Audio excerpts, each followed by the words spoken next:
No smoke without structure. No noise without receipts. This is hit and run. Chopper 1, visual contact, vehicle heading northbound. I walk through deserts with boots full of sand. Carry more weight than most men understand. Steel in my spine, cold in my chest. You test what we built, you better come correct. This ain't no gossip, this ain't no show. We don't chase clout, we chase what you owe. Stand on the line, never cross it for fame. We say what we mean and we mean what we claim. See men fold when the lights got bright. See crew drown in the headline fight. We pull it back, break it down slow. Facts hit harder when the ego go. I've seen too many lies dressed up like kings. Too many weekends pulling fake strings. So we step in the ring, no mask, no bluff. If it's truth you want, we call it rough. This is hit and run. Stand your ground till the job is done. No retreat, no second guess. We break it down, expose the mess. Hit and run. Hard truth overloaded guns. Say it straight, we don't sugarcoat none. We hit the facts, then we run. Feel us from the field, learn how to bleed. Fourth quarter pressure is the air we breathe. Helmet crack, ribs taped tight. Still showed up, ready for the fight. Boxing gloves, knuckles scarred. Discipline built in the backyard. Martial code, no cheap shots thrown. We don't bark loud, we hold our own. Marcus listening, I know your grind. Carrying weight on your back and mind. Bills on the table, world on fire. Trying to keep your name clean in the wire. We ain't here to preach or beg. Just sharpen the blade and protect your head. Truth ain't loud. It's cold and clear. That's why you tune in when we appear. I've seen men lose what they work to build. Over pride, over ego, over quick, cheap thrills. So we told that line, never settle our name. Legacy heavy, we guard that flame. This is hit and run. Truth weighs heavy, but we still stand strong. No mask on, no filter tone. If it's wrong, we call it wrong. Hit and run. Built from discipline, sweat and blood. Facts hit harder than a loaded gun. We hit the truth, then we run. Unit 1 airborne, scanning downtown grid. No emotion, just evidence. Be advised, all units over. Local car moving at high speed through downtown Dallas.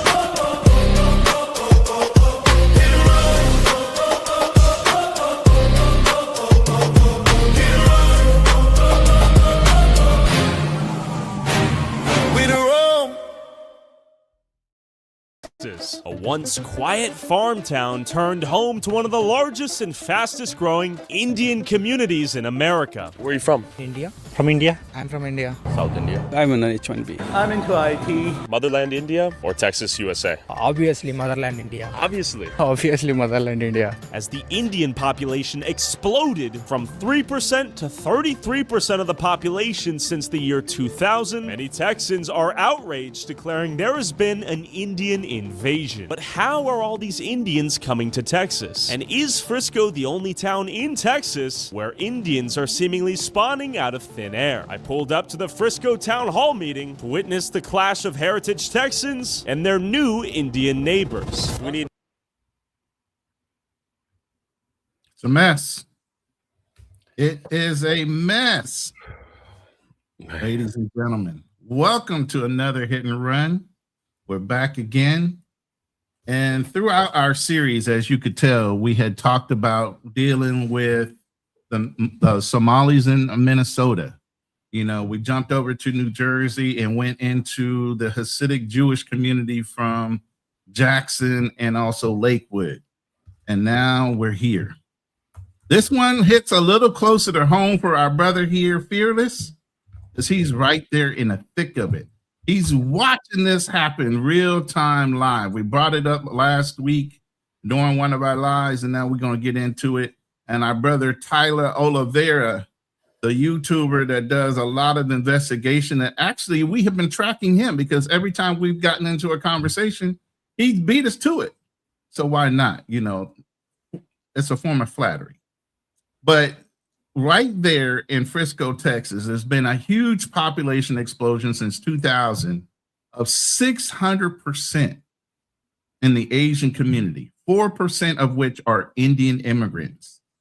So as Fearless, who works for a conglomerate there that's a Japanese-owned company, he's watched this happen. He has people that work with him there and other corporations, and then we're going to go through and see that there's a lot of dummy corporations that are employing H1B visa holders and F1 holders.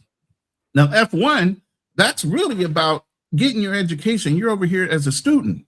You're not really supposed to be working. You're not really supposed to be running companies. You're not really supposed to be owning anything. You're supposed to be just a student, but yet and still they're here doing a whole bunch of things they shouldn't be. So we're going to get into that. We're going to welcome my brother Fearless. Right there in the middle of your hometown, you're being invaded, and I don't think you necessarily like what you see. I don't know. Let me see. I'm trying to put my license so, you know, I can cover up everywhere to just say where I am at. Let me make sure I'm not sharing no private information on it. I think that's good. So you can see, right? Oh, let's see. Where is that say? Oh, I'm going the wrong way. Man, it's so difficult. See that? Frisco, Texas. That's where I'm at. And the demographics have changed since I've been here. You know what it is? It's actually the Caucasian persuasion that is actually more upset with anything. And well, you know, that's a good old boy network. The whole reason why there's a Juneteenth and everything else. So this is old habits die hard type of situation that's going on, especially in Texas. well, you know, when I came here, and I'm gonna, and this is kind of sad. There ain't no blacks here. There's very little blacks. Really? I'm shocked. Very, very little blacks. And let's see. I think I just looked this up. And I don't want to say, you know, there are certain reasons why, but I'll share this with you. Average medium income. So if you see, if I can blow this up for you, the average medium income is 150,000. So this is not like the place where you say, oh man, you know, these people are doing bad. So even the Indians that come here, the average medium income is 150. If That's I go still to, above the national average, isn't it? oh yeah, that's what I'm saying. So you don't see the poor people, the other places, they know how to keep people out. So, you know, 34% of the households in Frisco earn $200,000 a year or more. So you're not seeing just the average people. So when they come and live here, most of the time, and I'm going to share this one too. Let's see if I can. I mean, this was the same area where the two kids got into it and the one guy stabbed one of the kids. That's all why, the same area. That's why what's his name? Charleston White said, dude is done. Dude is done. You don't see you don't see that type of crime. You don't see no murders, just in housing. So this is the housing. So when, you know, the average house is, you know, 700 to 800,000, that's the average house. So you will see that the multi-million-dollar houses. This is where the Cowboys come out and play. So just the average houses are almost $1 million. But the incredible. reason I say that is, think about it. You have a group that is coming from another country, and they're able to come to a wealthy place and go up like that. A group coming from somewhere else. So this is what happened. Aren't they coming over? If they're coming over with an H1B visa, let's be clear. That means they almost have a damn near guaranteed job in a tech organization. Yes. So they're already being offered six figures coming through the door and probably assisted on moving over, because I know a lot of companies give you per diem, or they even help arrange finding a home for you, depending on how the contract is written. No. Sometimes that works out. I don't know. I'm going to tell you kind of how it works out a little bit. Okay. So what happened in this area and in the Plano, McKinney, Prosper, they're all suburbs. Yeah, all the townships around the Frisco area. Yeah. Texas was very good. especially in this area, they got the Universal coming, PGA golf. I mean, it just expanding, and they gave a lot of credits to corporations coming here. Frito-Lay, Capital One, Boeing, Toyota, FedEx, all of them migrated to these places. There's even a street called Headquarters Way. All these billion, high level corporations moved here, and a lot of them were in tech. And so when they came into tech, they said, well, we need, individuals to come and do it. And it's really the subcontractors or the contractors. So like where I work, I'm what you would consider a team member. I work for the company, but we contract a lot out. And that's where the scams come in, because they recruited like Tata, all of these places started recruiting all of these people. Some of them aren't even qualified, but they were able to get them in, and they play the game because they get contracts with these corporations, and you're constantly using their people. And and we're going to get into that with Tyler's videos, which we can get into when you're ready. But yeah, he's going to go through and show you guys a lot of these pretend puppet type of storefronts that have all these employees that were hired under H1B visas, but they're empty. It's similar to Somalia, where they had all these different childcare locations and healthcare locations, but there really wasn't enough to keep those businesses open unless you were doing something funny. And the reason being, before you play that, I can't go into detail because I do some hiring, and I don't want to give too many examples, but I'll say an example. We may hire a contractor at $180 an hour. He's not getting that much. Usually half of it's going to that Tata, and half of it's going to the contractor. Maybe not even, sometimes not even half. If they're not intelligent enough to know how to negotiate their deal, that 180, they may get $50 an hour. And that corporation that contracting place is taxing all that money.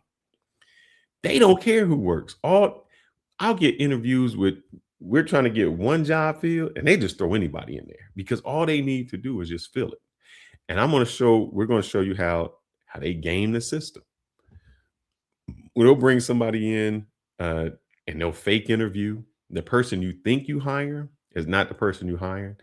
They just, they'll bring somebody over here on that H1B one. And I think you have to be continually employed, and they'll just ghost them, and they'll be circulating all of those people. But you still got to realize, even if they're making half of that money, those guys are, you figure if I'm paying 180 an hour and they're making, the $90, they're still at like $200,000. And it won't just be like the husband. It'll be the husband, the wife. So they're creating a generational wealth of income.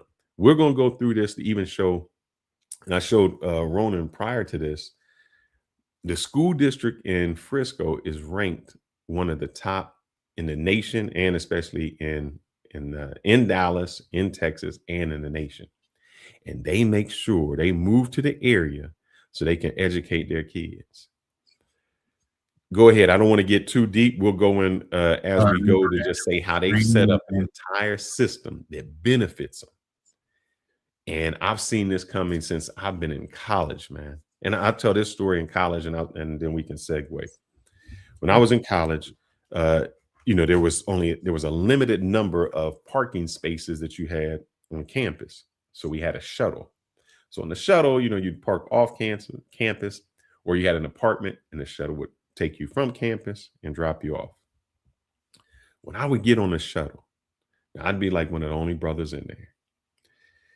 The one stop, and there'd be like Indians, it's a mix because it's a shuttle. But the one stop, every Indian person would get off of the ship. That means the shuttle. All of them lived in the same location. And this is what they would do. Whenever you would see a community or you would see a school, and you're like, man, why are we getting all these Indians, to come to the same school? They send the first group, and that group keeps, they make it great for the next generation. Every test that was taken, everything, all of that is documented. So when the other people that was engineers coming through, they had all the tests. They had already knew all the professors. They knew, this professor gives this test, this is this.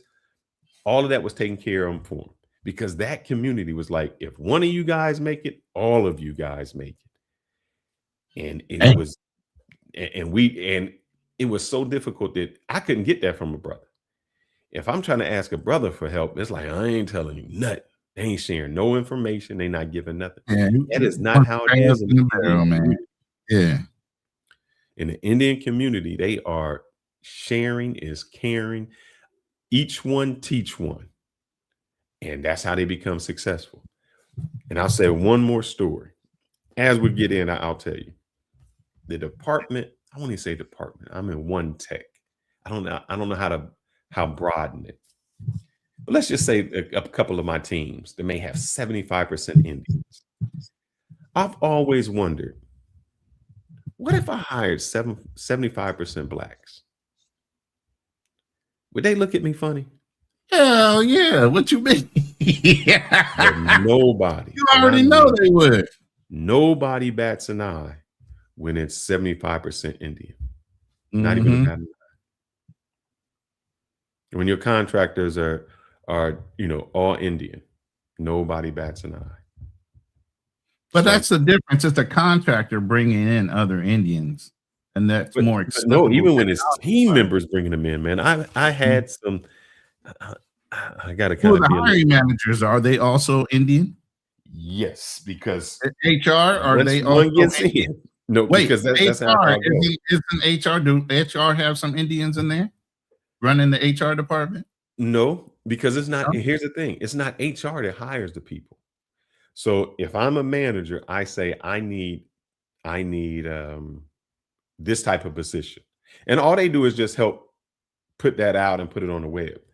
You have a hiring manager, and that can be the same person as the interviewer. So the interviewer come in and, oh, I like you. That's it. You're the person. And I've seen it where there were guys in the department that had been there a long time, and they're like, I'm out. I'm like, why are you leaving? And they say it subtly, but they let you know, I'm not welcomed here. And I'm like, what you mean you're not welcome here? They can see the writing on the wall. Yep. Plus, here's the thing: the Caucasian persuasion. Cheaper. Can't they hire those cheaper than the going rate for those positions as well? Doesn't that also help with the hiring process, or do y'all flat rate give them everything that you normally would give a regular person? No, because they'll hire for a position, and those positions already have a. So we got away from. I'm not sure how other companies. We got away from. There was a big pay gap. Meaning you could have two people working for the same position, making two different slices of money. We got to where we said, nah, this is our standard fee. But man, I've seen them work behind the scenes where they say every year this goes up, they make sure their contract that they send in, it fluctuates with that. They're like, we're going to get they'll change the name of the position, or I'm sorry, the skill level of the position to make sure that is the most high earner. I'll just take, like, instead of a junior scrum master, that person is going to be a senior scrum master. Instead of this, there'll be that. And they're making sure that at every end, they got it taken care of. We're going to have to open up the panel later because Drew already got pushback for you, brother. But let's get this video going. And we'll stop here. It's going to be a short clip, and then we'll get into some other things. Drew, explain that to me, and maybe I can. Has exploded 33% of the population over the past 20 years, a 4,510% increase. And there might be a lot of people here that are coming here legally, but there also seems to be some red flags with the H1B visa program. And the question is, are Indian people using that to bring people over? So you're telling me Frisco's turning into Little Mumbai at this rate? That's what people like to call it these days. I'm okay. Oh, I know what you're talking about. Right, brother, I couldn't get that from a brother. No. Look, I've sat down with my 401k and tried to go over it with brothers like, look, the company's doing this, this, and this. I have never, and who did I share? I shared that with today. I said, I have never gotten information shared. I've tried to, with our people, I've sat down and said, man, this is the test you need to take. This is what gets you there. This is how you get there. Never. They independent contractors. And I'm not talking about a worker. I'm just saying they independent in all aspects. There's no each one teach one. There's no help. Even when I was in college and would try to study, I was an athlete and I would try to study with brothers. Man, they'd be over there doing, I don't know what they wasn't studying together. And when you look at the other people, they study in a group all the time. And the sad thing is, when I was like one of the top people in my class, if a brother came to me or said, hey, how you do this? What's the answer? When I would tell them how to do it, the second I would tell them, they would go to somebody else to validate it. Like, is this right? And I'm like, bro, I can't help you no more. Because what you're saying is you're coming to me for the answers. I give you the answers and you have to validate it with either someone of a different persuasion. That means you don't trust my word anyway. So don't come here. And I've said it on this show. Through promotions, I've never had a brother come to me and say, help give me a promotion, and never even just shared the information. Like, we have certain things that when you go from one level to another level, just certain things you should know as a manager. Right. You should have mentors within the company that are upper echelon that are looking down and saying, who's the next one that's going to move up the ranks and let me help him out and give him a lending hand and get him up here. And they don't do it. Don't do it. Don't do it. Or they give you, it's like the information is a secret. It's like, I'm gonna give you just a smidget, but not enough to go there and not enough to get you to a certain place. See, and let me equate that out to the military. We train differently. We train to have somebody replace us so that we can achieve a mission. So if we know mission critical things, we teach the ranks below us how to get it done so that if I go down, the mission gets completed. There's no ego involved. But in corporate America, is like, if you out train or teach somebody how to do everything you do, then why wouldn't your management team or the people above you say, hey, I can get this guy to do the same thing for less. Let me get rid of you. So then it's not job security. So in corporate America, they worry about job security more than they worry about anything else. More than training. Not even how we work. Where we work at, let's see, I'm thinking of my boss. Everybody knows more than my boss. That's not his job. His job is to be a visionary for the future. How can I remove obstacles out the way? So that's how he gets graded. And he gives the accolade. So it doesn't matter how you get there. You know, shine all you want. Doesn't bother him. No, I get it. But with us, sales organizations are kind of like that. And I'm sure others, you don't work in that kind of branch where you have to worry about, you know, people gleaning off of your expertise. And that's what they're there for. Like, my mentality, even in sales, was I was getting a commission off of anybody that worked under me. So if I can make a whole bunch of little mini-me's, I can work less and continue to train little mini-me's instead of me having to do the heavy lifting. You know, and if they got all the accolades, hey, guess what? I don't care. The job's getting done. More money is being made because I can only do one thing. If I have a whole bunch of teams of mini-me's, they can do many things. So that's my mentality. I didn't care about my overall sales number. I cared about my team sales number because it still made me money. But a lot of people don't think like that in corporate America. But just to dispel some of the things that Tyler was saying, it's 33% population on a 232% or 232,000 city population. Now, understand, there was only 33,000 people in 2000. That's a 600. He was saying something like a 4,000 plus increase. It's a 600% increase in a very small amount of time. That means, you know, roadways, everything has to be developed as well to handle that type of population explosion. Oh, they handled it well. They this is like one of the large McKinney, Prosper, Frisco, one of the largest housing booms. But you can see how they, even with this metropolis growth, they started off with the farmland. It got into the expansion in 2022 or 2024, and now look at it, population growth. So even with that, it started off looking more rural. Now it's more industrial and city, not industrial, but more city-like. But here's the crazy thing. I wanted to go out to, it just was raining so bad today that I couldn't go out. I wanted to drive around and show you, you can go from a community, you know, with a 1,000 house community, and next to it will be some longhorns. You see a farm, a big 1,000-acre place with longhorns. So it still has that, which is weird to see. I'm setting up the next clip. No problem. Let me know. And here, the reason I come back on that, if this to Drew, how many brothers are in STEM? I'm just even curious of my team. I'm the only brother. If I expand out to just beyond my team, I might be one or two. And if I go like in one tech, I mean, it would be, you know, less than, man, maybe 5. But see, you even have to take that a little bit further. How many American-born Black Americans? Oh, now we don't know that. FBA Brother, versus, I might be one of immigrants that were like Nigerians. I was counting the Nigerians, Haitian or something like that.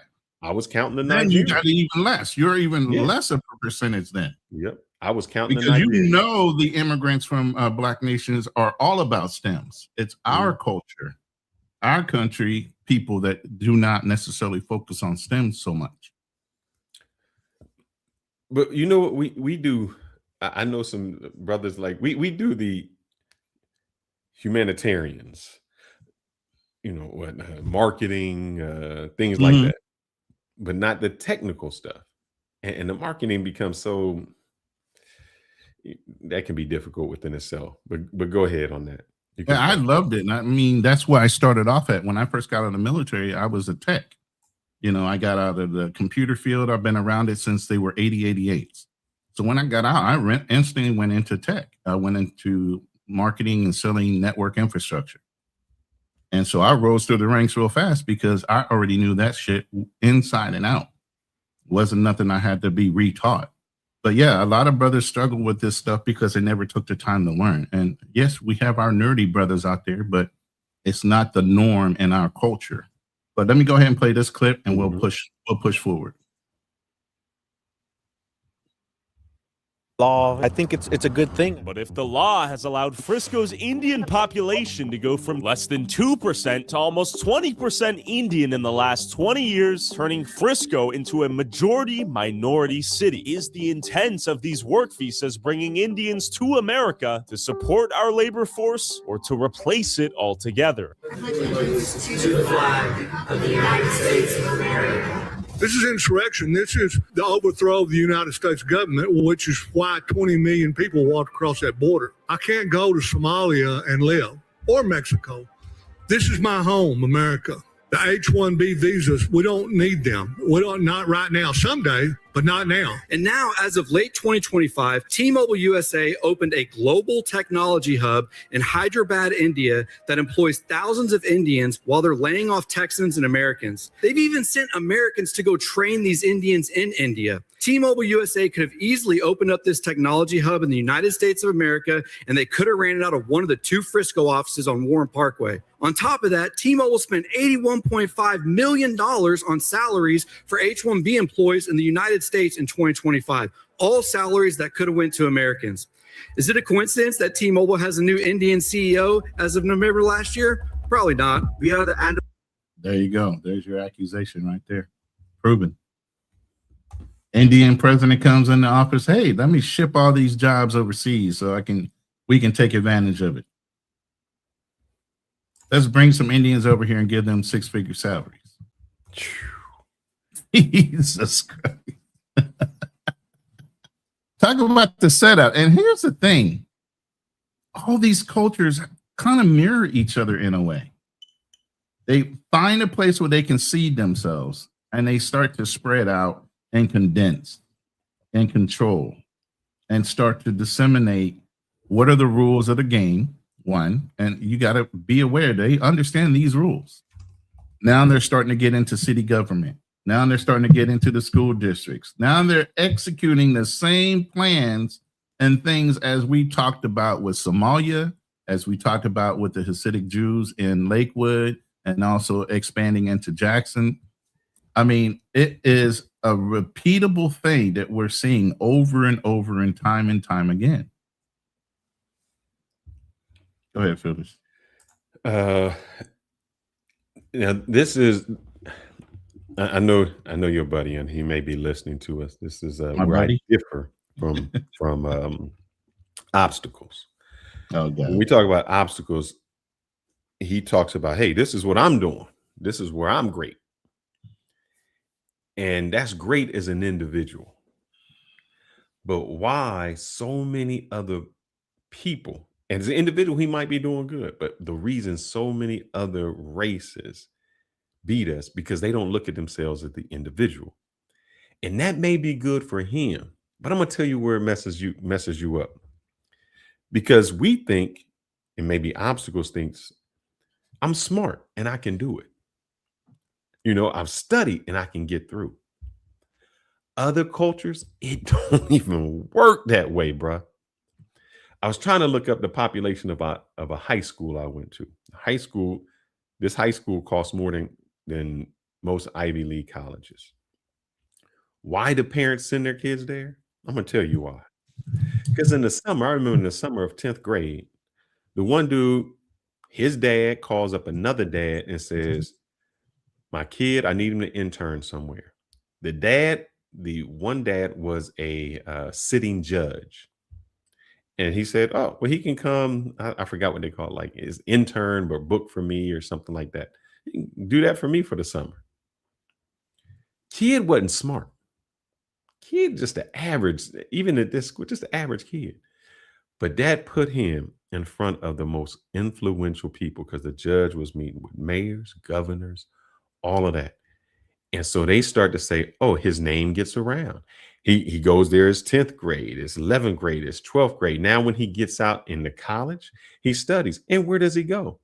Oh, he's already made friends with those people. They're on the golf course with those people. So by the time he graduates, it's already set up for him. It's right. And he doesn't have to be smart. And I'll tell you one thing that a lot of us don't do. We say, oh, corporate America. I don't want to do corporate America. Man, look, corporate America always has a culture. Yes. Once you can get into the culture of corporate America and they see it on your resume, they say, oh, man, you've worked for Google. This company, that company. Oh, yeah, you're welcome. Yeah, we already know you know what you're doing. Not even an issue to go from Google to Facebook to Amazon because you're already from competition to competition. Are you kidding me? Just from reputation alone. I went from competing competition. I left CompUSA and went right to Icon. And they were happy to have me because I had won contracts from them to the company I worked for. So when I left that company, guess what relationships I brought over? A lot of that is relationship building. When you get into corporate sales, you get into a lot of things in corporate America, it becomes corporate relationships with the individual. Correct. So if you control that individual, you bring over that business because it's about trust and knowing somebody. Yep. So, and that's why we call it the good old boy network, especially in corporate America. You, like he said, you can have the densest mother in the room and he'll wind up running an office because he knew somebody. And that's why when you look and you're looking at someone, you're like, how's this dude 30 years old? And he's like, he's way up here. Right. I've been working here all my life. And I'm below him. How did that happen? I know way more. Yeah. It was those relationships. So that's where I differ at with obstacles. As an individual, you can be great, but that would never take your community anywhere. That won't even take your child anywhere because those are built on relationships that span. They're children of children. And I've always been told it's not who you know, it's who knows you. Correct. And that's how it goes. And that's the same with the Indian community. They get a few people there and they say, oh, I know the hiring manager at this place, and I know this person. And they keep it all resolved within their spots. Yeah, and that's one thing I have and just like you said, Hmm? no, with the T-Mobile, you think that is a fluke. That's not a fluke. They've been doing that for a while. Just imagine he got on and said, look, we're going to get rid of all you natives, and I'm bringing these people on to train them. We don't do it. And I know Drew is saying, oh, that don't happen here. They don't do it. What Nigerian that says, man, I'm in and I'm about to take over and I'm bringing all my Nigerians over here? What even? Look, Obama, president of the United States. How many justices did Obama, black justices, did he bring to the Supreme Court? Right. 0. We get in positions and we may hire a few of us, but we don't, because we don't want the optics to feel like, oh man, I've just hired a lot of black. Yeah, you have preferential treatment towards a certain class of people, which are your own skin tone. They don't care. As blacks, we don't do that. We don't have the optics. No, we definitely get, Drew. You got to hold up, man. Hold up. But this is what I want to say real quick before we go to the next clip. This is the problem I had with Greeks, the Greek system in colleges and pledging.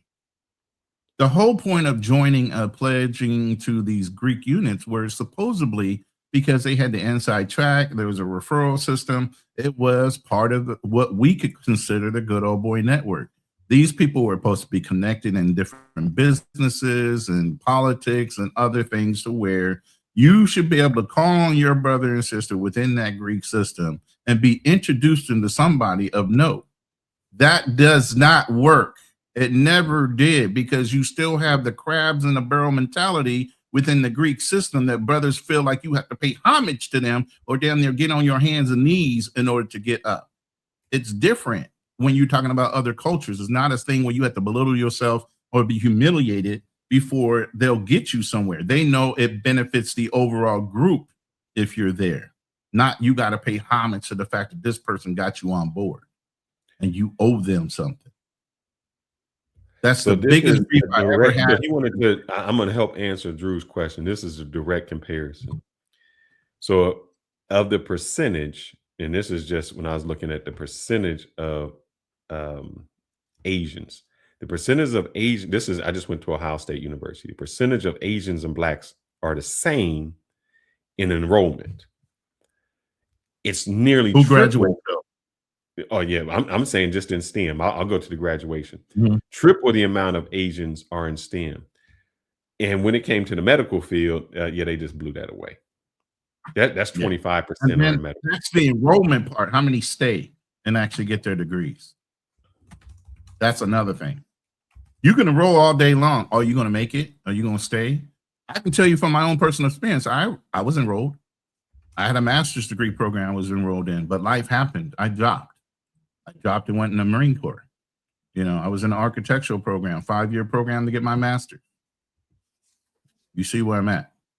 So life happens. So, and our parents are not as forgiving as some other ethnic groups where they want you to stay in college. They're not going to push you at 18 or 19 to get out of the house if you don't have a job or go to college or all these other things that our culture is built in systemically to do automatically. You're 18 years old, you're a grown adult. You need to. No, you're not. You're still developing.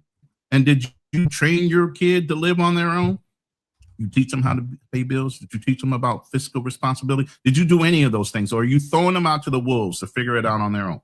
And that's a lot of things that we do. But I'm going to go ahead and push this button for the next one. Wait, before you do that, what do you study? Computer science. This is the real difference. I looked up the thing, and I go into majors. So the graduation rate is about the same. We graduating our people. Okay. But it's the majors. We're majoring in sociology, psychology, and political science. But the majority of those are what? They're females, not males. Yeah, I'm just telling you what we're majoring in. And we're, Right. we're going into Right. nursing. And that's stuff why like that.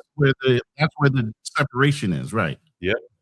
They are Well, go ahead. majoring in electrical, mechanical, computer engineering, IT, biology, math, which is their data science is really heavy, and finances, quantitative business.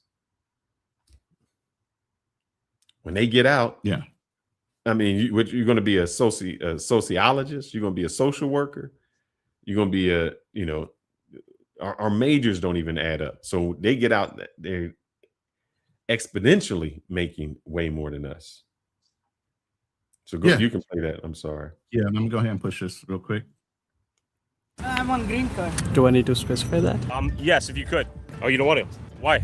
That's my wish. I see. I imagine you're on not an F1 if you're working, right? You can't.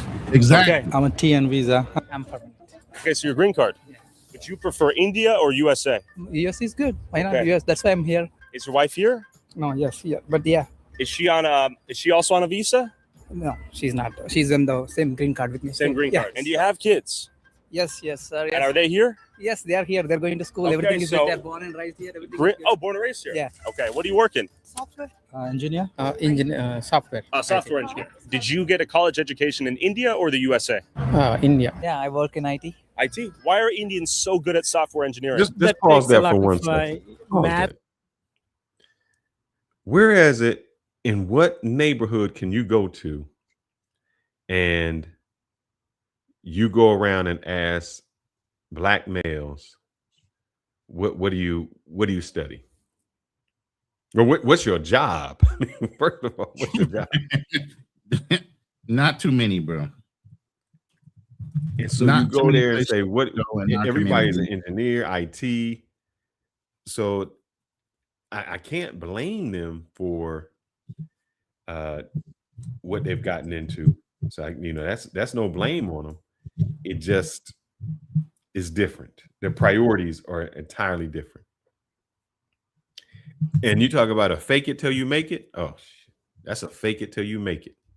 Yeah. So go ahead. All right. Brain power? Physics. I came here on F1, but then I converted to H1. And So you came on F1 and then graduated to H1? Yeah, How hard was that process? it was cool actually. I'm from Canada. You're from Canada? Yeah. So you came from India to Canada to Texas? Yes. Most people who come here on an F1 have the intention to get an H1? Yeah, Yeah. Do you think that's fraudulent? no, No. because it is valid that you can convert from H1 to H1. That is the reason most of the people come here. But isn't F1 just for Hold on, people go who are back coming a here to little bit. I study wanna and not see to that. work? Hold on one So second. do you think it's a bit of a fraud to Say what again? You want me to go back? Yeah, I just want to see that they had a graph up. I just want to see that graph. Yep. Boom. You hit it. So let's see what they do. So they get a sponsor, TADA, any corporation, work on OPT or STEM OPT for applying. And so look, those companies will train you to get certified and they will go in together and get their certification together. And so that's when it says work on OPT or STEM opt before applying. Ask your employer to file a H1B1 petition. And it's not, and so don't think it's like the bigger corporations that they're asking. It's those contracting places. The contractors say, look, we need them. And so they file for their H1B1. And then they come on the student visa, and then they change the status to a H1B1 visa. But what he about to say, is that legal to jump from an F1 to an H1B1 because you graduated? Don't you have to leave and technically come back under the hired H1B1 visa to be legal?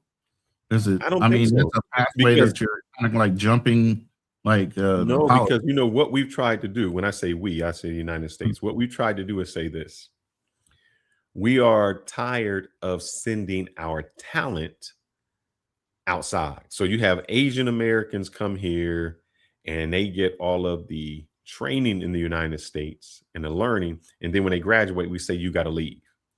So the idea was, why are we giving them our education only for them to go to their country and use the education that we gave them? Right, So but really, most people that come to America and get their degrees, especially Nigerians, they don't want to go back to their country. They don't want to revitalize their country with that education. They want to stay in America and earn money here in America. They don't want to leave to go back there. I'm saying what has happened is we've said you go to this university, you've gotten in this university, and the United States is saying, why are we sending our talent outside? So if you look at places like Google was founded by immigrants, Elon Musk is an immigrant.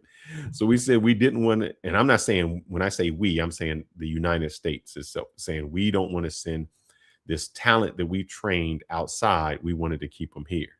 And that has created a whole stint of loopholes that you've gotten in. Loopholes is more than that. F1 just big pothole type for people who are coming here to study and not to work. Yes. So do you think it's a bit of a fraud to come here to study and then end up? People go back too. Did you go back before you got the H1? No. Okay, so you came here on F1. Yes. And now you're. TN. Are they getting paid legal minimum wage in Texas? Here, no F1 students working. No F1 students. These all have work permits. We have all work On permit OPT? students. Sorry? F1, H1B, O1. I have a work authorization. I know you My do. employers have all work authorizations. So you're not employing any F1 students on the record, yes or no? No. You promise me? Yes. You would swear to God? Yes. Swear on your mother's name? Why you are asking like that questions? Obviously, the H1B is a non-immigrant. Started getting the grip. Can you do me a favor real quick? Yeah. Do me a favor real quick. You may have had that map up. There was a map that you had. Populations density. No, this was a map of stores that was Main Street. Yeah. Here you go. And I want you to do no. This was actually. Oh, you want me to pull up the Google map? Mm-hmm. All right, I'll pull up the Google map. Hold on. Let me share that screen. And I don't know how far we can go inside of it or places. Let me stop sharing that screen first. And then and we'll come there. Hold on.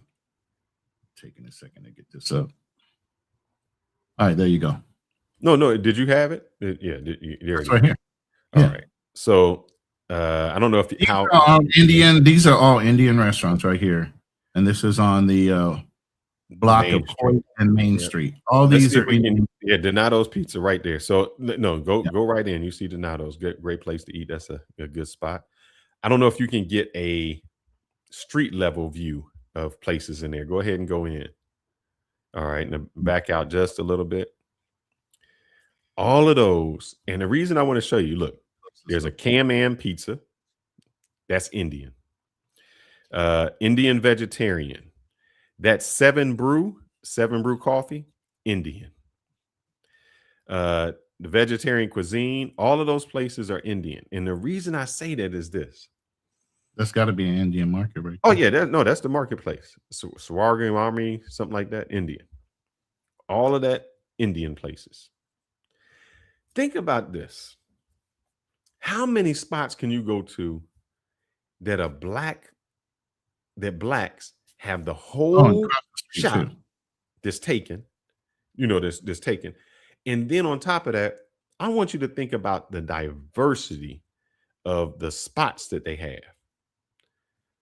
Indians control liquor stores, hotels, restaurants, spas. There's a little toy place over there, a little place that they for kids. No, it's straight in. It's called like Super Kids something. I mean, if you see it, you see it. If you don't worry about it. All in those spots. They don't just, when we do something, what do we say? I'm gonna open up a barbecue spot. What? We are so monolithic in anything that we create that is our downfall. When I looked at the Indian population, man, they got soft serve ice cream, very diverse on all the spots that they do. Why is that? Why is it that we are so monolith in our creation or our thought process? If we open something, we need tendernism, where they can get everything. You keep going down Main Street, you'll get to I'm hitting them all as we go along. Go the opposite way on Main, not Stacy. Go Main Street. Let's go to Main and Preston.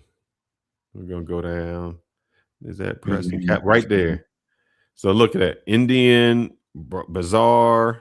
You know, you're right there. It's blue. It says blue right there. Right here? Yep. The Indian Bazaar place. Across the street, you can't see it, but there's another shop. All of those places, man. That cafe, Akate, all of that. That's the Reveal, all of that. They became very diverse in what they operate in. And we haven't. And I'm not understanding where we've lost that at. Oh, if you go down Preston, let's see. I'll take you down Preston. Let's go a little bit further down. We got to go down the street a little bit. And let's see where we can get to. Past the KFC, past Jet's Pizza. Yeah, keep on going. Let's see when we get to. There we go. Yep. Right. You got the Indian place. You're gonna have them all throughout there. You're gonna see all kinds of, all diverse. There's a Mediterranean grill. There's a cafe place. There's all of those spots. Indians own. And they are full, not like halfway full, not like a little full. They full. You can keep going down. Let's see. Go to that ATM across the street. It's probably changed, but hold on, across this way. Yeah, keep going down. I'm just going on one street, man. This doesn't show all the restaurants. There are hundreds of restaurants that are over here. So let me see. Give me a second. Keep going a little bit. Slow down. All right. To your, I don't know what side that is, but you see, go up a little bit more. Right over here where it says 88. No, I'm sorry. You're going to go 88 Bakery. Just scroll in there. Yeah. Right here. Yeah, but scroll in deeper. All of that is either Asian or Indian. Chicken barbecue. Look, I just wanted to go to all of this. Every place over there is go in that whole little square right there. 99 Ranch is a Indian grocery store. Kung Fu. I mean, look at that. The hot spot. And these are not like when you go someplace like, oh, these are like the poor spots, and it's just no. Just zoom in one. Zoom in 88. Oh, which one? Go to the Kung Fu Tea or any of them. 99 Ranch. And just look at you can just see from the exterior. So it's not like that little place where it's just, ran down. All of that is in expensive areas where they charging top dollar and they getting that money. Where it's something like, oh man, it looks run down. No. Top notch, all of those areas. But I want you to just see the diversity. Why is it that our community doesn't have that? And they cater to them. Cater to their places, man. You can go out and play it. I just wanted to show you just in a 3-block radius. I mean, we just was picking on some. We done went to 20 or 30? Yeah, it was a lot. And I had even screenshot one that previewing is the Mango location. Mm-hmm. Can you pull that up real quick? It's a image of a new spot that's opening up real soon. Hold on, I got it in.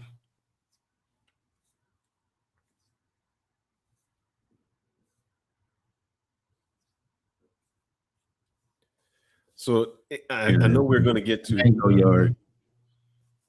Go ahead. You heard of that place? It's called the Mango Yard. No, I don't see anything yet. And I have not, but there are just so many spots. I don't know. No idea. But so why did this happen and how did it happen? And why are they so efficient with it? But yeah, let me pull back Tyler and go back with Tyler. Let's stay on context. I'm sorry.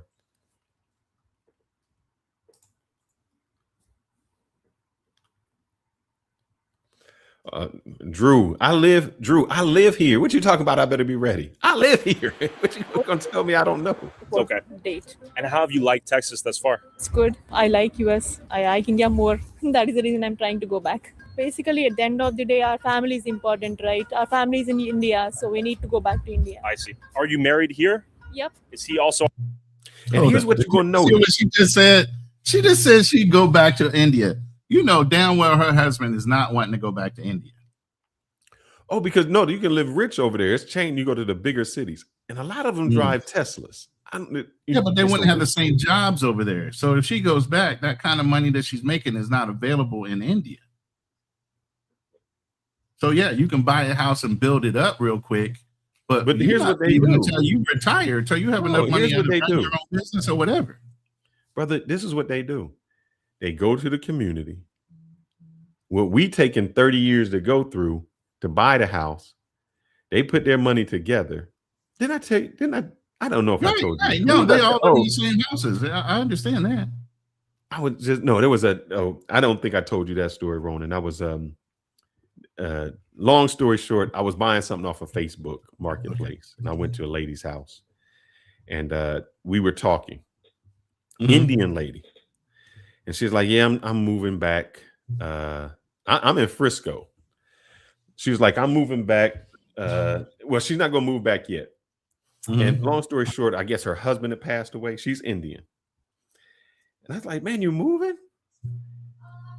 And I looked up when I got with the wife. She said, "Oh, we could buy that place." We looked it up, $1.6 million. I was like, this lady, single lady, kids is in college. She living by herself in a $1.6 million home, basically paid for. She did a smart thing. You know how you said do it. Make sure you insure your husband, so if they die, that can pay your mortgage. Mortgage paid off. So she can go. So now she has a $1.6 million home, debt free.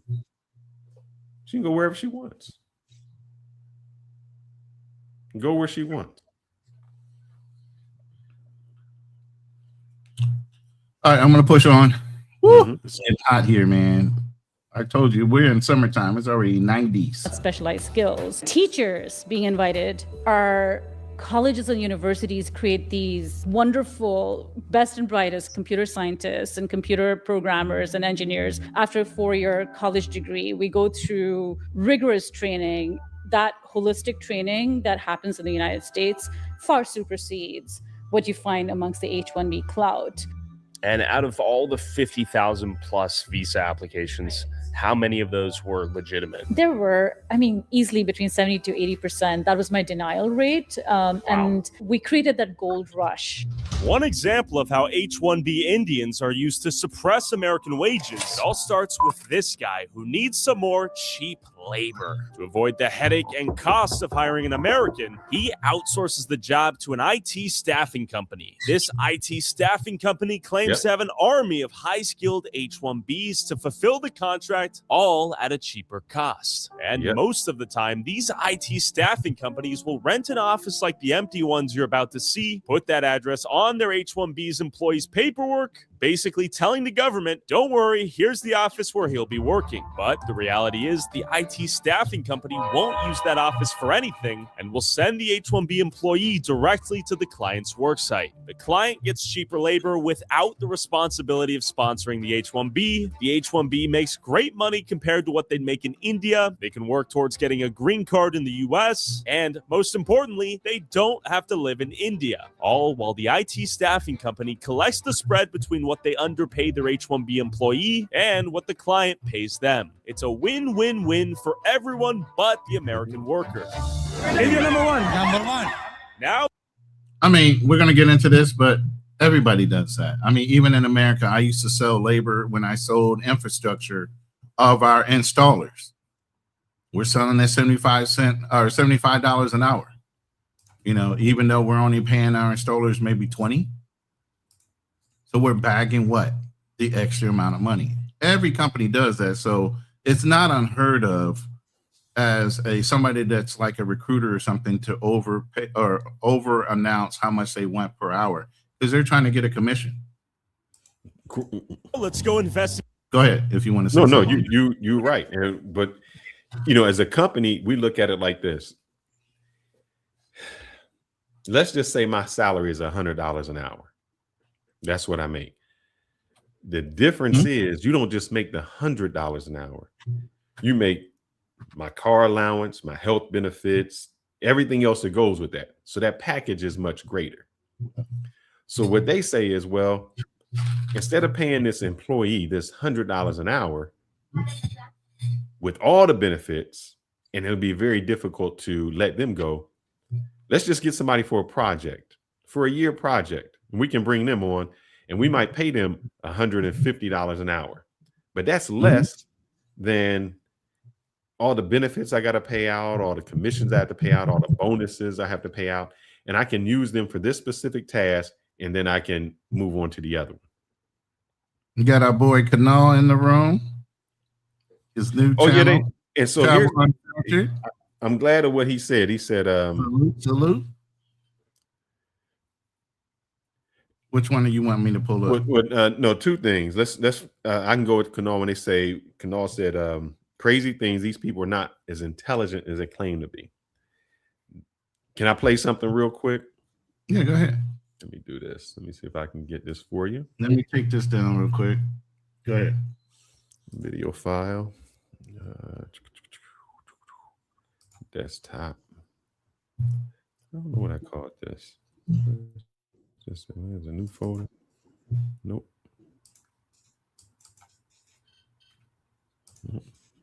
This new folder. All right. Are going to be converting into the technical aspect of technical design. And so just so you know, what's happening is an employer is interviewing. Did I lose that? What happened? An employer is interviewing somebody for a position. So this Indian guy is getting interviewed for a position. The team members who are reporting to me. Now, what I want you to look at when the guy is answering the questions, I want you to look at his lips. Okay. So have you worked on any triggers in your experience? Yes. I'm using triggers, but if using a trigger, so I'm just not even moving his mouth. Man, Just answering the question. Hold on. If these two are not achievable, I'm going with the trigger, and we used many events in trigger, like before, after. Hold on. I think it's not you who is speaking. I mean, someone is speaking, someone else is speaking here, and you're just lip syncing. I can also hear your voice, the candidate who is sitting right in front of me. I got you. I mean, it's not the right way, man. I already told you that it's not the position that someone comes and gives you a task and you're gonna deliver it. It's a very senior level position where you need to manage the entire instance. I'm sorry, you're not going to continue this. He being Indian understands the game, and he's like, no, that's not you talking. That's somebody else talking. And we don't need a substitute. We need the person that we're interviewing to be the right guy. At least practice before you take the interview, taking these kind of things. It's I clearly caught you. You know, the other guy is talking, and you're also speaking in a very low voice, syncing up your lips. Okay, I'm sorry about that. Now the guy who interviewing is saying he's sorry, but this is what they have done.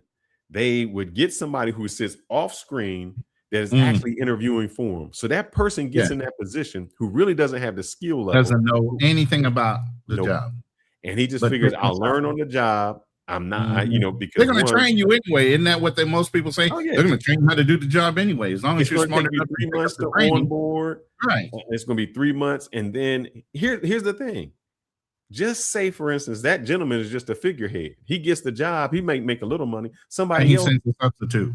Somebody else might be doing the job for him, or they doing casting it out. And it's just to get in that position. And that goes on over and over. When they say there's a group of people, they'll send somebody, and you won't even know. You got to be. That's why when I do my interviews, you got to cam up, and then I'll ask you questions that won't have it. The first interview, I'm not asking you anything technical. I'm asking you just regular things. Correct. Yeah. Just to see how I can trip you up, where you're coming from, what's your perspective. But you see that, man, and that's the game that has been played over and over again. And that's how they get a lot of them. They have some people who are really not qualified for those positions. And it's like, well, if we can just get them in there, right? Because then this is what happens. You get Fearless in his first position working at General Electric. Now you're a reliable source of qualified people. And now they're going to, it's like winning a contract. Once they know you're bringing in somebody that's trustworthy and knows how to do the job, now you can bring in a whole bunch of fluff. No, I don't even, no. Here's the thing. I don't have, as a contractor, they're going to say, well, where has this person worked at? Fearless worked at GE. He worked at Boeing. He did a contract here. Now, they don't know that I wasn't good. And and when the contract ended, nobody got me back.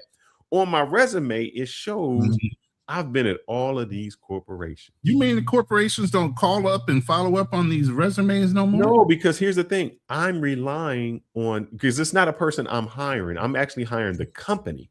I'm hiring, that Tata. So Tata is sending me that. So I'm relying that Tata has done the due diligence. Right. But really, Tata just wants to put a person in position because that gives them the salary. Right. Exactly. Just for the salary. Exactly. Travel Unfiltered hit it. He said these folks are not that bright nor skilled, but replacing Americans. Absolutely. And what I have found is, now this is just only my own personal experience, is the reason we may use them as contractors and not employees. Task good, but we need people who think outside the box, who are forward thinking, who can put roadmaps together. And I just have not found that with a certain group, groups who were maybe born outside of the United States. So, you can say, here's a task, and that task can be completed, but there's nothing really outside of that task. It's not, oh, I've done this and this beyond, or I thought of different ways. It's, I completed this and that is it. I'm within the box. It's not, oh, I thought of another way to do it, or let me bring some other things to it. Doesn't happen. But, it's like when you building a house, the architecture is the person who's the forward thinking, and you say, brother, we just need a roof on.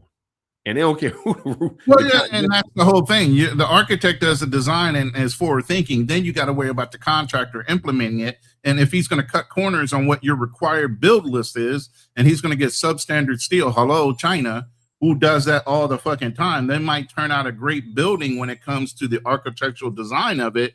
But then when you have the contractors coming in, getting not mixing the cement properly. They're getting substandard steel that can't handle the weight displacement. They get into all these technicalities because they're trying to cut corners to keep the money in their pockets. This is what happens. But let me go ahead and push this button and keep playing. These genius Indian IT staffing companies littered all over Texas. But real quick, I just made $100 by playing games on my phone. We gotta let Tyler advertise. Hey, we're getting his content. Let me show you. Free Cash is a free platform where you can actually earn money by playing mobile games, doing quick surveys, and more. And they've got a 4.8 star rating on Trustpilot, so you know it's legit. Here's how it works. You pick a game offer and start playing. Great content, my free great cash balance just went up. Great and you can win more money by completing different challenges within each game. Challenges can be as easy as playing the game for up to 2 minutes, and the cash rewards go up and up. I just made $10 for downloading Solitaire Cash on my phone. Just make sure you have app tracking turned on so you actually get rewarded. And you can cash out. By the way, why I'm letting this play is the reason I'm doing this and I'm letting him promote, because one, we're using this content. Two, because he covered the small hats, they cut his Patreon. So now the brother's got to get out here and hustle and get sponsorships to try to make extra money because they cut his Patreon. So I don't mind him promoting, and we use his content a lot. He's a good investigator. Go subscribe to Tyler's channel. Listen to his content. He gets to the facts, and he's not biased when it comes to that. So I want him to go ahead and play and promote his stuff. Obviously, we're using with PayPal, crypto, or even Amazon gift cards. To get started today, click the link in the description or scan the QR code on screen and you'll get a $5 bonus just for starting your first offer. It won't replace your day job, but if you're gonna play games on your phone, you might as well get paid for it. Thanks, Free Cash. Back to the video. There is a single company, Qubits Tech Systems LLC, with 8 LCAs, all from this residential home. Bunch of software developers here making $51 an hour. Yeah, this seems legit. Oh, that's the same door. Hi there, I have worksite another lady inspection. going. Hey, who is this? Hi there, this is Tyler. I'm here to conduct a worksite inspection. Am I speaking to Hari Madiraju? It's not. Huh? Sorry, you cut off there. So I am not at home. So what is this? I am in the office. Who is this speaking? Is there another worksite that you're working from? Yeah, 4425 West Airport. West Airport? Okay, so there's no one working from the residential address here? Why do they work for the? Where is your home? Excuse me? Where is your home? Do you live in your home or do you live in your What a smart ass, man. No, I don't live in my toilet, sir. So I'm only asking because the LCAs state that this is the address. Is that not the case? No. So you don't... Go to my workspace. Are you from government? No, I'm not from the government. I'm conducting an independent investigation. If you are not for government, yes. Work right now. I don't have any people, but you can go to the workplace and work there. All right. Hold up. Did he just admit that he doesn't have any people when he's supposed to have 11 people working there? Did he not just get that? We'll take a look at your office. Thank you. Some attitude. Yeah. But why would this guy file 8 LCAs with the worksite listed as his residential home? So we went to his office only to find a collaborative worksite and his completely empty unit.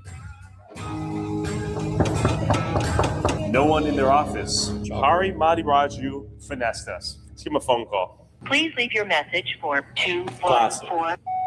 You son of a bitch. And strangely enough, many of these ghost off. Hold on. I gotta play the other cut to this because it wasn't just him that investigated.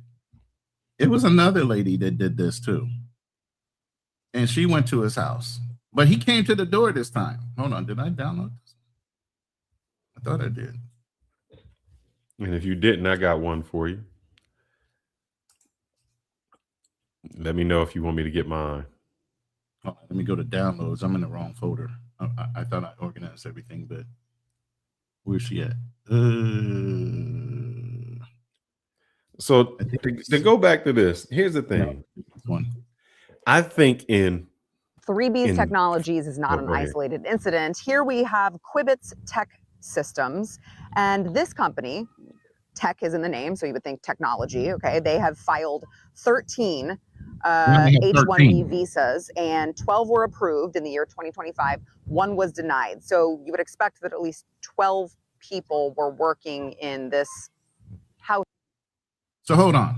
When Tyler was there, it was 8. This guy took it another step further, even after Tyler came by, and now he has up to 12 people coming out of that house. But I just want you to think about this.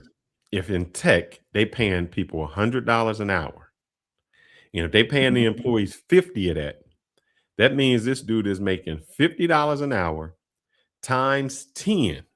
Correct. He making $500 an hour. Doing nothing. Besides getting these guys set up in the system.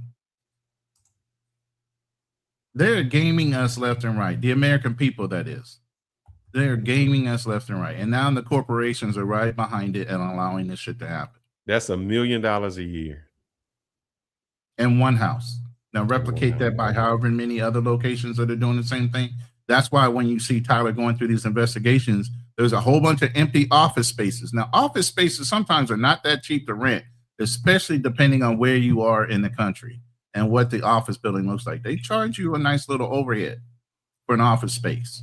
To have an office space sitting there empty, it has to show you how lucrative this can be over a period of time, that it's worth having that storefront. You know, but I just wanted to show you that this lady had went to the same place. Well, let me show you what's happening then. So, you want to No, play go then? ahead. No. Go ahead. If you got something before I put Tyler back on. Yeah. So this is how we lost. Evidently says the quiet part out loud as well. By the way, guys, you lost. Good. By the way, we will open up the panel. I don't know if he's going to be around, but I will. Yeah, But you got me for about 45 more minutes. Loud as well. You have lost. You lost. The mistake that you made is you let us in the first place. That's the thing with brown people. I'm going to say this as a brown person. There's a lot of us. Like a lot. There's like 1.2 billion in India. There's more than 200 million in Pakistan. There's like 170 million in Bangladesh. Those are just the people there. I'm even talking about the folks who are expats or immigrants. There's a bunch of us, and we breed. We're a breeding people. And the problem is you let us in 1965. There were a few of us beforehand, but once you let one of us in, you know what happens with brown folks? Our grandmother comes, our grandfather comes, our uncle comes, our aunt comes, our cousin comes, our second cousin comes, our third cousin comes. Then we have kids, a bunch of kids. And then guess what? Some white women, the Western civilization women, the pure women, the American women, quote unquote, the Rust Belt women, the real women, they like some of us brown folks. We don't take them. Yeah, we know. We know the game. Everyone keeps coming. The cousin and then your uncle and your grandfather. Yeah, we know. I saw someone talking about how the scariest thing is less than 2% of India is in the West. Less than 2% of India is in the West, and they're already becoming burdensome in like Canada and stressing the systems everywhere. H1Bs are horrible. And, he just admits it on accident. I guess it's on purpose. It's kind of like a threat. That's crazy work. They're basically saying we replicate like rabbits. Yeah. Or tribble. Back in the day, if you're a Star Trek fan, you understand what a tribble. You get them wet like Gizmo, and they just replicate. Let's talk about what the real issue is. The real issue is two things. Where I'm in Frisco.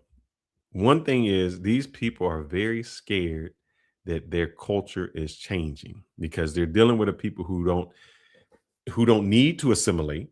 See, maybe as blacks, we need to assimilate because we have to, in order to get the job, we got to kind of work around that area. We got, I have to work for people who maybe not my color. And those are the people who are hiring me. Well, they don't have to assimilate. They've gotten into it where they can have their own people do their own thing. And that is what is scary to a lot of people who are, who've made money, said, oh man, I've made money. I've made it. And now they'll call it Little India. Yeah, this is the whole point of this graphic while you're talking. Everybody, the density level of certain areas within Frisco, you can look at the map right here, and it shows that they huddle in their own little communities. They don't care about anything else. And they'll make sure those communities provide everything they need. Sound familiar? Mm-hmm. Lakewood. Sound familiar? Minnesota. You get what I'm saying? When they come here, they come in dense areas and they live on top of each other so that they can control that area. And then there goes your school districts. There goes some of your politicians and your mayors and everything else that fall behind that once you let them into your culture. And it sounds really bad to say that, especially being Black Americans, but it's really what happens. Well, that's what I'm going to talk about. Keep that up. I'm going to tell you why people are scared. Well, let's look at this map. If you see the feeder organizations, Toyota, JP Morgan, Ericsson, all of those are big corporations that I told you that moved in that they feed them. Every place around here, Frisco, Allen, McKinney. You're talking about the area on the bottom left. Yep. Every city that you're seeing, Frisco, Prosper, McKinney, Allen, Prosper especially, that's a new development that they had. All of those are the most expensive suburbs that you can live in Dallas and even in the Texas area. So they at least moved to those. What is scary? I'm going to tell you what's scary. In in college, in my life, I've dated 2 Indian women. One was in college. And when I was dating her, I told you it was like the off season of football. So it was like January in that time.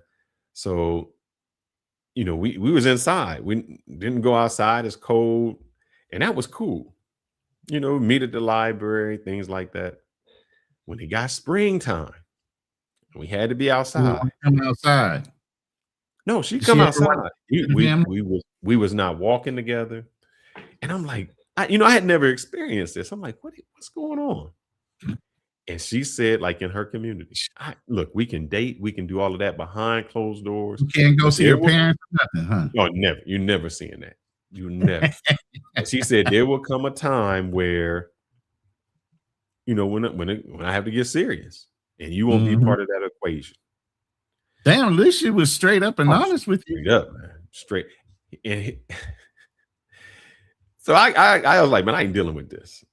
I knew what was up, and I was cool with it. Oh man, I was having fun. I was having fun. But here's the thing she told me. She said the reason black guys like Indian women because they're the closest thing to white girls without being a white. I was like, huh? She's like, we got the head. No, that's what she told me. And I was like, wow. But after that, another one of my teammates dated her, a dude named Ivan. Tried to tell him. Ivan got the mistake of falling in love. Oh, hell. There's always that guy. And then they graduated. And she was like, and peaced him. The second Indian girl I dated was this. And she broke it down to me. She's like, look, I have an older sister. She was the youngest. She had an older sister, middle sister, youngest sister. Oldest sister had an Indian. And she said the first thing her father said to him was, well, what kind of Indian are you? From the north or the south? That meant something to them. Now, you know, he was from the north. And so this guy was from the south. It's like, I really don't like that. You know, I'll deal with it because you're Indian. Middle sister, she dated a white guy. And it was like, I really don't like that. Just to go out, I'm in Frisco, Texas, Jada. He said, man, it's bad. But what kind of money you making? You know, where you at in this stability? All right, good. You know what? I don't like the fact you're not Indian, but the fact you're white, I can deal with. The youngest one, she liked black dudes. Oh, hell. It's over with. Oh, but here's the thing. Over. Her sisters, her sisters knew she dated black dudes. She could never, and she told me, I could never take you home. There would be no explanation. Meaning you're on the bottom of the list. You are below white. You're like somebody I couldn't even take home. It would be too much explaining. Light bright. You light. What the heck? You still couldn't go? If you ain't white or you ain't Indian, you don't qualify. And it was like, man, she could be in love. You could be wholeheartedly, all of that. And it just ain't happen. There's a female on the that I follow, and she married a black man. She married a black man. They got like 9 kids.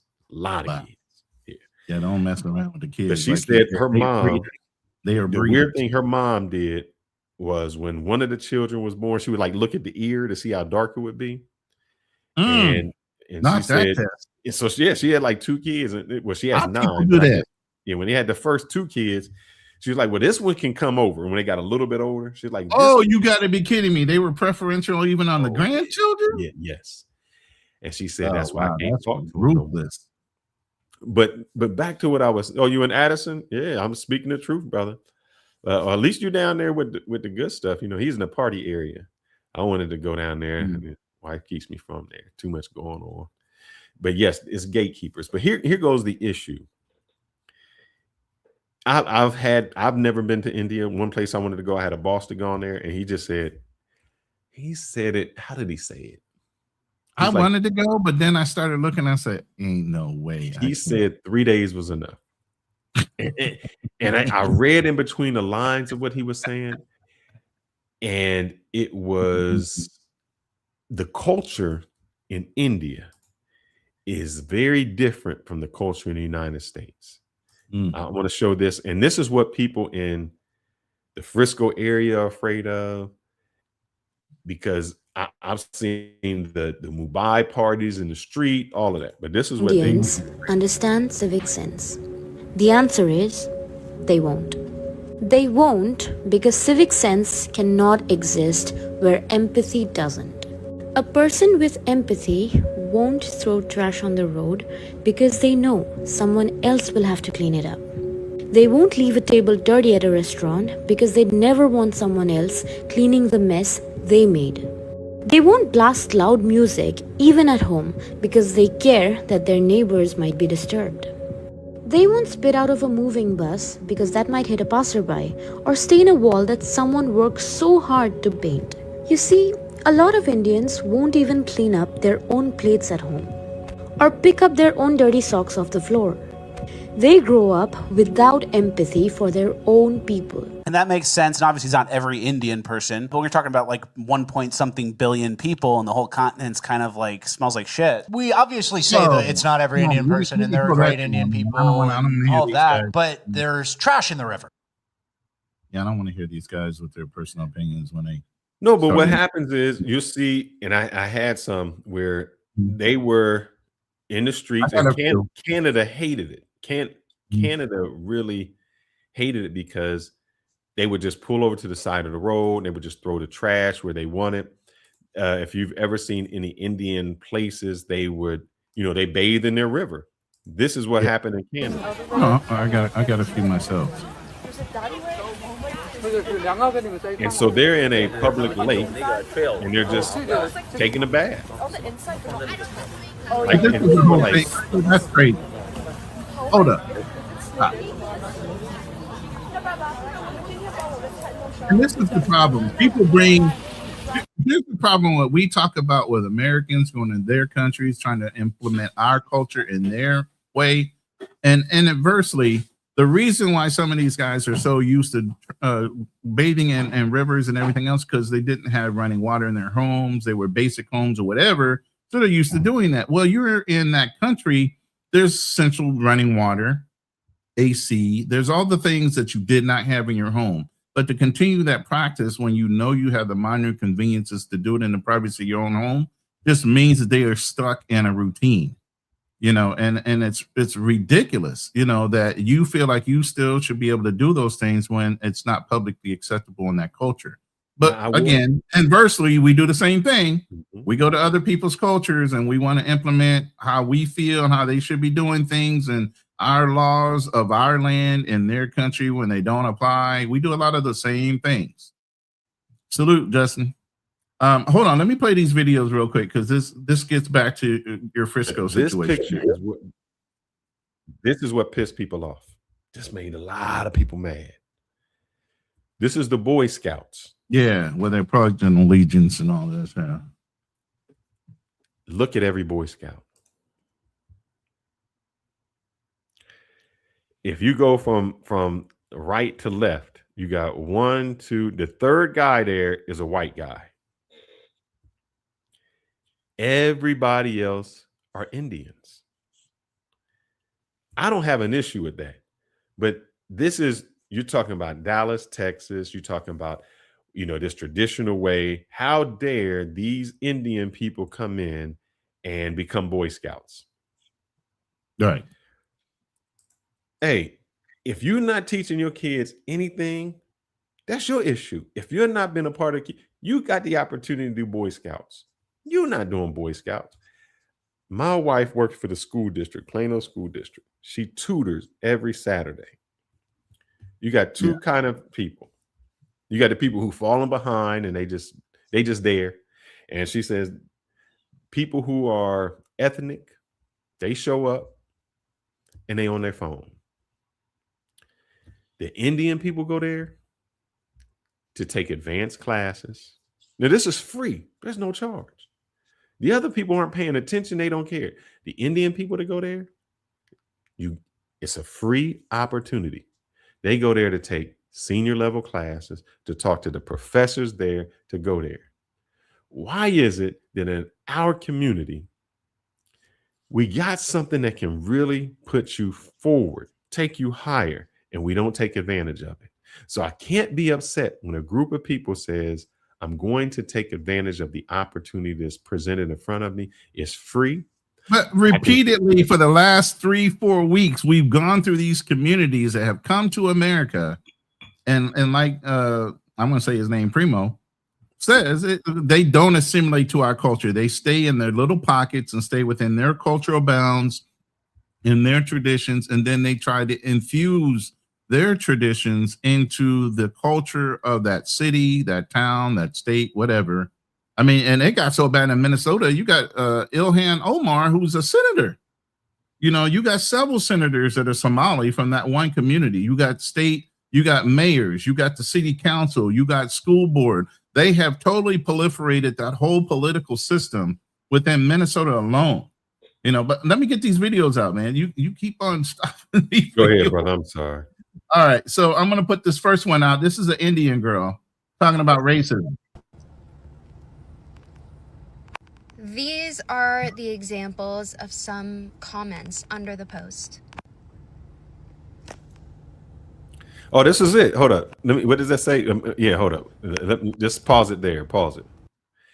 Go back a little bit. I've seen it. Go back. 100K.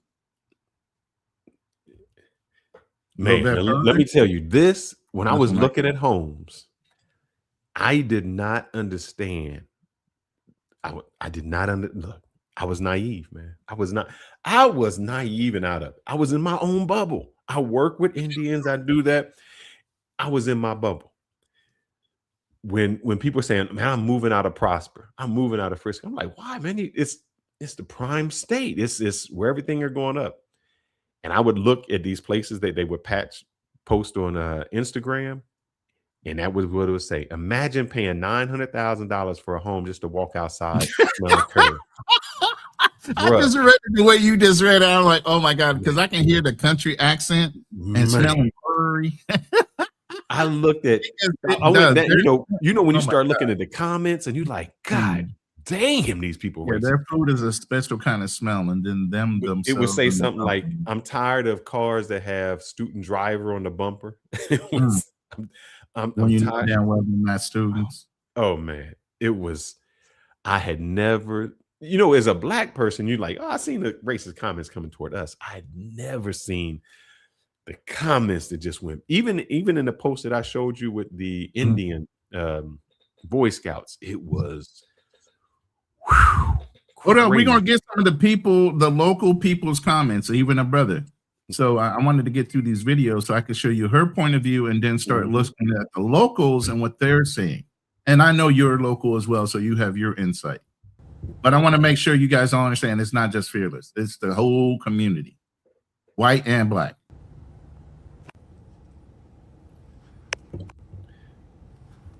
But again, they use that same topic These of. are the examples of some, despite thinking in this way, publicly commenting on posts in this way blows my mind. These are the people that have children. Those children are in school with your children. And it's like corruption of the mind. Racism is a sickness. It's a Why do they want to default to and that I hope first? and pray that there will be some massive change in our administration that finally shuts down the idea that this is okay. I would like. Why do they default to that first? Because why is it always got to be a racist type of situation and not you're invading and not assimilating? All right, so I got a question. I see Cigar Music 402 says if you come to America, you got to assimilate. Why? Why do I have to assimilate with your culture? My culture, my culture. If I'm Indian, I'm saying my culture is great. Hold up. If I'm an Indian person, I'm saying my culture is great. I make more money than all of y'all. If you white, I make more money than you. Black, I make more money than you. Plano, McKinney. I'm trying to set this other video up. Go ahead. If I'm black, I make more money than you. If I look at the crime rate in black communities, y'all off the chain. My restaurants are better served. We make more money in that. My education is higher. We win top valedictorians. We win spelling bees. We are high on SATs and ACTs. Why do I have to assimilate with you? If I assimilate with you, that'll bring my culture down. Why am I doing that? It's best if I come here and do the best with me. There's no part. Hold up. There's no part that says you have to assimilate anywhere you go. We don't do it when we go out of the country. We might talk to some Latinas, but we ain't brothers. Look, brothers have spent years in DR, Latin America, Colombia. They don't speak the language. They don't know bachata. And this is no dig on my man Andre from Andre Love Crossing. He lives there, about to be a citizen. He don't speak Spanish. He don't dance salsa. He's in the salsa capital of the world, Cali, Colombia. Brother ain't doing that. He's not assimilating. We don't do it. We still wearing. Hold up. I've been to DR with brothers. They not wearing the clothes that people in DR are wearing. I see every NBA jacket, baggy shoes, and Timberlands on the beach in DR. What you talking about? You ain't assimilating nowhere when you go. Just like you're saying. And matter Just of like fact, you're we saying don't assimilate here. What just you talking like about you're assimilate? saying now. Hold What on. did the Let me little roll hat for a say? second, What Roland. did the little hat say to Tyler when he was in Lakewood? If you don't like it, there's another place you can move to. Yeah. So he literally took over that area and said, "Oh, if you don't like it, you can move." You can say go assimilate, brother. How dare you say assimilate? If I switch it up and say, "Hi, sir, how are you doing today? It is a very pleasure to meet you." You gonna tell me why you talking white? Why you trying to be white? If I eat my food with no seasoning, you gonna say why you trying to be white? If I wear tight clothes and I speak educated and I go to places that you don't go, you gonna say why you trying to act like them? So even in America, you don't want black people to act white. You don't want us to assimilate. How can you tell another group they need to assimilate when we get cursed out for assimilate? If I'm black and I'm in a school and I become educated, you down a nerd and say you a nerd. You a nerd and you can't do nothing. We don't eat. Why would I want to assimilate to a group of people who don't even have education There are high on their certain list? loyalties you have to pledge when you get your green card. We don't know this, but there are certain loyalties when you give your oath or you take the oath that you have to show some loyalty to America in some way. But here's the thing: these guys aren't on green cards. They're not trying to get their H1B. They're H1B or F1 visa holders. These guys ain't saying I want to be part of America. They'll take advantage of everything. They'll take that pay, but they ain't saying, "Hey, I want my green card." And you say they come to get these high tech jobs and had to that, brother. You have no problem. Why don't you get the high paying job? Why don't you get it? If you look, I know black people that make money and they look down on other black people. And what do we say in our own community? I'm black, but I ain't no nigga. So we have the audacity to look down on our own people. We go out of the country and we say, and what do we say? That's a third world country. We go out of the country and look down on people who live in those countries and say, I would never do that. That's them. We look down on them that they not as good as us. We say that we got this blue book. Where my blue book at? There's somewhere right here. Oh, we got the blue book. Bam, that make us better than everybody. So we do it to other people, but we hate when it's done to us. But let me play this real quick because it's right on your board as far as getting into the racism part. And so I live in Collin County, North Texas. That's Frisco. Plano, McKinney, Allen, so on and so forth. Right now, the biggest issue is that the Indian population is spreading, and there's a lot of people that have a lot to say about it. At the city council, people are talking about these H1B visas. And truth be told, you're hearing comments like, there goes the neighborhood. I want my Texas back. Just all different type of things. And so here's the question. Is it racist if you just want things to stay like they were? Now, speaking as an African-American, oftentimes we move in nice areas and there's always a handful of people. And so people would ask me, would you want to live in an all-black neighborhood? And I'll be very truthful with you. I don't. I like diversity. I like the idea that I can see Latinos, people from India, people from China coming all together. I personally believe the world needs to be diverse, but I just think we just have to do it a little bit better. One of my pet peeves is, and this is just speaking to Indian Americans or people that come here, is I feel like they segregate themselves and they don't mix in culture well.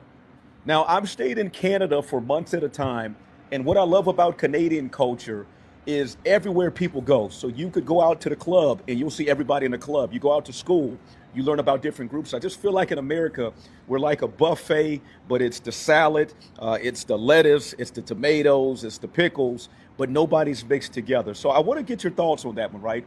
Is it racist if you're saying the neighborhood is gone because you got a bunch of people that look like you? Do you think that that reflects something on your heart? Or is it okay? I mean, is it bad to not be in the majority?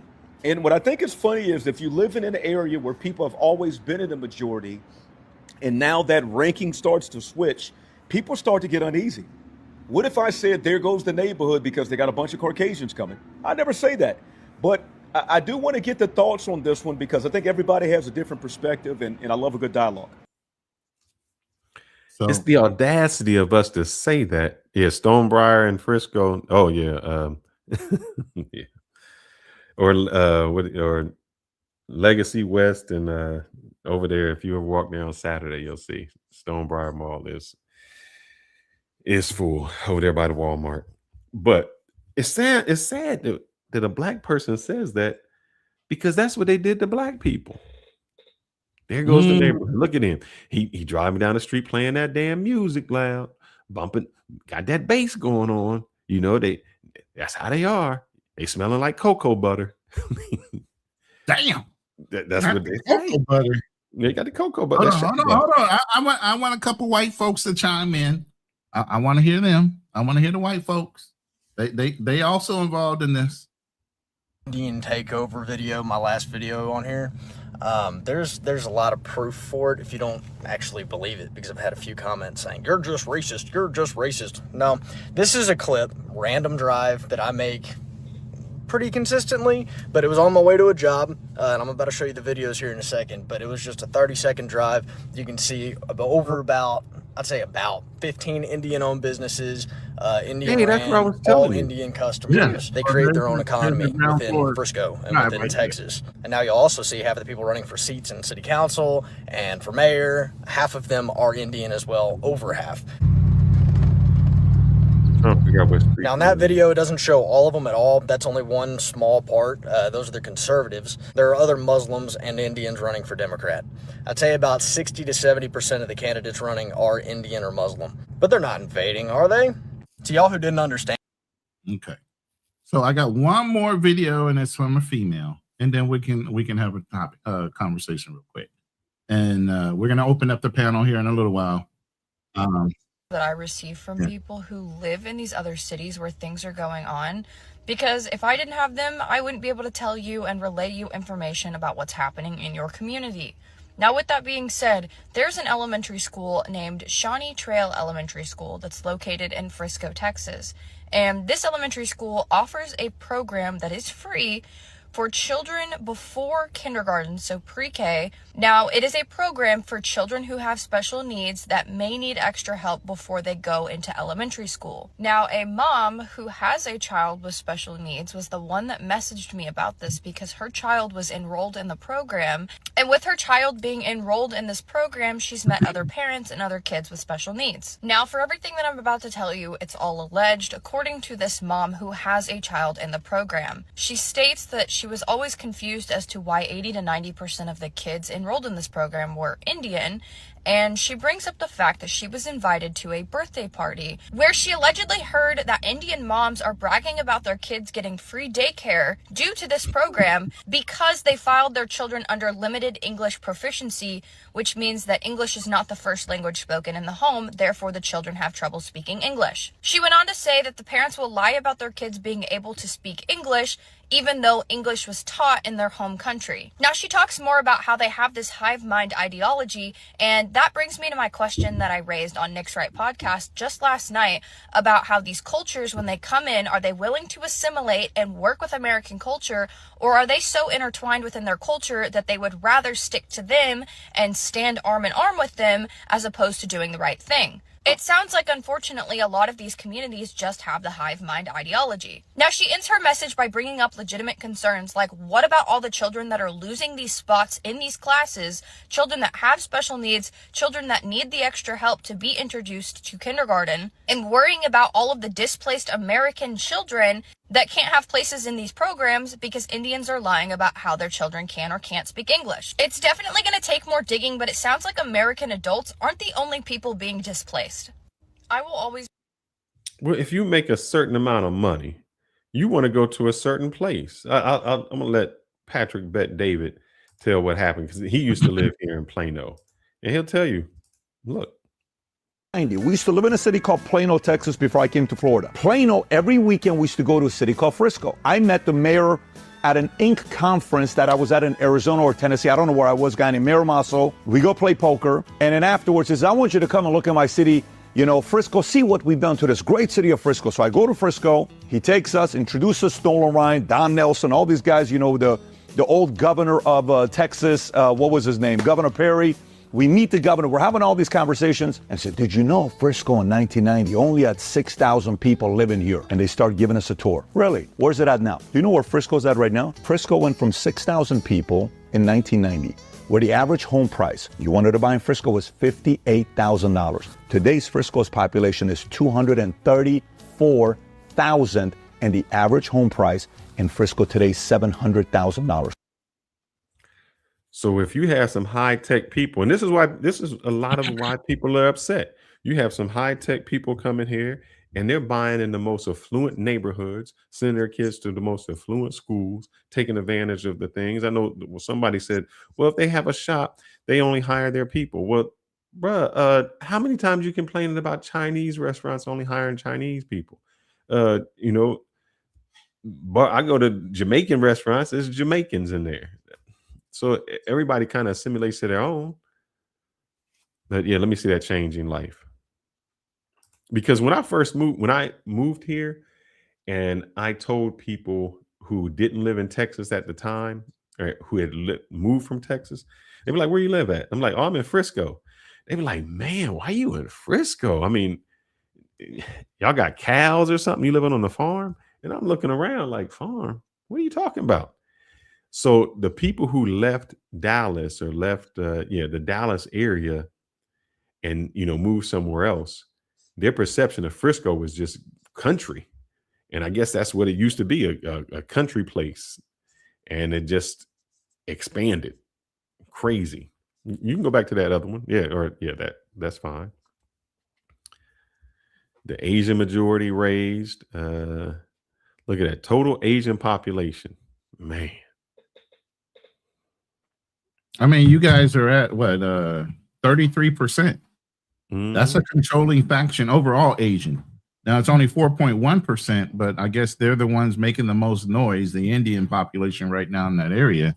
The other Asian population, you got Chinese, Filipino, Japanese, obviously, because Toyota's there and others. They're not making as much a noise. They kind of have allowed or assimilated a little bit or not push their traditional values inside the community, which is acceptable, or at least accepted the culture of what's going on in Texas around Frisco.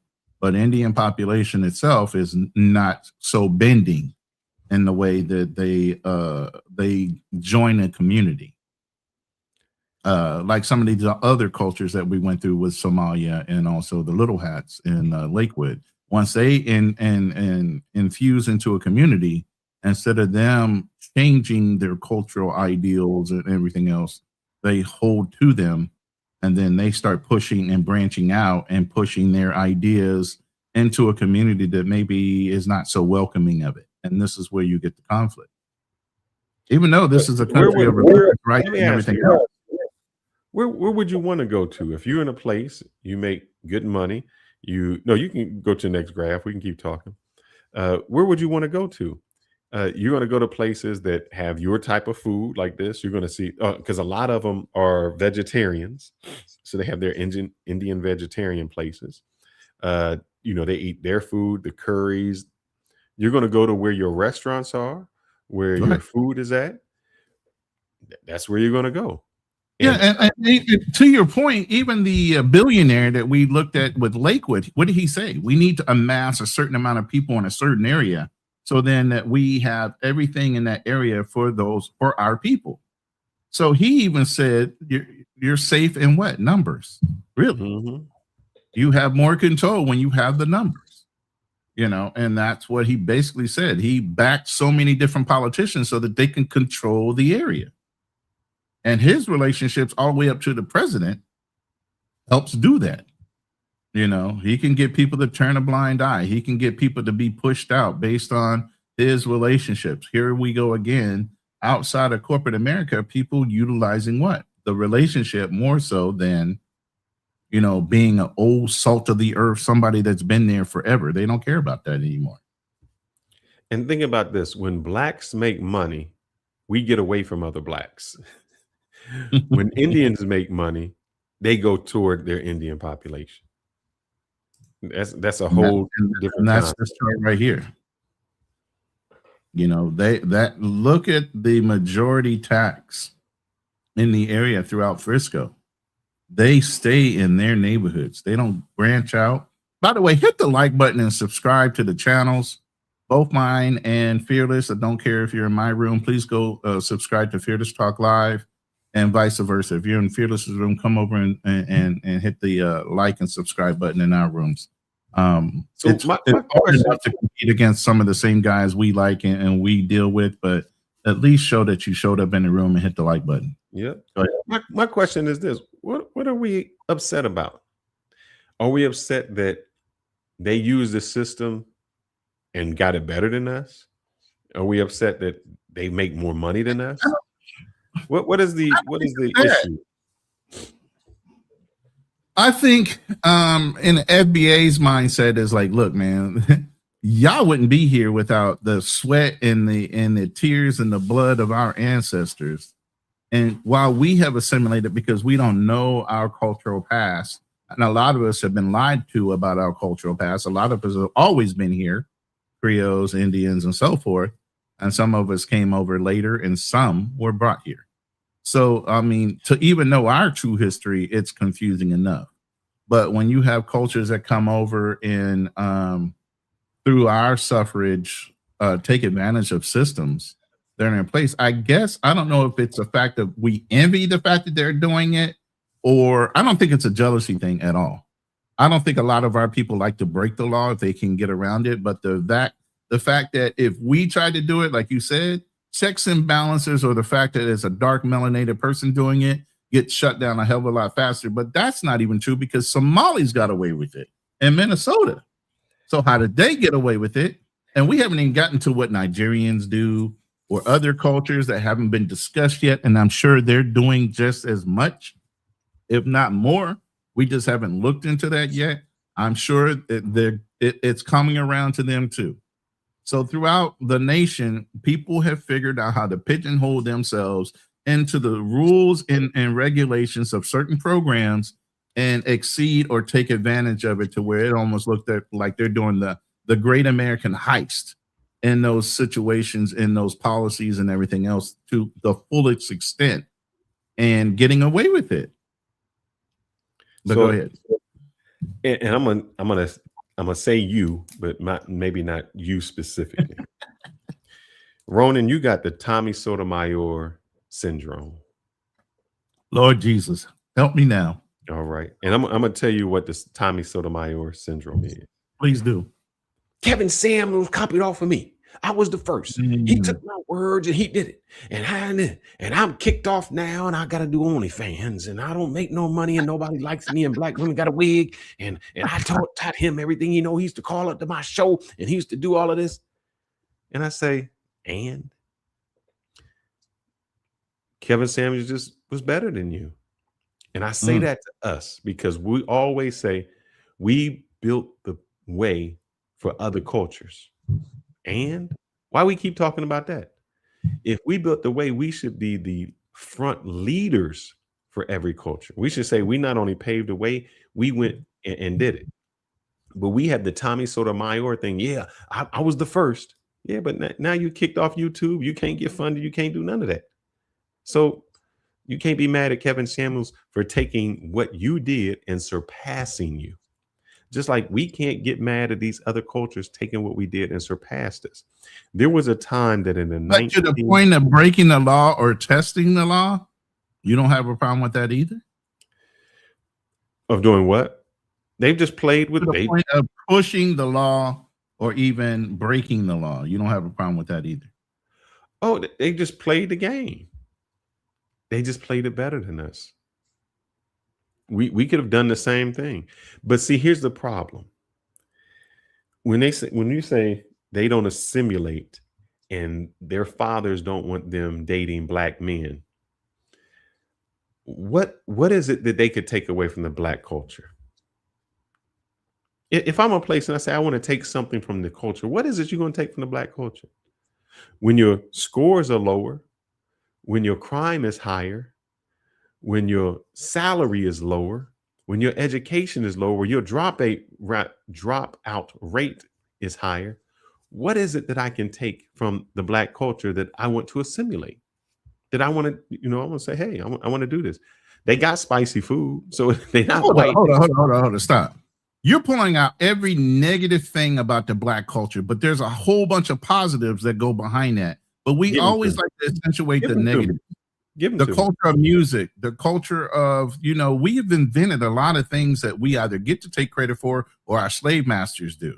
We invented a hell of a lot of shit that makes life convenient. The cell phone, You know, we help make the filament, but we don't get credit for that. That's Thomas Edison. We help do a lot of different things that are not And you given went credit. back to 1800s again. It doesn't matter when we did it. The cell phone is more recent, and that was a black woman that did that. There was one.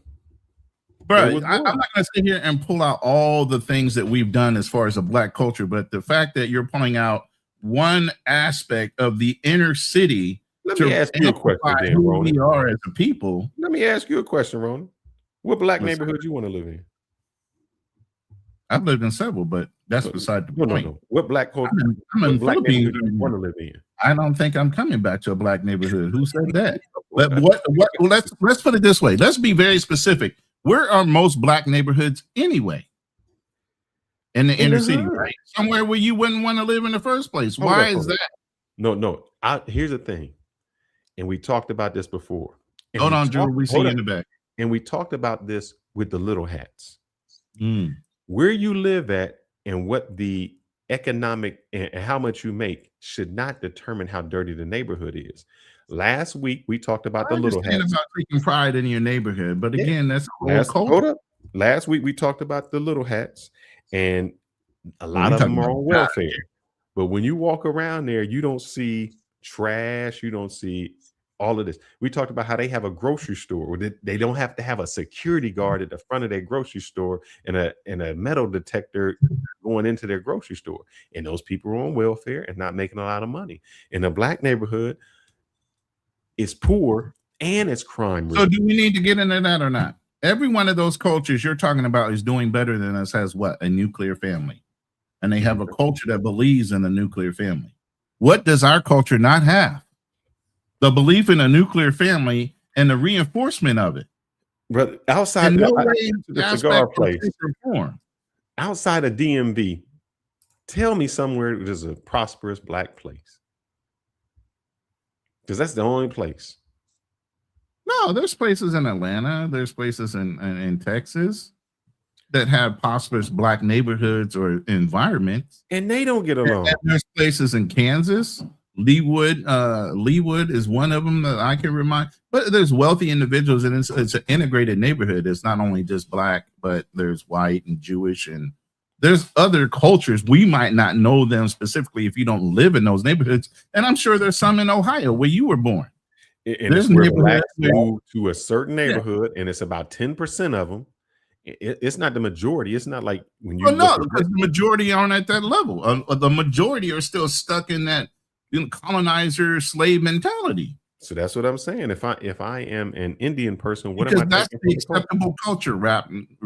You know, being a hoe, being a boss bitch, all that shit is replicated outside, and it's influencing our young people. But again, that's because what? We don't have a nuclear family. We don't have the discipline or the analytics in the house. We have emotional people raising our children, which are the females. And I'm not trying to be, but I am.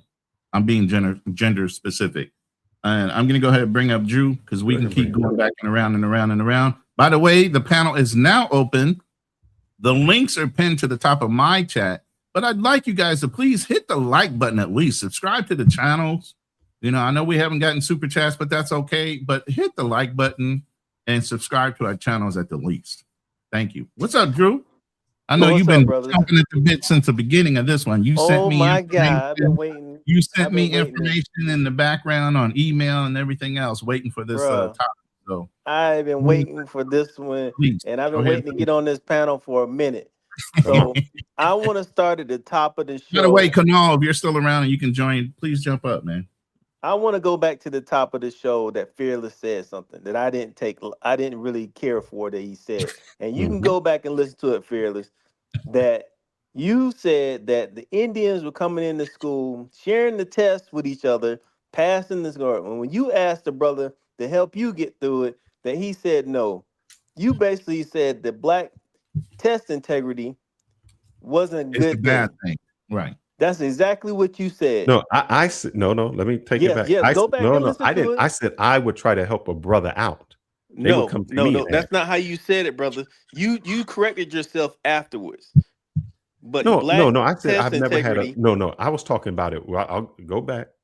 All in college, the Indians help themselves. I never needed the help when I was in college. I would always try That's to help. not how you said it, though. All right, well, I'll explain. I never needed the help when I was in college. I would always try to help a brother out. In the workplace, that's different. They never shared information. So maybe you can Nope, I'm not. I clearly heard that. Well, how you want to say it? They wouldn't. All right, they don't help me out. And what's that mean? Yeah, if I went to a brother and said, brother, you came before me, why don't you help me out? And they said no. It's still the same. No, it's not the same, because what you basically said, what you said at the beginning was that you said the first group came over. The first group came over. I agree with you. I'm going to agree with you, Drew. Look, okay. I'm going to agree with you. The Indians helped them out, and the brothers never helped me out. Now what? No, that's not what you said. Fearless. Okay, tell me what I said. You said that the first group came over. The first group of Indians came over, and they laid basically kind of like the groundwork to getting all the tests, getting in with all the professors, getting the tests, and they shared it with the next group coming in. Yes. Right? That's exactly what you said. And you said, when I asked a brother to help me try to get through, or like, I don't know, some type of test integrity, something like that, he said no. Okay. So you basically asked a brother to help you cheat. No, that's essentially what he was saying. That's exactly what you said. I'm going to go with you. I'm going to go exactly what you said. Okay. And go ahead. And where's your integrity? Where's your integrity? Because right now, that's what we're talking about. No, wait a minute. That's exactly what we're talking about. Let me tell you something. We're talking about a group that has come over. Let me tell you, Drew. We're talking about a group that has come over, and their integrity. Brother, you asked me a question. Let me answer it. Okay, go ahead. I don't need the integrity, because this is what I found out in college. It does not matter how you got the A. They don't care. It's when you get out and you go there. None of that stuff. What you're saying is, oh, I got this. That does not matter. It don't matter that I got straight. If I got straight A's, and I've been in places where I was the smartest person, and there's other people that were C average, and they got the job because of who they know. Was that fair? Integrity don't mean nothing in there. You think, oh man, I studied hard. You're thinking I studied hard and I got here. That has no case in any place. Slide down that slope, man. Just because they do it don't mean we need to do it. Hold up. You can be the smartest person and still not get the job. You can be the most intelligent person and still not get the job. It's never about integrity. You think the smartest person that you would think in the United States that the president would be the most smartest person, the most thing. No, they're always C students. George Bush ain't know nothing. He still became president. Most of the people who make it in their corporations are not the smartest people. They just get the smartest people around them, and they use the other people. Henry Ford, he wasn't the smartest person in his factory. He hired the smartest people. And we always have a saying, don't worry. I love A students because they'll always work for me. What does integrity got to do with it? Let me say this. What does integrity got to do with it? No. Let me point this out real quick. Of all the communities, I think we have been taught to have the highest morals and ethics above all the other communities. Yes, we have, because that's why Drew's bringing it up. Just because they're doing it illegally don't mean you should be doing it illegally. We need to do it the right way, the most upstanding way, the most moral and ethical way, while whites, Indians, Somalis, and everybody else is coming over here twisting the system for their benefit. We're saying, no, we can still do it. And we've done that throughout our history. We had to be 5 or 10 times smarter than the next man in order to get the job, so that the white man will give us a job because, one, we're making them money. So then they don't care about your skin tone.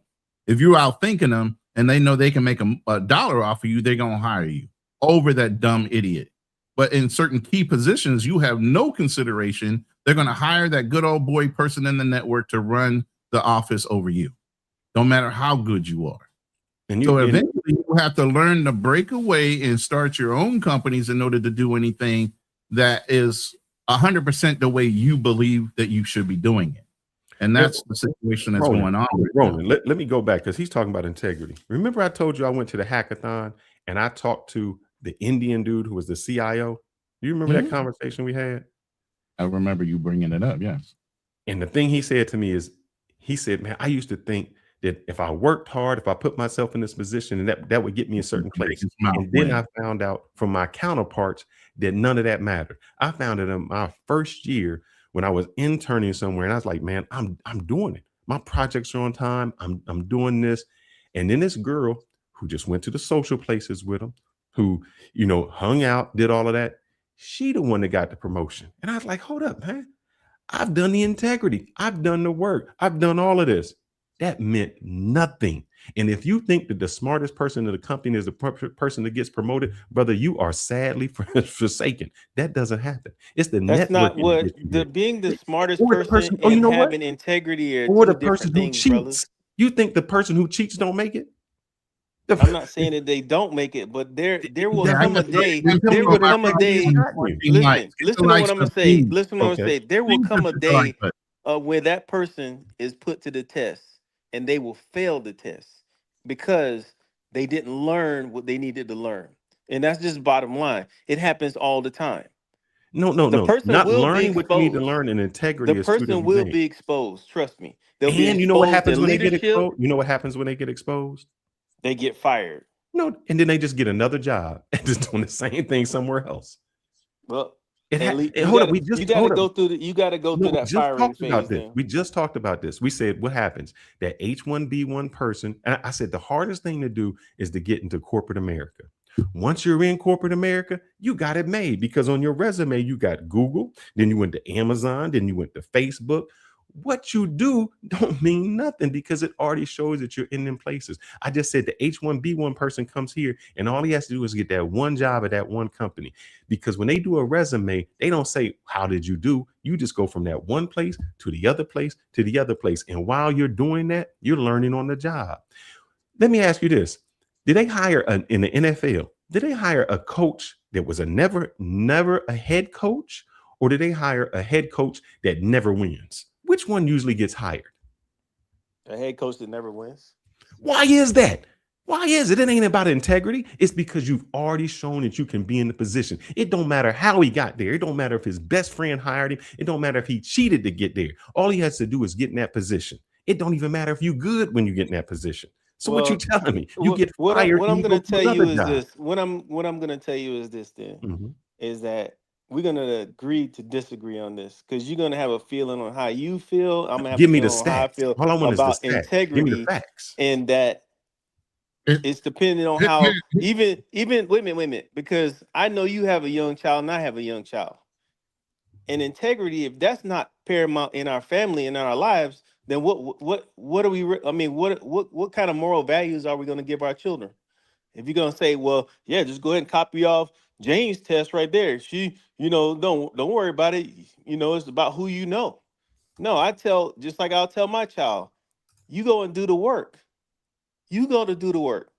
The person will be exposed eventually. You will get exposed. It happens all the time. So we'll agree to disagree on that comment. Let's move forward, and we'll talk about the rest. Here's of how the they Cisco play, stuff. and this is why you won't get with there. This is the Machiavellian. Never play fair in a game where the others cheat. That's how they play the game. And if you keep thinking your morals and things are going to get you somewhere, it doesn't, because they don't play the game the same way. And as Black people, we keep thinking we're going to play the game the same way. And every time they say, good, we'll just what do you call it? We'll do the patent for you. Hold up. Mr. Tenderism was going to play the game. And they say, we're going to take the patent from you. Let me say this, and this is why I said what I said. You can learn the rules of the game. You can play it as honest as you want in corporate America. But again, you're playing in somebody else's system. You're playing in somebody else's job, and you're growing somebody else's wealth. Learn the game, play the game to where you're educated yourself, and then go start your own business and compete against them. That's how you win. I'm just thinking Other about than this that, game. you're still going to have to cheat. I'm sorry. You're going to have to cheat in their system to get ahead. It's their system. It's built for them to win. It's not built for you. And this is the problem we have psychologically, thinking we need to play fair in a crooked system that only benefits the people that either own the company or the managers that are running it, which are also being supplemented by the owner. You get what I'm saying? So at the end of the day, you can't play fair in their system. You have to play fair in your own. So go invent your own system. Go invent your own business. Go be entrepreneurs after you learn the game from the guys that cheat best. I'm telling you, this is what I did. I learned from the best in the companies I worked for. And I took all those best practices, and guess what I did? I helped grow a whole medical supply and pharmaceutical sales business for a black guy. And then he ultimately got too big for his britches and thought he could do it on his own. And then I knew at that point, it didn't matter which way I went. The only way for me to be beneficial in the things I know is to go and start my own thing. Learn the rules, play the game, know that your system works, and go run it for yourself. Stop working for other people, because no matter what you're getting paid, 6 figures, whatever you're getting paid, guess what? They're making that much more than you. If they're willing to pay you 6, they're making at least $1 million or $2 million off of you. And they're paying you 6 out of it. My fault. I put these quotes in there to let you know. This is how they think when you get to corporate. People won't call it cheating when you win. They call it strategy. Yep. Don't play fair in a game that requires cheating. Fairness is a weapon invented by the weak to restrain the strong. Let me ask you a question. How many games have you watched? NFL games, Super Bowl games. You're like, oh man, they cheated. And then 5 years later, you know that all that mattered was it just showed that they was a winner. You can say they cheated. You can say they got there that way. And you know how many corporations have run over people, taken a patent and gotten somewhere. You're like, man, let's talk about Tesla. Elon Musk stole, he did not invent Tesla. He stole it from a company. He stole it. The electric car was already been invented. Do you ever let me say in response to you, sir, do you ever talk about the people who actually invented Tesla, or do you talk about Elon Musk? So let me say to you, sir, in response to cheating, you will get ostracized. Pete Rose has cheated, and he never got into a Hall of Fame. What's the guy who was the cyclist? Cheated, got everything stripped from him. Lance Armstrong. So you will get exposed. But Drew, some of us may not, some of us may. You're cheating in somebody else's system that controls the rules. If you take their rules and exploit them for your benefit, and then you start your own thing, who's going to punish you? And let's go with those people you said. Okay. Greg Pete LeMond. Rose. Greg Pete Rose. LeMond. Pete Rose. Start with Pete Rose, because I started with him. But Pete Rose didn't cheat. He was gambling. Yeah, he was gambling on games that he wasn't playing in. So that's it. But let's go with Greg LeMond. Was it Greg LeMond or Lance Armstrong? Let's go with Lance Armstrong. Was using chemicals. Yeah, let's go with him. He made millions of dollars. Say they found out he cheated. He still had millions of dollars. If he didn't cheat, he would have never been Lance Armstrong with the millions of dollars. You don't think they can't? Yeah. Didn't they come back and get that money too? No. Wasn't he sponsored by the U.S. Postal Service and he had to pay that money back? No, they didn't get no money. He made it off his little band, that little Live Strong band. All of that, he made money off of it. What are you talking about? I don't know any contract that you'll sign that says if you do something immoral, you got to pay back the money. If anything, they'll say if you do something immoral, they'll fire you because they can't get their sponsors or the people that back their company to give them money. So at that point, if you break an ethical contract, they'll just fire you. They won't come back and say you need to pay something back. If it was already guaranteed to you and you got paid it, they came back and say, oh, well, you did something ethical 5 years after the fact, but you were honest for 5 years, but we're going to take every dime back from you.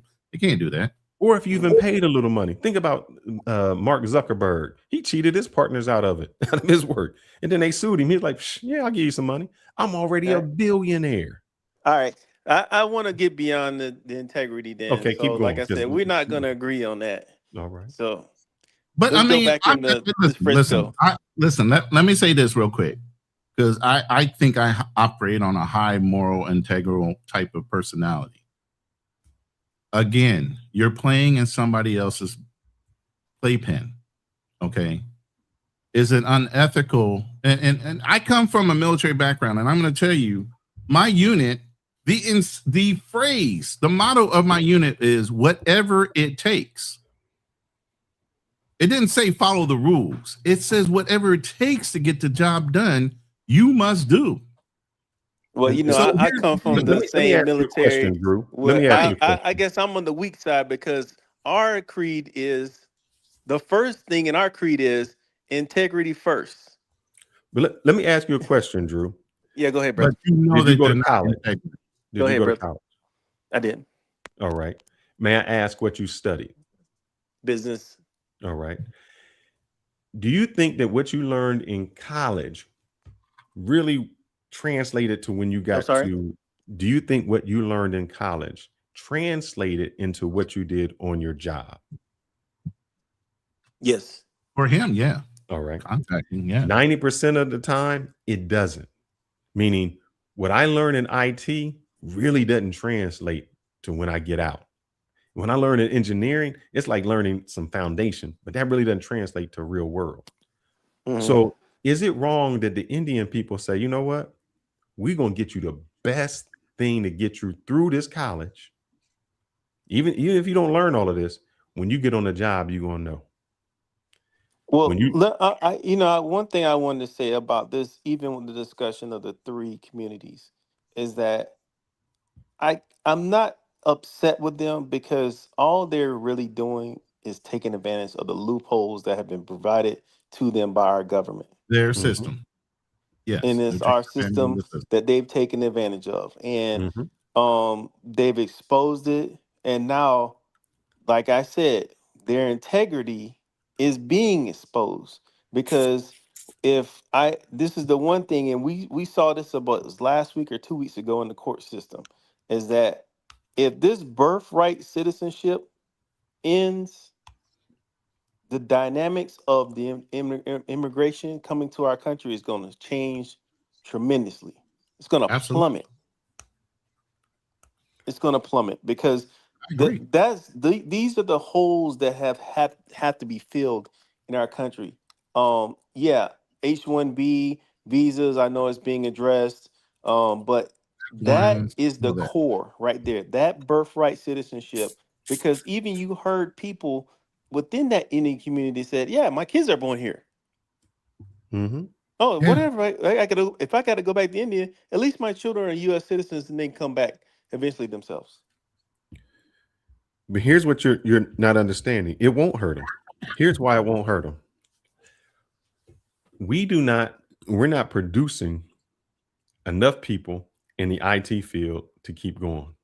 I just showed when I was on there and we talked about a lot of black folks don't get into STEM. They get into humanities, sociology, psychology, business administration. But again, those are black females. Thank you. Yeah, but even the black males, I'm in STEM, man. I look around and I'm the only one. Yeah, especially there's none of us. I want to make sure that the audience knows that when we talk about STEM, we're just not talking about IT. STEM is science, technology, engineering, and math. Basically, that's the acronym, but that includes medicine. No, it doesn't include medicine. Yes, it does. It does I don't include think medicine. STEM includes medicine. It does so. STEM includes medical background fields also. It's science, a part of science. It makes sense. Exactly. You're Biology right. is science. Technology. But we don't get into that. We get into nursing. We don't get Do you not have to take biology? Yet again, those are females. Do you not have to take biology to be in science? Correct. Yes. Brother, let me give you my background. When I first went to school, I was going into pre-med. I went into pharmacy. Okay. I would look, and there was very, very few black people. And that's in the first year, little blacks. As I progressed up, less and less and less blacks. And males, there was no males. I don't like the way that came out. The pharmacist that came through was all black females. There was no males. So when you say we're doing it, what are we doing? But aren't the black females considered we? I mean, let's not just segregate them from us. They're black people too. Correct. But what I'm saying, even out of that percentage, when you have a class of 100 people, you're still talking about 6 or 7. Okay. That 6 or 7 doesn't make a change. It doesn't. But here's the thing, Fearless. We always talk about, and I'm assuming that you may have attended maybe a PWI, because you're saying that the amount was not there. But that's the one of the things that we have that's different from the other communities. We have our own universities that if you attended them, you may see a classroom full of pharmacists or dentists or pediatricians or chiropractors. You may see that, but because where you went, you're saying, well, the field was limited. Well, of course it is, because we're not, maybe the majority of us are not attending that school. There's a whole medical school, I think, called Mahari, where people go to get their medical or their MDs. So, those things do exist. It's just that if you're not in a situation where you're not seeing them, I'm just looking at like that. Even at you those mentioned earlier, schools, what black community would you want to live in? Like, all right, I can think of, shoot, I wouldn't mind living in Martha's Vineyard. I mean, that's a prominent black community. I mean, but they're around. It's just that, you know, we say, oh, I would move out of black community. I grew up in a black community. I grew up in a black community where everybody cleaned their yard with no trash, with nothing. People came. I mean, this is old school. Everybody, mom and dad worked. I'm That. talking old school. I'm talking about Yeah, today. I know, you're. and I that's what mean, I said. The economy should not dictate how clean your neighborhood is. right. Even look at even Ronan. Probably when he grew up, I know he says from Baltimore. I heard that many of the black neighborhoods in Baltimore were astounding neighborhoods until they removed the factories. Or the pier. I mean, a lot of people worked off the pier. There's Yeah. huge ports there, but yeah, I was out of there by 8, man. But we couldn't diversify. That's what I'm saying. Other communities started to diversify.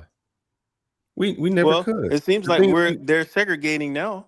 It seems like we have certain groups that are segregating. So I No, the mean, things we used to do good, we used to be good in construction, plumbing. Shit, we were some of the best farmers. We don't do none of that anymore. I rarely see blacks in the construction area, like, doing the houses. We used to master that, man. We used to have our own. We were the most entrepreneurial people there was. So let me say this real quick. This is off the stats of me running through ChatGPT and asking us some specific questions. In STEMs, bachelor degrees, males only, core output. White men at 34 to 36%, Asians at 12 to 14, Hispanic at 7 to 9%, and black men 5 to 6%. Lowest among major groups. So those are the stats. For white women, and here's the thing. Here's black STEMs in degrees by male and female. Black men, 35 to 40%. Black women, 60 to 65%. They're still outpacing us.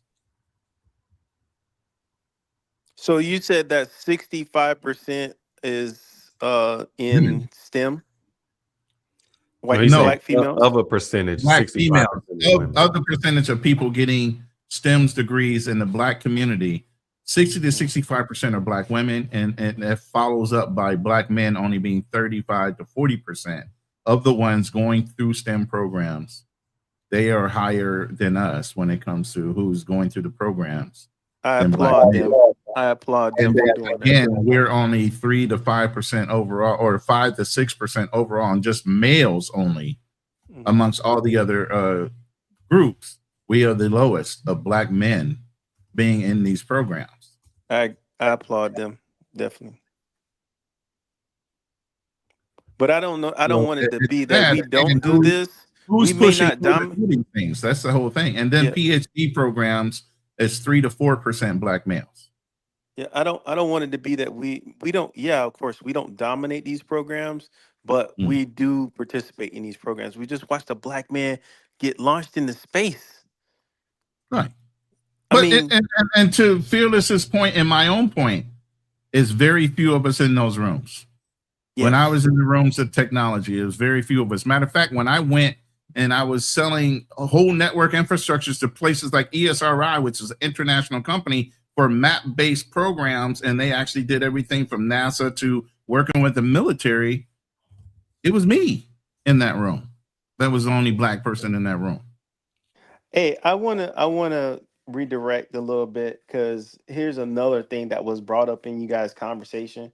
And I know Fearless, you live in Frisco, and you were saying, hey, Ronan pulled up the Google Earth or the Google map, and you told him to go to certain roads.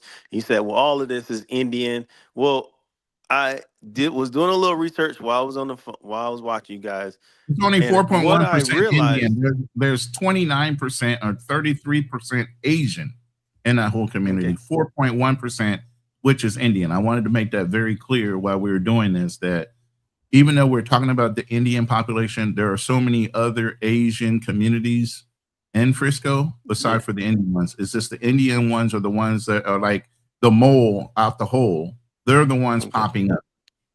But go so ahead. what I was about to say was that when you showed that, one of the things Fearless said was like, "Oh, all we have is barbecue restaurants and stuff like that." And Pretty I racial, went huh? and looked, and okay, so I was looking, and he said, "Oh, well, there's a Brew 7, that's Indian." And I was like, "Okay, what is a Brew 7?" I went and did my research, looked at it real quick.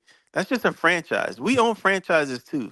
We own franchises in Chick-fil-A, we own franchises in McDonald's as African Americans. There's plenty of us that own those. Now, then Hold up. I You took saying what he plenty? said. You I saying took plenty? what you That's a big said. word. That's a big Hold word. on, let me finish. I took what you said. I took what you said because you said we own barbecue restaurants and stuff like that. Most of that stuff around Frisco is eating establishments for Indians. There are about 7 grocery stores there, but all of us eating establishments. They're no different than us. We have eating establishments. They have You know eating where they're different establishments. from us? And I don't know if you was They on they here. game in the system. No. I'm a let me see. Singletary grocery store, Mount Vernon. Let me do it. Is that Frisco? No. So let's see. I'm gonna show you this. When you say we own, there's a difference how we own and what they own. And I go back to this. This was a grocery store, one of the premier grocery stores. It was called Singletary Plaza Mart, owned by Rick Singletary, a prominent Black-owned grocery store. They opened big. They were serving 15,000 customers a week. They had to close down. Shoplifting, stealing, everything else that happened in there. So when we try to open something, we can't do it. We fail because of our own people. And when I say it, their places are full. It can be restaurants, but it's not just restaurants, man. They got the restaurants, and not just one type of restaurant. Like I said, there's a Can-Am pizza. They got the restaurants, the what is it? The food places, all of those, the franchise. They just not in one place. They diversify. With us, I see it. You in Texas, you see the barbecue stand, and it's just a shack. It's just a barbecue. Matter of fact, you got Beyonce's mama that couldn't even go to the Houston thing without getting shut down by the health department. Come on, that's Beyonce's Let me say mama. this in regards to the grocery store that you brought up. And, theft has always been in stores. Walmart deals with theft as we speak. That is a mom and pop, unfortunately, that went out of business because they couldn't sustain the theft that was going on. They didn't put metrics in place for the theft. I don't see But those metrics in place at the Indian restaurant. I did not see those metrics in place at the Jewish restaurant. Why do we need metrics in place at the Black restaurant? Or I'm sorry, grocery store. Unfortunately, like I said, theft is a thing. Now, And wait, hold up. I just showed now you let me say this. it's Now, not a thing in the Jewish community. It's not a thing theft, in the Indian community. Right, but you gotta let him get his point out. you got one community, the Jewish community that we just did a review of. They are basically being students of the Torah. All right, so I can see where theft is not going to be an issue there amongst them. And then you have this Indian community who's like, okay, well, we're coming in on H1B visa, and these stores sell us all of the combinations that we want. What will happen if, let's say, for example, the AI comes in and it says, hey, we don't need all these Indians anymore. I guarantee you theft in those stores will increase. Theft in those stores will become a thing because we won't need those employees anymore. AI will say, hey, why do you have all these Indian employees? I can do all of this work without them. And then it's going to be like, well, we got oh, we got all these jobs, and we lost our jobs. I don't want to go back to India. How am I going to ever survive? My baby's hungry. Oh, let me go down to the store and steal some food. I mean, that's basically kind of what happened in many of our black communities. That when the factories left and places left, people, they did what they had to do. Still, unfortunately. I would agree with that, but I seen people who have money in the black community still steal.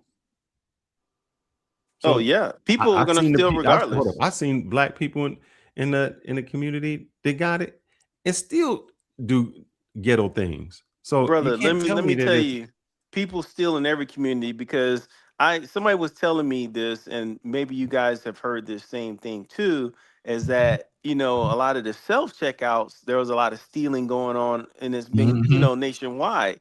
And they said that, like, for example, let's say Target, you go in and steal at Target, and they were showing this white lady that she stole, I guess, several times, but the one time she came in there and she stole, they were like, hey, you know what, loss prevention, we need to take you to the back. She was like, what? I mean, I just stole a piece of gum. She's like, well, we got you over an aggregate of stealing. You come into several targets and stolen. Now the bill is like over $1,000. So we're charging you because of the aggregate amount that you've stolen, not this one thing you've stolen. We got you on camera stealing multiple times. I do understand that. What is but when you take it as an aggregate, like what's the guy's name? What's the dude that be eating out everywhere? King, what's that guy's name? He's Mark Lewin. No, he's the one that Mark got the Williams. Mr. Tenderism all. He started that whole problem. Oh God. You talking about Mr. He's Tender? got the dreads. He's got the dreads. No, Oh, you all he talking does about is food reviews. oh, I know you talking about Yeah, me God. too. I can't think of his name Oh right now. man. But Yeah. anyway, like when he went to Atlanta, he's like, bruh, I'm trying to patronize y'all. Why is it that when I go to these restaurants, it's always an issue? Well, Mr. Tenderism wasn't owned by a black man. No, If you're not saying not that that. was I'm the talking about when he issue, was in Atlanta. what was the issue? He never goes in the restaurant. He always has somebody pick up the food and he comes Correct. back And he said and it they was bring it always back and an eat it. issue. I couldn't order on Sunday. I couldn't order online. I couldn't do this. I had to pay in advance. It was always 10 rule stimulations. Keith Just to Lee. get Keith Lee is Keith his name. Lee. Keith Lee, that would be Yeah. Keith Lee. But I mean, every restaurant has different rules and policies. Like, okay, well, Keith, the person that you sent in here, they may have ordered the food, and all they do is pick it up. I didn't know that he was going in and running into rules and policy and stuff. It always seemed that with Keith Lee, he said he sends somebody in there, they pick up the food, they bring it back to the car and they eat it. No, but it was all the things that he had to go through to get there. You don't see if you've seen where I mean, I'm living in Texas. I know there's a Okay. place. What is that called? The Common Table. Entirely different on the weekend. Crazy on the weekend. It's got so bad that those places have to put in rules for us when we come in. So what are the rules that you're talking about? Are you saying that maybe a credit card needs to be on place before meals, or are you saying that there's a Stuff dress like code? that. Oh, matter of fact, Or your dress code, man. We got to tell you we not only got to tell you how to dress, even at the Houston rodeo, we got it's been going on for years. Black men, right. we got to tell you how to dress, man. You can't Yeah, I come in mean, looking like this. it's unfortunate, Fearless. You are absolutely right, and it starts from the home Home because training. No I think nuclear family. Charleston White had he had a little short that I always watch, and it said, man establishes law and order in the house. That's why a man will be like, which you ain't wearing What that you got going out. on? He's not gonna let you Right. go out with your cleavage hanging out, or he Charleston White says your pee print. You're not wearing that. A man establishes law and order. And one of the things he said is that a man is not liked. He said a real man is not liked in his home. He is tolerated. He's only Wait, appreciated and once let's he's gone. specify that. In what home? In a home, like a family, or No. he's only You saying in a appreciated. He black said home, because a white home, a well, Latino what home? he was saying was that how many times have you heard, "Don't tell daddy," Or he says everybody's worried about taking care of mama when But daddy again, just that's gets a that shitty cultural tie. thing in the black community. Not all families and all cultures don't like the father, because the woman is already taught to disassociate herself from the black man. So that's why she tells that you can keep secrets. Like one of my ex-wives, and I was helping to raise tell your her stepson, my stepson. I didn't condone him having early childhood sex. And this is when he was 16, 17. I was like, no, don't. She went behind my back and said it was okay for him to do it. And told me later. Here I am trying to establish a discipline, and this is where the separation is. I can make a decision that's more competent than you. It becomes a competition at that point. You know what I mean? Yeah. So it all goes back to, like I said, the originally, that the problem is in our country right now, many people have come to our country or come to this country and taken advantage of the rules. And it didn't start with the Haredi Jews. It didn't start with the Somalis. It didn't start with the Mexicans. It didn't start with the Indians. You know, it's been going on forever. People look at loopholes. People share those loopholes and things within their communities. Is no different than when people go to file taxes.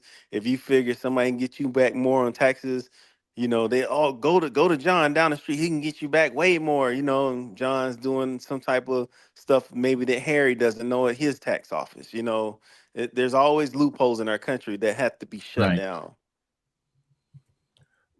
So you mad that they using the loopholes and we're No, not I'm not using mad at all.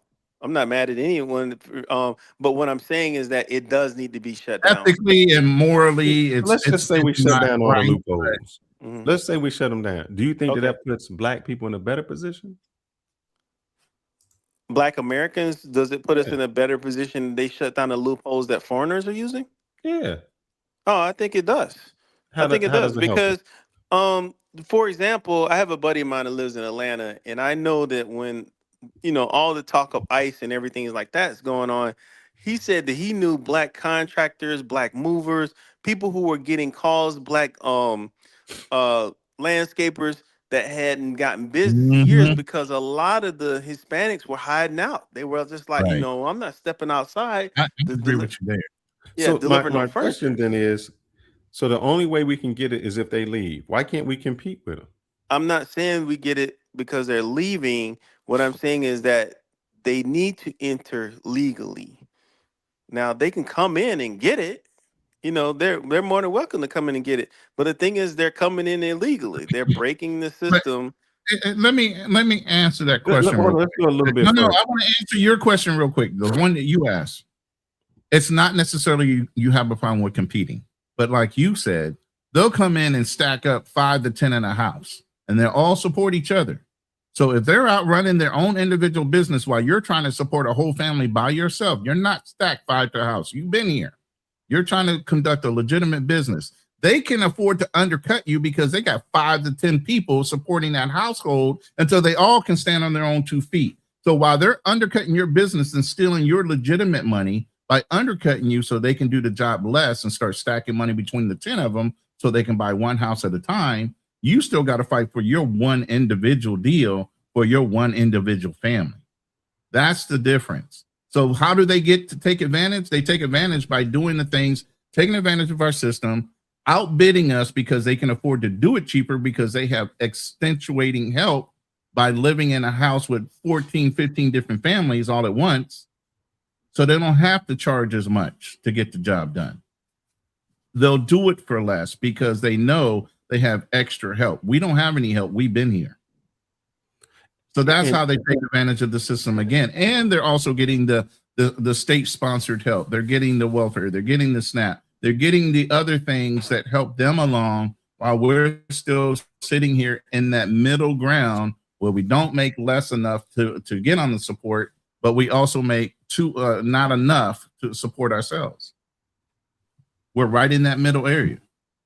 And just as we were talking about the Haredi Jews, what were they all saying?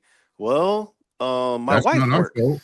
Right. My wife works. She does all the working. I don't work. You know, I studied the Torah. I sit here and studied the Torah. Right, and that's the other shame. A black man must work, but a whole Jewish guy can sit there and study the Torah 24/7, and his woman does not look at him like he's less than a man. And gives him 5 to 10 babies. Well, I know the Indian people work because I seen husband and wife working at the same Oh, of place. course they do. Just like Jamaicans, they got 13 jobs. What you mean? No, I'm saying both of them making, one making 150, the other making 150, and they stacking up that money. And but here's the thing, Drew. What you keep saying, maybe there's a little integrity and stuff like that. But I told you, my wife does the tutoring at the high school on Saturdays. It's a program that's outside of the high school where they bring in professors from college and other things to help people out. Who's paying for the program? The city or the state? A grant. It's a grant. It's outside. The Indians and Asians are coming there. They're showing up, sitting down. They showing up. They studying. They getting their college credits before they even get to college. What is the distinct difference between those households? What are the distinct differences between those households and ours? There's a nuclear family pushing the agenda, and there's no nuclear family in our communities that push the agenda that the education is that important because you have single family homes. That's the difference. No, brother, it ain't that. I went there to set up one Saturday. The black mom was, because they serve like I wouldn't say a breakfast, but they serve food. Like they might get something catered from Chick-fil-A or something. The black mom was more concerned about her son getting the food as she was with him studying.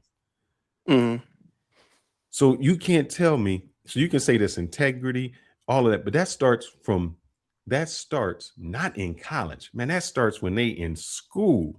I told you when I first came here, and I lived in an apartment, and when I would look outside, this is when I was deciding if I was going to move. The Indian people would go out about before dusk, gather, all of them with their kids, talk, play cricket together, all of them coming out as a community and learning. When they learn, it's like that one person goes to school and he teaches the next person that goes to school. All of that. We don't do that. Even when it comes to wealth, it seems as though, and I can't say all because it's not all, but a lot of times in our black communities, every generation is starting from zero or in debt.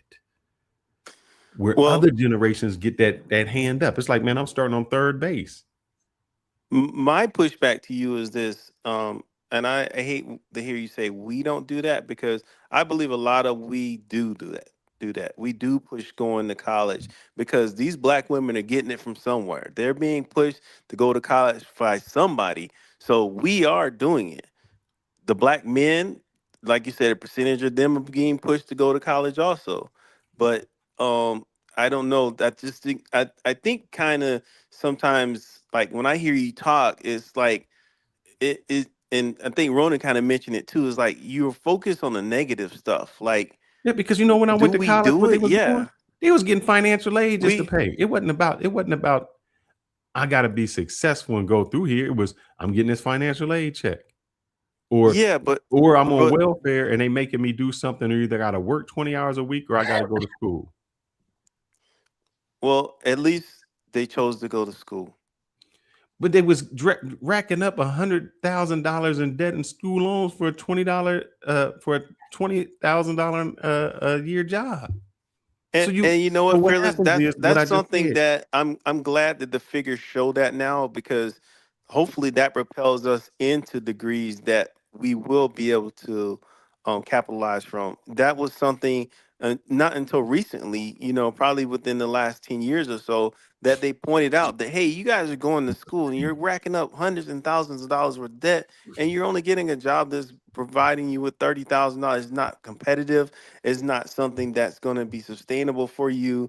And, it's stunning your growth. It's preventing you from buying houses. It's preventing you from growing your families. Hopefully going forward that, especially our people, that we do see that. So you keep saying I say we, but it's because I'm in this corporate and I look at it. I ask people about their 401k. They ain't even, they get a match of 6%. They ain't even putting in the 6%. And I'm like, bro, you ain't doing, what do you expect to do when you get out? None of that. Kids, Mm-hmm. I 529s, we ain't heard of it. Ain't putting no money in no 529. It becomes like a foreign language to them. Like, what do you, it's like, well, student loans. So like I said, every time we start all over from scratch. Well, I think a lot of that, Fearless, those things that you brought up, 529 plan and 401k, those are things that have to be, you have to be in an environment where people are discussing things like that. I noticed, like, when I came back, for example, um, if you're around a group that kind of talks about things like that, you're more inept to kind of get on board with things like that. And like you said, the Indian community, they come out, they play cricket, and they do these things, and everybody's probably talking about, oh, so and so's in college. You got to be in an area or somewhere where people are promoting that.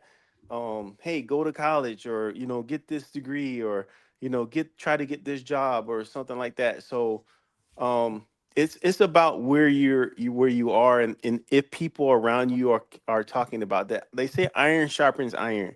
So if you're not around iron, to be sharpened, I mean, you may come out, not knowing a lot of things that other communities know.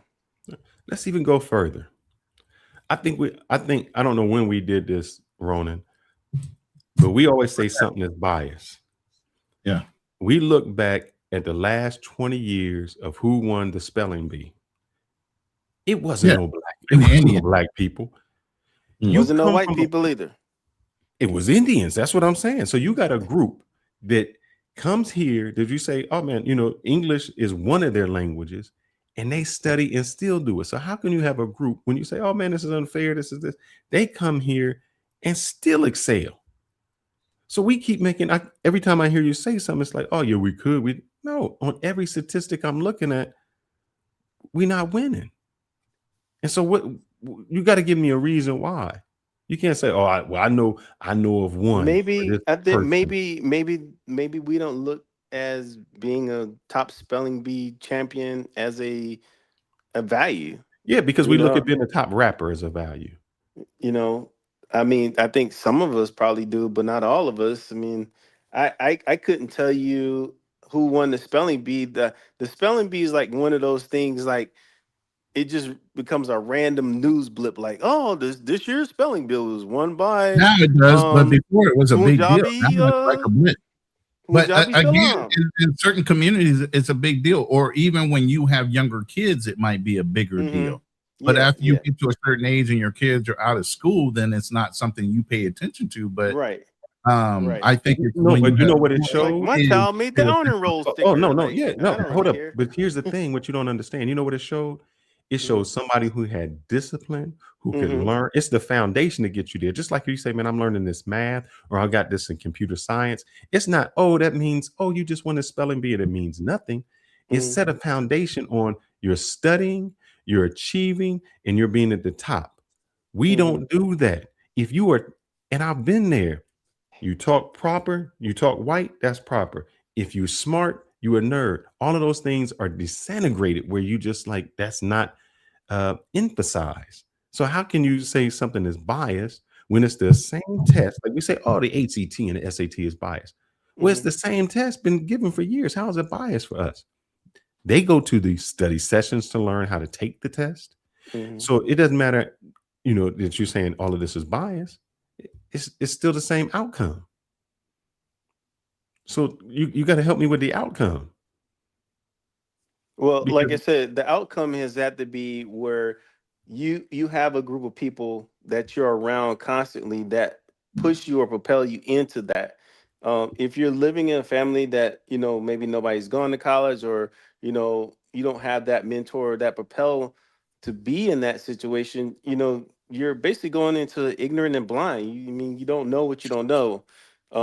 That's why I say I think it's important to be around others who are in the same or you could say equally yoked, or somewhat going towards or striving towards the same things. If you have people who are around you who are striving towards home ownership, people who are striving towards real estate buying, people around you who are striving towards going to college, or hey, you're young and you got young kids, and you say, well, we talk about 529 plans and getting in a 529 plan, or we're getting closer to retirement. Let's talk about 401k. You have to be around those environments. So I just told you the environment that the kids are going in are all in the same place getting tutored. Mm-hmm. The Asians and the Indians are getting tutored and taking it serious and learning, how can I advance here? So The my pushback minority on you kid, is that how do you know that the minority child isn't taking it serious because we sit there and watch them. just because you witness his mother talk about Chick-fil-A doesn't mean he's not taking it serious. It just Because we means that his sit there and mom watch them, man. wanted to We make sure he sit got there. something to eat. We sit there and watch them. They on their phones. They laughing. They taking a little bathroom break so they can go in and talk and gossip. And their scores show it. Mm-hmm. The blacks are not there advancing. They are there because they are falling behind. Mm-hmm. The Indians are there advancing, meaning Mm-hmm. I've already done this, and this is the limit to what my school has done for me. What else can I do beyond what the school has done? What when they go to tutors, it's not I'm falling behind tutors. It's I need Right. to achieve beyond that. Oh, absolutely. I mean, and to me, you have to. And this is a good point somebody makes. Accountability is key. Yeah, you have to be accountable, and you have to take it a little bit further to be competitive. I mean, like for example, I'll just use my child as like for example. There hasn't been a summer yet since she started going to school that we just allow her to sit around and have that summer brain rot. She's in some type of class. We had her in during COVID. We had her getting tutored online. There's always something that's propelling, and we're pushing like, hey, you just can't sit around and be on your iPad all summer. Now that you're Who 10 or taught you that? 11, you got to go to some type of summer program. I got two questions. Who Mhm. taught you that? That's the first one. Mhm. Who taught you that? So the way I was taught it, Fearless, because I didn't do it myself. The way I was taught it was that I looked at others who had did it, and I said, "Man, that would be great. If I ever had a child, I'd really start pushing them towards going to summer classes and not developing that summer itis. And they said, especially with young children, if you start them on that, they don't know any different. Okay, well, every summer, this is what I got to do. Now, if you start them on it late in life, you're like, well, I'm gonna start my 11 years. She may be like, man, these past summers, last summer, I was able to just go to Disney World and, do all this other stuff and lay around the house. We've never had, like I said, ever since she's been in school, we've never had a summer where she sat around. It's not allowed.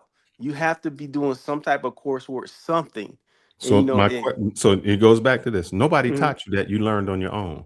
So a lot of us don't need anybody. We're just not learning on our own. Mhm. Second question is, what is the makeup of those classes that you take her to? Um, The racial makeup. the racial makeup is Caucasian and I think I seen like because I really don't see the students, but I seen a lot of Caucasian kids there, um, and maybe like a few Asian. Like when I say Asian, like um not Indian Asian, but kind of like Chinese Asian. Mhm. So when you go out into the world, Mm, they already got the advantage. mm, yeah, So yeah. when the people in here say assimilate or go here, assimilate to who? Go to where? So the problem your daughter is going to have is she's going to basically um, succeed better than her community. She's going to look around. Ain't gonna be no brothers. Ain't gonna be nobody. Yeah. Yeah, but that's what I say, man. Hopefully, me as her father, and looking at me as the example and saying, well, my father put me in these positions to get, to this degree or get this, and now I hated it, but now I look back at what he did, and you know, for me as a father, only thing I just want just the appreciation. But did you just hear what you said? What's It that, took brother? your father and his structure to make you appreciate you as a father and the structure you're giving your child. Oh no, it wasn't my father that did it. No, what I said to Fearless earlier was that I had watched others do it, and I was like, man, I want to do this for Here's my the thing. kid. You had to watch because maybe your father wasn't in the home. Yeah. But how many other kids are doing it your way by learning by observation? I was one of those kids too. I learned through observation, even though I had stepfather in the home. I had a lot of uncles and people that reinforced the male side of who I was supposed to be, deacons in the church, things like that. But there's a lot of mothers that aren't doing that, and there's a lot of kids that don't even seek to observe the proper way of doing things.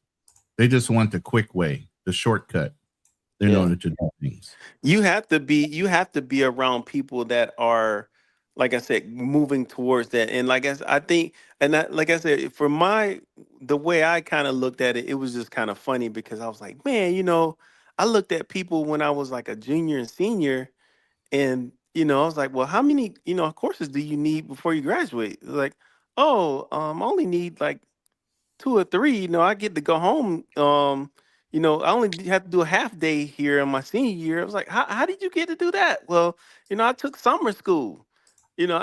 I knocked out a couple courses during the summer, or I already took some AP courses. I already got like 3 credit hours, which isn't a lot, but it's like I already got 3 or 6 credit hours for college already. It's like, dang, what was I doing? But it all worked out. It helped me see where I wanted to put my child, like the direction I wanted to give her. So, like I said, I'm holding to that. Like I said, we have made it to where, like, hey, we're gonna play during the summer a little bit, but you're not gonna just sit around the house. Those days, we just can't do that right now. But I talked It's about this. I competitive. said the high school that I went to, it wasn't even about, like you said, oh man, I got this grade, I got this grade. It was about the people that you associated with. I said that there was a gentleman whose dad knew not the Supreme Court, but like the Ohio Supreme Court judge. And he interned for him. They don't call it intern. There's another word that they use. Clerk. Yeah, they clerked for him. Mm-hmm. Sophomore, junior, senior year. So now he knows, met the governor, I met the politician, I know all of this. He goes to college, he does the same thing. So he goes out, graduating from college with basically 8 years of knowledge already. Mm-hmm. So it wasn't what he knew. He was just in the area.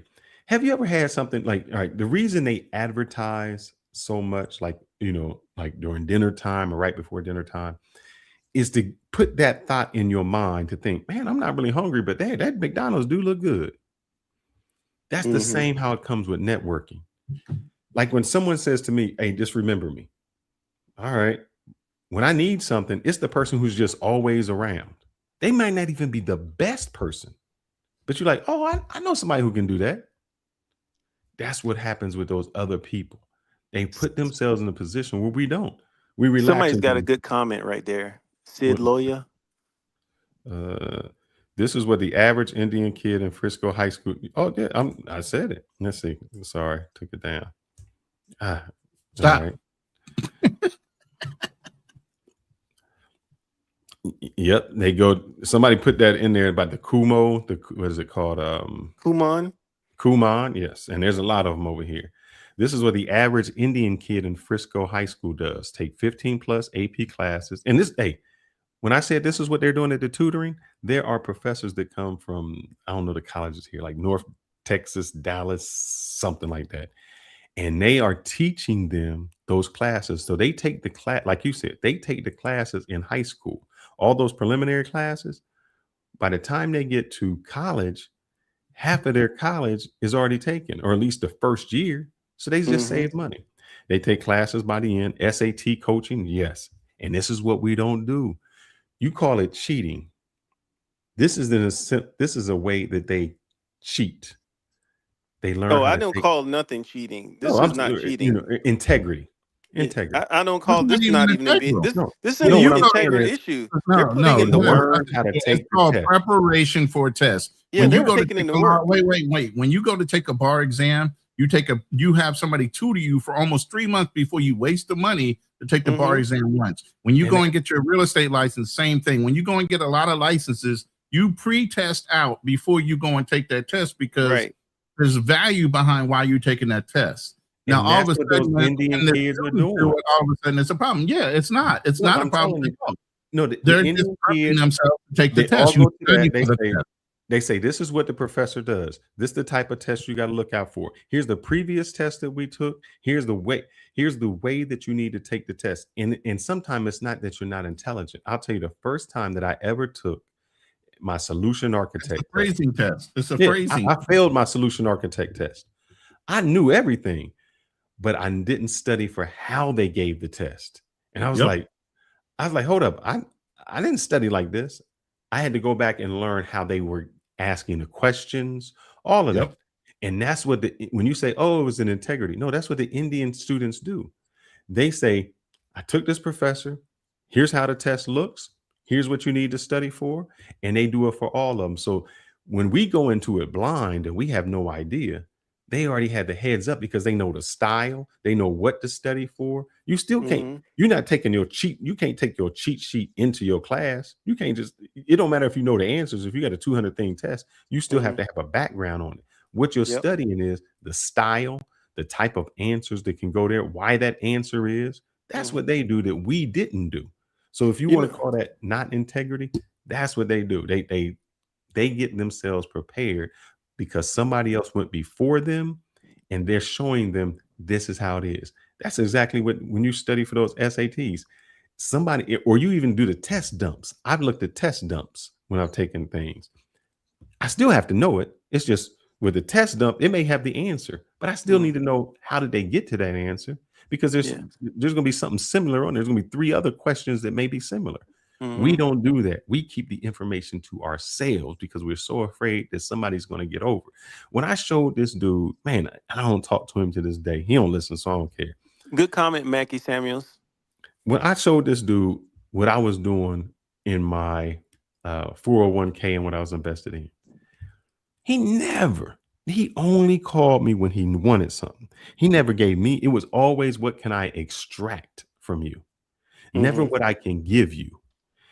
And then when I was saying we have certain levels, and I said, oh yeah, man, I was like, they wanted to put me at a 19, but I just didn't want to do this. Oh yeah, I can be a 19. It was always a competition. I'm like, we're not even in the same department.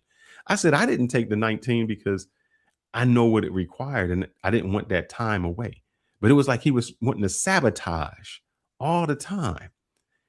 It was never, and I'm telling you, maybe too many of us are reading the 48 Laws of Power. You said we're reading or we're not reading, or maybe what? we're reading it. Oh no, I don't know what they're reading, because that doesn't help out, because what it does is just it lets me just shut somebody out. If you are not giving information and you can't help me, man, there was a dude who said, if you're not helping me with finance, romance, expand, or I'll find out what he said. It's like you're not no good to me. There's nothing that you're assisting me with. You have somebody in the chat, Sid Lawyer. I guess, are you Indian? Because I mean, you can hit the link and tell us what you know. Because Fearless does live in Frisco, so I don't know if you know that, Sid, that Fearless lives in the Frisco area. Yeah, I just asked you guys have any questions about Indians. This is an open panel right now, so you're more than welcome to join the link. Hit the link, and especially Sid, if you're in my room, it's pinned to the top of the chat. You can hit that link and join us, especially if you have insight. I don't know where you live at. He said he lives in Frisco too, and he's Indian. And he's Indian. Oh, we would love for you to join. Oh, yeah, definitely, bro. Join. Definitely. Because then we would understand the mindset of your community. Instead of guessing at it, we would be able to understand it fully from somebody in the community. And we would have some questions for you, because what I have seen, we would love for you to give me that. 2 minutes. Yeah, I got a lot of things I'm gonna ask you. So I give let's you 2 minutes. Be cordial when we ask. No, let's no, not get into our lawyer mode and rapid fire him to death. All right. No. I want to know about how that process works. By the way, while we're waiting on Sid to join us here in a couple minutes, please hit the like button if you're still in the room. Really appreciate it. We're not asking for super chats or anything like that, but hit the like button and at least subscribe to the channels for future lives and notifications. Thank you. I tell you one thing I kind of wish I did own in Frisco is during those office spaces, because I'm like, man, I don't know how much rent is, but if I can rent an empty office space. That's what I'm saying. That's a lot on itself, just renting a space like that. Matter of fact, I'll let them rent the spaces. Just let me use it. Right. I'll be your one attendant that's always in the office. Just let me use one of the empty offices. I'll be your attendant. You know, you got free power, light, put some coffee in there, microwave. So I want to go against that community, but like I said, sometimes we are the Tommy Sotomayor, where we say we were the first, we say that we did it, we should get our accolades, and the Kevin Samuels are saying, yeah, you did it, now what? Okay, maybe I did take everything you did, I just made it better. Yeah, like I said, I'm not mad at them, because like I said, they're taking advantage. You know, it reminds me of that Dave Chappelle joke where he talked about Trump and how Trump was debating Hillary at that time, and saying the tax breaks that he gets, and he says, well, yes, I take them, that makes me smart.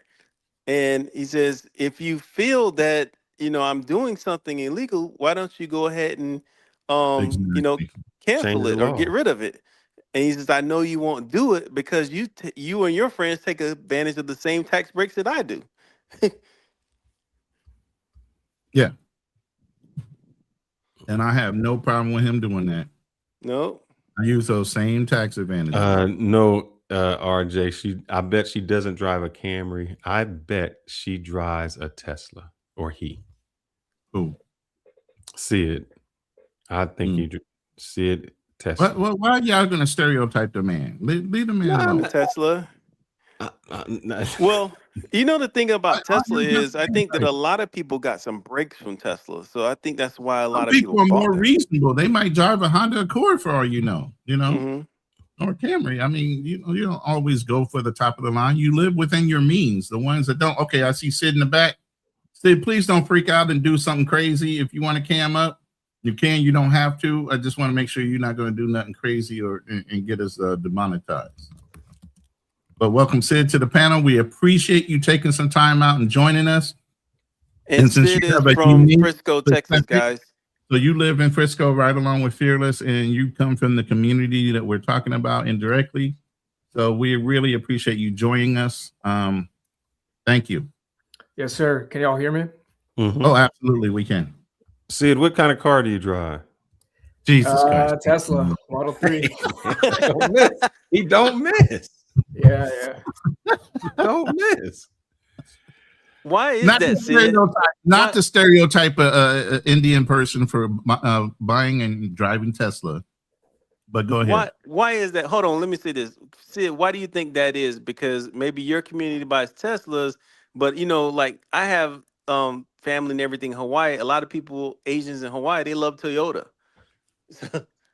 Yeah, I mean, I feel like each community has like its own like status symbol kind of, right? So I feel like the Tesla, like when it first came up, it was kind of like a status symbol. I mean, now like everybody else has it, so it's just kind of like the trend now. Yeah. Oh, okay.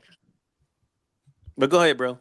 So Sid, you're in the community we're talking about, and it seems like your culture and other cultures that have come and immigrated into the country for your let's get some background on Sid. Hold on. Let me ask. We don't know if he was born here or if he migrated here. So let's find out. So, So I was. Sid, were you born here? Do you have an H1B one? Are you green card? Green card, citizen? Do you work in tech? Yeah. So my parents came over in about 1999, 1998. Dad came on a H1B during then, but I was born here. And so, right now, I went through the Frisco school system.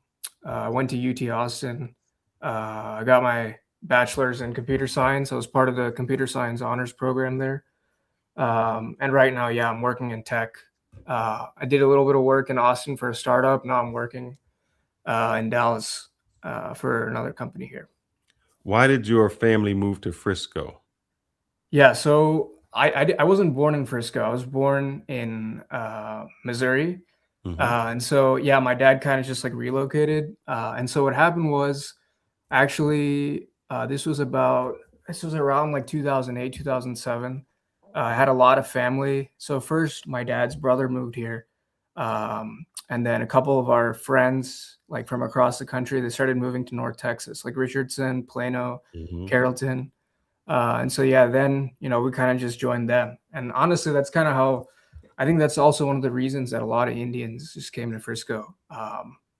Just because a lot of other people started doing it too. That's how Indians move. Sid, let me ask you a quick question because I don't know. Did you see the Tyler Oliveri documentary? Yeah. I've been very plugged in on this whole situation. So one of the things he did pinpoint was that there was a certain town or a county or somewhere in India that people, it seemed like he asked the questions like, "Are you from?" And everybody was from that same town. Yeah, my family's from that town actually. Okay. Yeah. Okay. So that town is called Hyderabad. It's in India.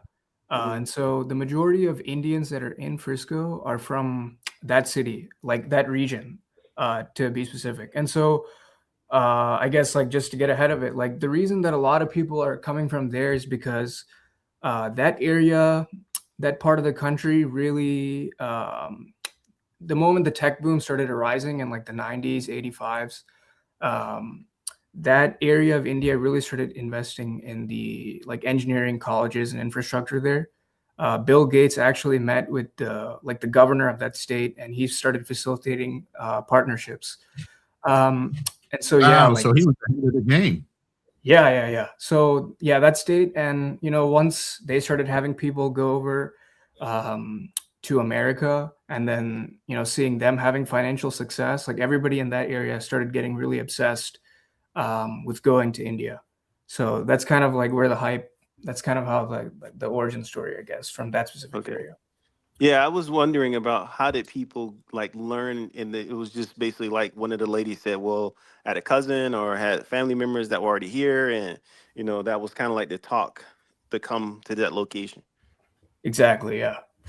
Now, Sid, with you watching that, I can't call it a documentary, with that YouTube investigative, yeah. How much of it do you agree with? Have you seen, or you don't agree with? You say, yeah, that's not how it is. Let's take, for instance, the H1B1 visas that people like Cognitive, I think Tata, TCS are using Indians to come here that maybe not be qualified. Yeah. So I thought the documentary, I know Tyler, I've watched a couple of his other videos. He kind of has like a reputation for being like a little bit racist or, whatever, but I thought the video was like pretty fair in like its assessment. I think there are a few things that will get kind of misinterpreted, but I think the underlying thing that I kind of want to just tell you guys is that like, no H1B job, like no Indian is coming here without like the approval of like, a big company here. So let me explain. So in the video, right? So you see a lot of these like ghost offices, like these mom and pop consultancies. And so, for them to actually bring somebody over, there has to be a contract from like a company like Amazon or Google. Wait, no. And so you guys know, like they get those contracts. Yeah. Wait. See, when you say a contract, but who holds that contract? Because I've seen it where the contract, like where I work at, we have a contract with TCS, which is Tata or Cognitive. So it's not actually that person getting the contract through the company. Tata will give will be the sponsor of the H1B1. They're like headhunters, right? Yeah. Yes. Yeah, I mean, I think like the underlying message is that Indians are just cogs in the wheel. I think they're getting I mean, I don't know how to put it, but like I know there is some level of fraud. But at the end of the day, like I feel like companies are just as complicit in this and screwing over American workers. I agree. I agree with you. Yep, Yeah. I agree. And I but think yeah, that's the biggest scam of all. They're blaming some of these cultures for taking advantage of an offer from another country, but yet and still it is the corporation that's allowing this loophole to be taken advantage of for being able to charge maybe that tech person less pay. Well, no, And I would then- say that where the real less pay comes in is through the staffing agencies. No, The staffing agencies are also taking their cut too. It's more of when we do offshore. That's where the low pay comes in. You know, if we can get someone offshore during the opposite hours to do things during the opposite hours, we can pay a lot less. So it's a lot of offshore that people who are actually still in India or somewhere else that Yeah, like me, Okay. I'm 12 hours ahead of you guys. So when you sleep, I'm awake. And so work gets done in a 24-hour cycle. If you know how to pass off work from one person to another, that project gets done a hell of a lot faster because you really got 24/7 eyeballs on that deal. That makes sense. I want to ask some deep questions to you, Sid, and please don't get offended by anything I say. I work go with a for it, company, and if I showed you the list of people that are under me, I could go through Geetha, Chakri. I could tell you every Indian name that Yeah. works under me. Let's just go with some bases. What is it that your father instilled in you, and why do you think the Indian population somewhat excels? Like say Frisco. Frisco is one of the top schools. What did you notice growing up that you didn't see other minorities or majorities doing?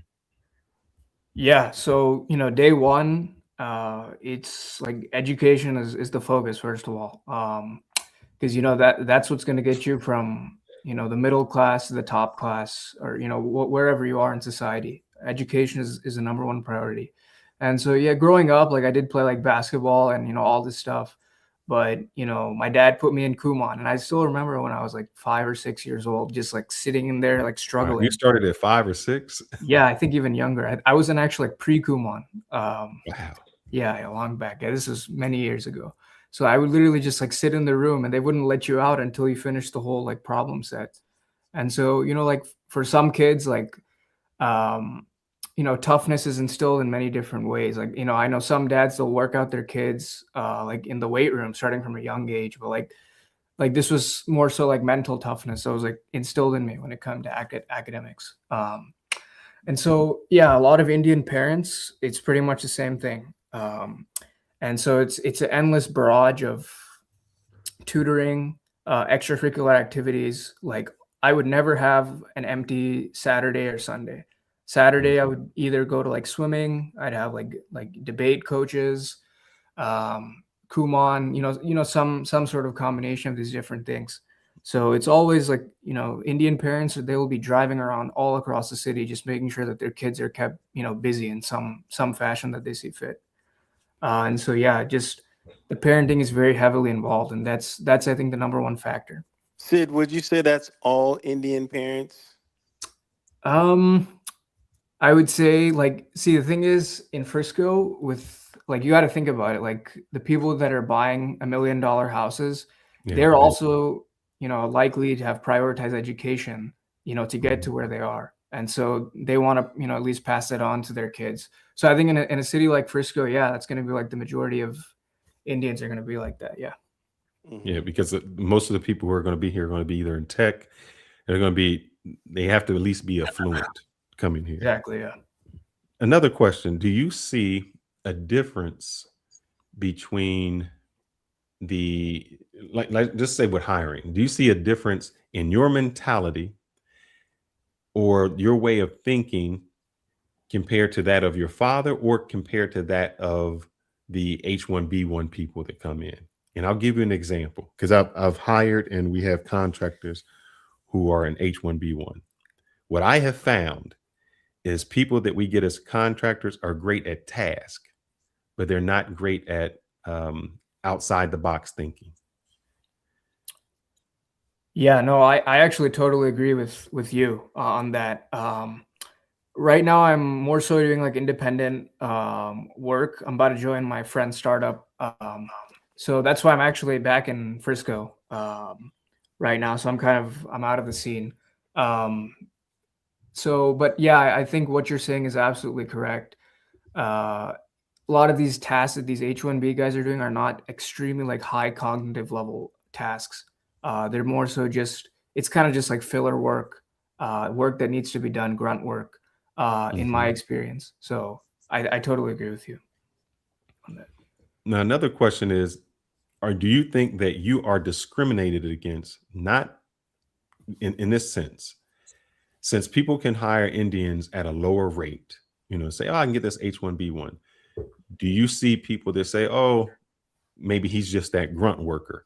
And when I say the thought process, because you were kind of raised in the United States, maybe you have the mentality of thinking outside the box. Are you discriminated against in that sense, where people pigeonhole you to one way? Well, my case is, I think, a little bit different because I came from a very prestigious computer science program. So I had a very good like pipeline into the job market. I went to UT Austin, computer science and math dual degree program. It's called the Turing program. It's very selective. The average SAT score is like 1550 to be a part of it. So almost all the guys within my like program, we all got into like FANG. So we all got top jobs. So I mean, just kind of having that label on my resume took me a pretty long way. So I don't think I've been discriminated against, and we're in like a separate hiring pool, like I said, like compared to H1Bs and all that stuff. So I don't think that's an issue right now. I've said this, and I wonder why. So in my part, it's called One Tech. So we do the cyber, we do the STEM. Gotcha. If I look down my organization, or within any organization, I could say that 75% of that workforce would be Indian. Why is that okay? But if I hire 75% blacks, that would be frowned upon.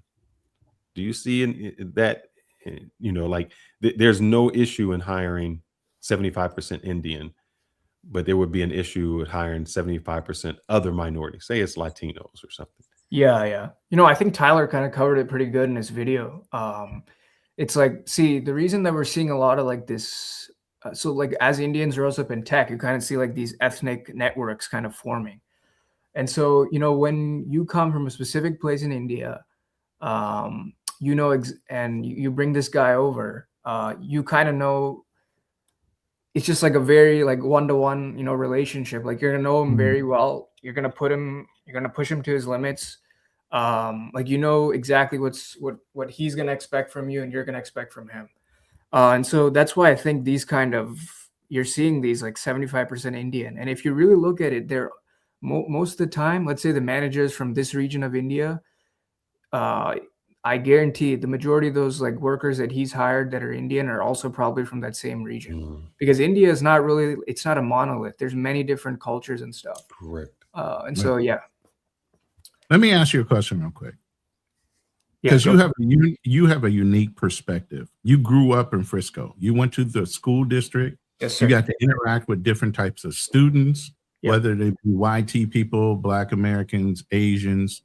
Did you see a culture inside of the schools as far as caring about their education versus the ones not caring so much about getting that education and being driven towards the STEM area or any area at all? Did you notice a difference in the students? Yeah. In high school, yeah, for sure. I guess when it comes to like race, and we're not going to take offense. We want your honest opinion on how you have to be politically correct. Okay, yeah. Right. We want your honest opinion. I mean, my school was, I would say, about 2/3 white, and then the rest of that was like pretty evenly split between Latino, Indian, Asian, Black. And I'd say, yeah, like I don't think the white kids, they had as much of an emphasis on education. Like if you look at like the top 10 of my high school class, like I think 9 out of 10 were Asian or Indian. And so, I mean, yeah, it's hard to say. I mean, there's always going to be top performers from every race, but as a whole, like, yeah, as I would say, like Asians were prioritizing education a little bit more. And like in my AP classes, they would be majority Asian dominant, even though we were only, let's say, like maybe 15 or 10% of the school. Mhm. That's Question important to about know. that, Now, Sid. did the YT people seem more entitled? Like they Yeah, yeah. had a pathway or something I more mean, so yeah, than with the everybody else? white kids, right? Like, think about it. Like their dads, they Yeah, kind of just that's go through my this. question. Yeah, yeah. Go for it. So in a sense, Sid, I know we were talking about education gets you somewhere, but did you notice that, especially being in Frisco, you have people who are, Affluent. $1 million Yeah. homes, so Yeah, they yeah. are affluent. Did you see the white kids get into certain places not because of their academics, but That's why I because of asked that. who they know? You're talking about like colleges? Jobs, Colleges, networking. jobs, or just like Yeah, I said, the entitlement part of it. They seemed more entitled, like they already had guaranteed pathways to the direction, whether their dad owned a company or whatever. Did you notice that kind of like mentality of entitlement? Like they already knew they didn't have to work as hard. yeah, yeah. I mean, I saw that definitely. Like, there's kind of like this pipeline. Like, some white kid goes to like a state school that his dad went to. He joins the same frat, and as a result, he gets those same kind of connections. Legacy. Yeah, Mhm. yeah, in a way, yeah. So yeah, there's kind of like those types of pipelines that are only kind of exclusive and available to white people. So yeah. Now, do you have your own pipeline? And I said, when I went to my university, and I don't know how long you've been on, I'll give you the example. I went to my university, there was a shuttle that would always let people off. So there was, who didn't park on campus. When the shuttle would stop, the Indian community lived there, they would all get off. Uh-huh. Now, I dated an Indian girl. I'm going to ask you some questions about that. But Yeah, one yeah. thing that she talked about was the first people that came through helped out the next people who helped out the next people. So they, like, I took this teacher, this is what you can expect. Here's their test, here's what they do. And it was like a whole connection in that whole community that they assisted each other, whether it was the teacher, whether it was the exam, it was, and they kept it to themselves. Did you see that? Do you see that? And what do you have to say about that? Yeah, I mean, like, look, like white people have been doing this in finance for how many ever years, and so now that other communities have kind of at least anchored a couple people in, now they're also establishing those similar pipelines. And yeah, I mean, like in college and high school and stuff, I don't think it has much to do with race, but I think in the job market, I think that's what we're kind of seeing, and people are getting mad about these Indian hiring networks, but like how is this? I don't see how it's that much different from like these types of Wall Street pipelines that have existed. Yeah, I agree with you. Now, in college, like you said, you went to college, and I guess some select people went through there. Yeah. Were there people who went before you who reached back out to help you? Did you reach back out to the next, generation of Indians to help them? Were you the pioneer at UT Austin, or did you have connections where you knew people and then you referred to them as far as what to expect?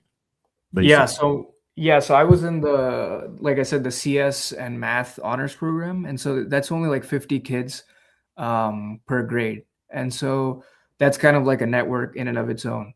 And yeah, like I think in my class, I would say probably of those 50 kids, I think I would say 2/3 are Asian of that. And yeah, I don't think it had much to do with race, but more so just being in the program and helping. Like, I got an internship in, like, let's say the guy above me got an internship in Apple. So I kind of talk to him. He lets me know like what steps do I take. And so yeah, I don't think it has much to do with the race, but more so with the program and surrounding yourself with like-minded people. Right. Now, Sid, I got another question. I think, just from my perspective and from what I've read in the chat, people are upset that the Indian community does not assimilate. Can you help me out with that? Yeah. Why is that? Why do they stick to their own? I'll let you go. I don't want to put any words in your mouth. Yeah, so I think we're seeing, I think the Indian community can assimilate, and I think we've seen it in the previous generation. So when my dad came over here in I think 96 or 97, like you pretty much had to assimilate. So he moved to like some, remote area in Missouri. And so like there's no Indians in there. And so you kind of just have to assimilate into American culture. There's certain things that you have to give up. And so what happened is, now that Indians kind of have this economic mobility, they're able to create these ethnic enclaves, which is what we've seen in Frisco. And so now that they're all in one place, the people that are moving in from India, they come in here and their life is essentially an extension of also essentially living in India.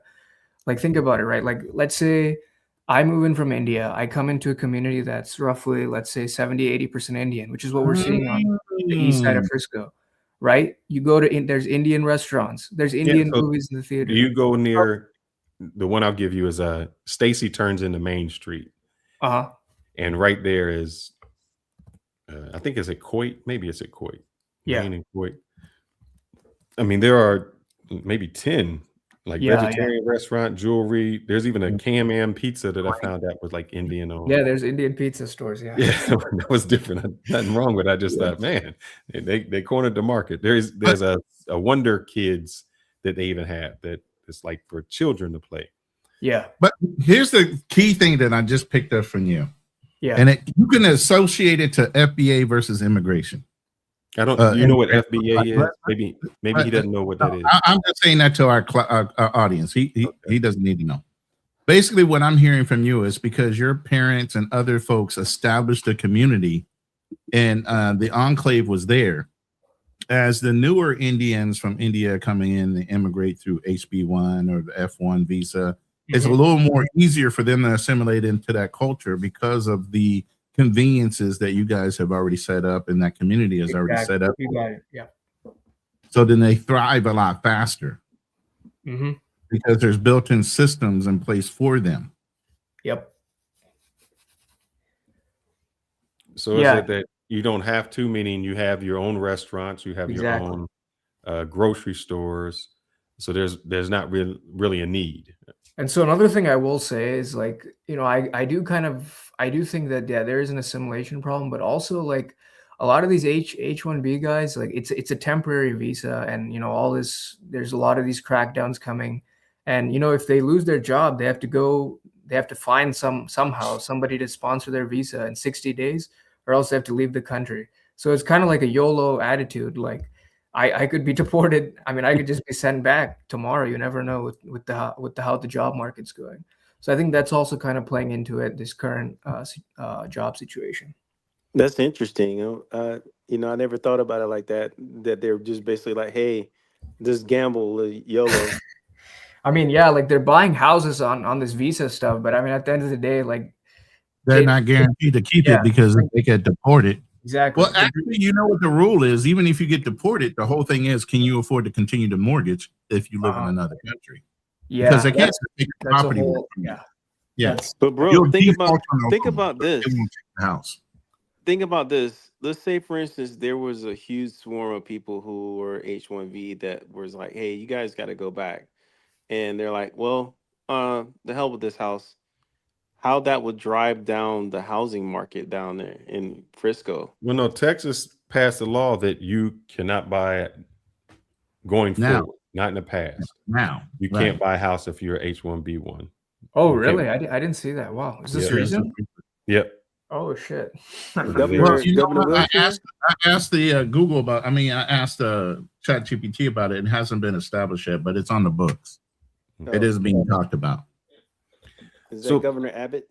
I have a question for you, Sid. Now we're going to get into a little race. As I said, when I was in college, there was 2 Indian women that I dated, one in college, one out of college. Nice. And her name was Patel, Nikki Patel.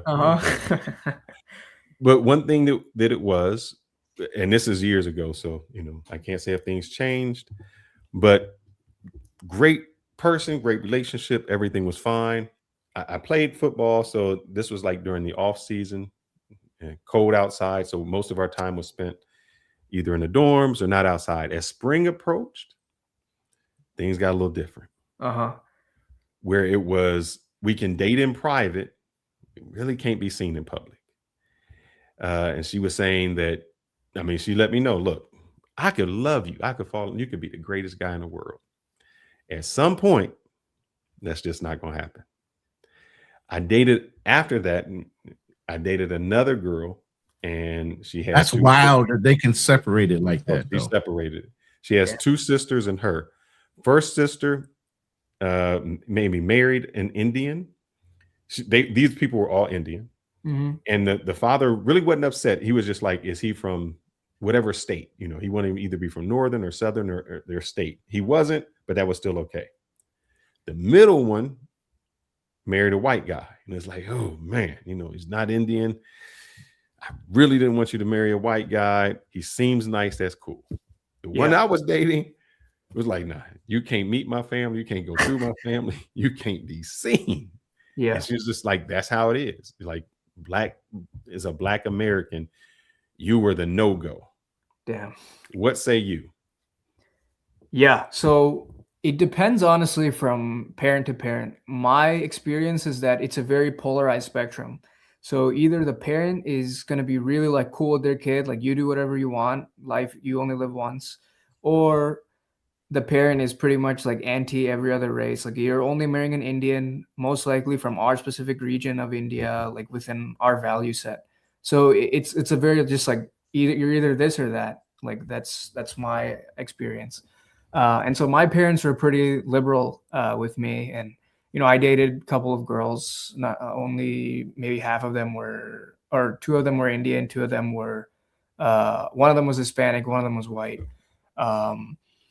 But I mean, yeah, like it just depends on the parents. So Now, did they know you were dating Typically him? in Like, the did you bring him household- home, or Wait. no. So seriously. No. So You Sid, you bring never home. brought them home to meet But your typically, parents? who sets the edict in your family? Is the woman, the mom, or the dad, or they both agree or not agree? I mean, I feel like if I was talking about marriage, it's both of them got to agree.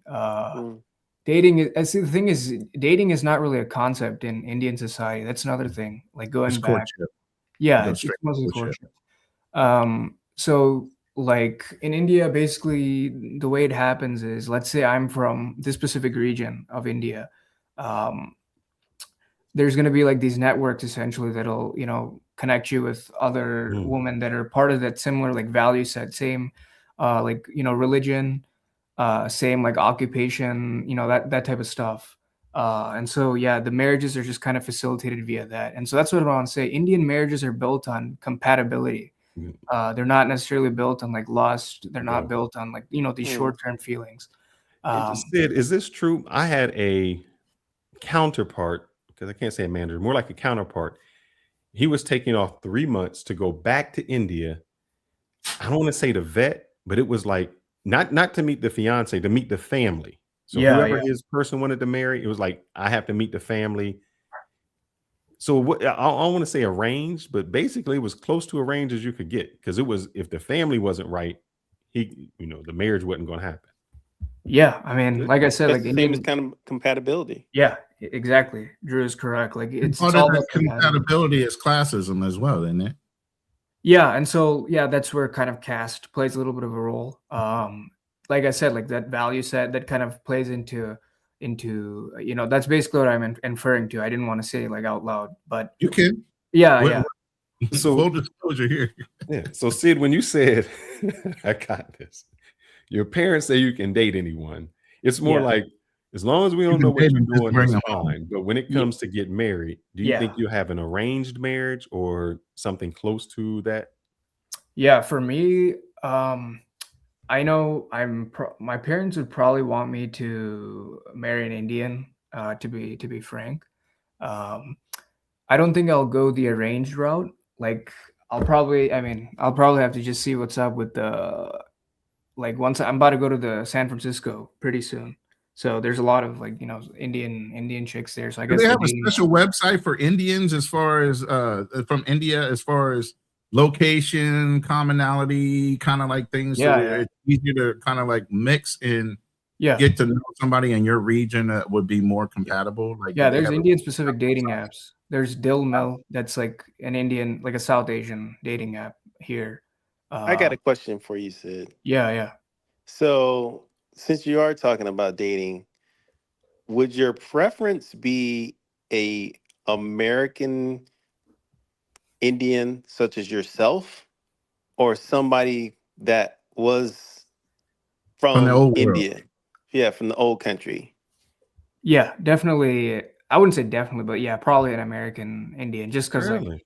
yeah, the experience More growing up in, acclimated. Yeah. yeah. But do you find them not to be as traditional and to be more westernized?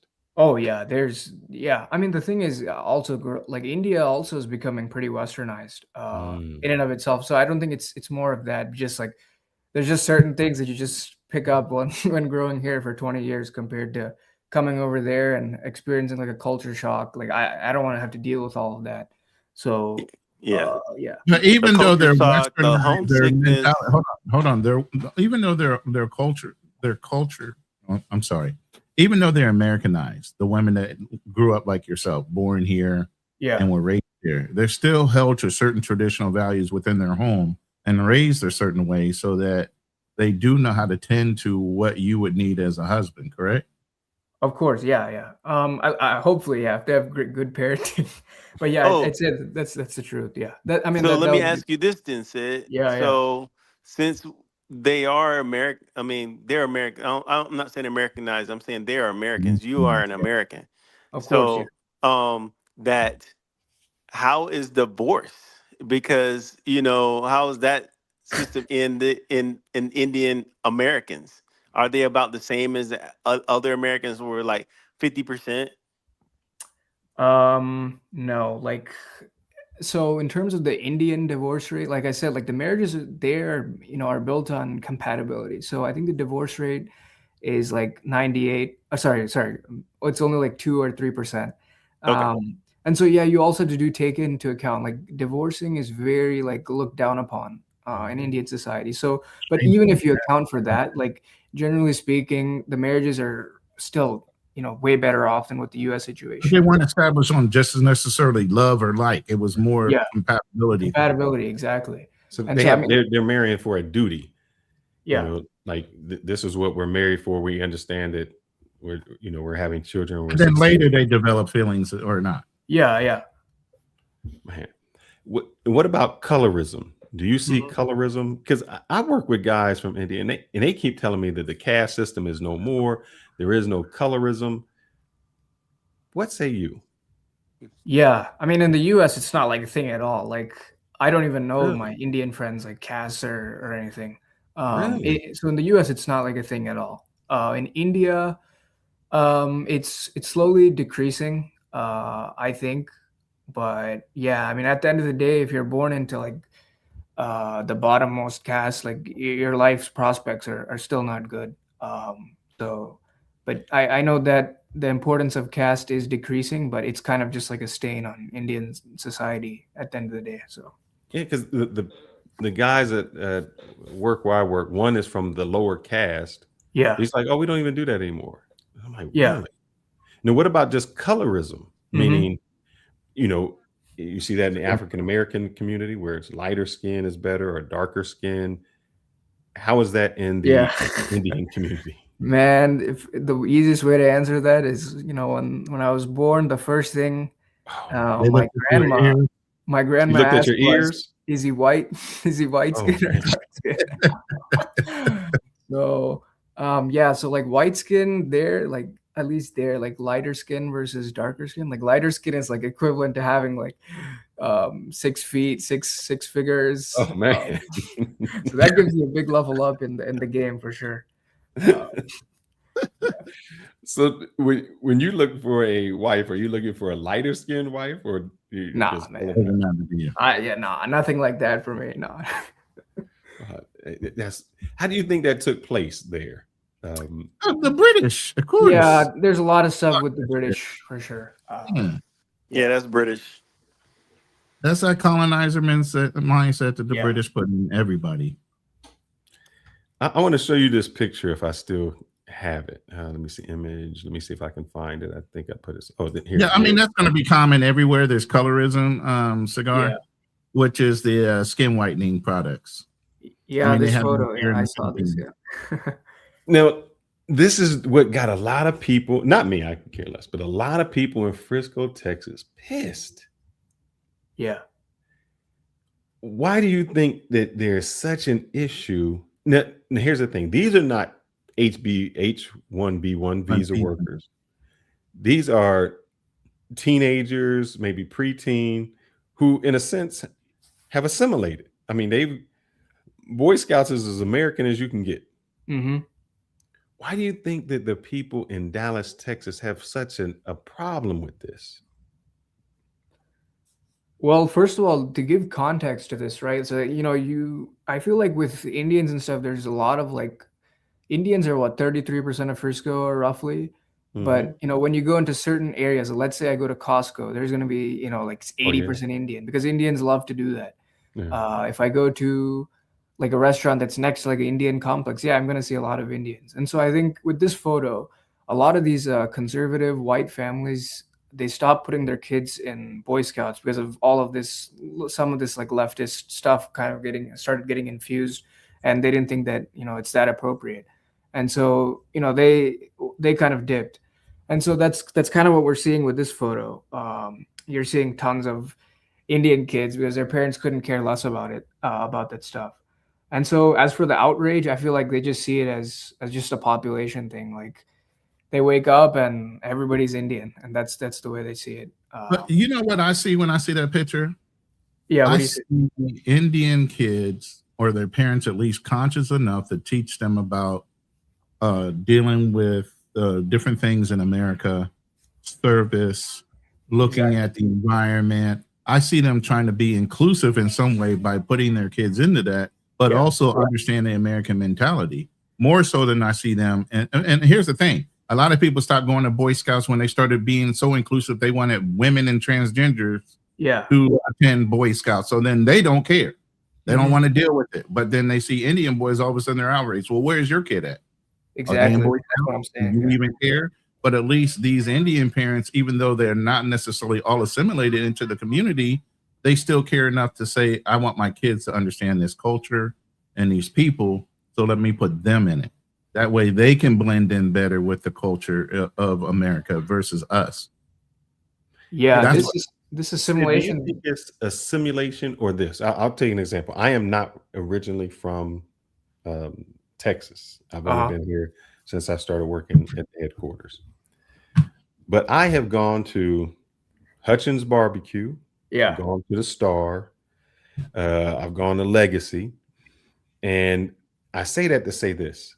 I'll be at the Star and I see Indians with a Dallas Cowboy shirt. Mm-hmm. Or a kid with a Dallas Cowboy shirt. I've seen Indians at Hutchins restaurant getting barbecue just like everybody else. Yep. So it's not that they have separated, because I was like, man, my stereotype. I'm sorry. I was like, Indians are Cowboy fans? That's the worst thing you can be. Why you want to be? Don't come here and be a Cowboy fan. But they assimilated to the things. They just haven't grouped themselves with that. Why do you think that whites are still upset? Because they're Cowboy fans. They're eating barbecue. They're shopping at, Legacy West or wherever. They're going to the discos. Why is it that they're still upset that they aren't, in a sense, assimilating when in one sense they are taking part of those cultures? Yeah, I mean, I think one thing with this assimilation thing is, I think with the next generation, once these kids kind of grow up, I think this whole assimilation debate will kind of go away. Like for every new community that comes in, it at least takes 1 to 2 generations. And so regarding your point, I think, when Indians are trying and they're still trying, at some point, I think we do have to kind of pull the race card. I very rarely, pull that stuff, but I mean, one time somebody posted a photo of Indians buying guns from a gun store. That's a very quote unquote Texan thing to do. And then people, and then people are finding problems with that. I mean, it's very, at some point, yeah, it's just I hate to pull the race card, but I mean, there was 3 gun ranges where I lived at within 5 miles of me. 3. Yeah. And at least 4 gun stores. Yeah. So it's that they want you to be American, but not be American. Yeah, I mean, to a point. Yeah.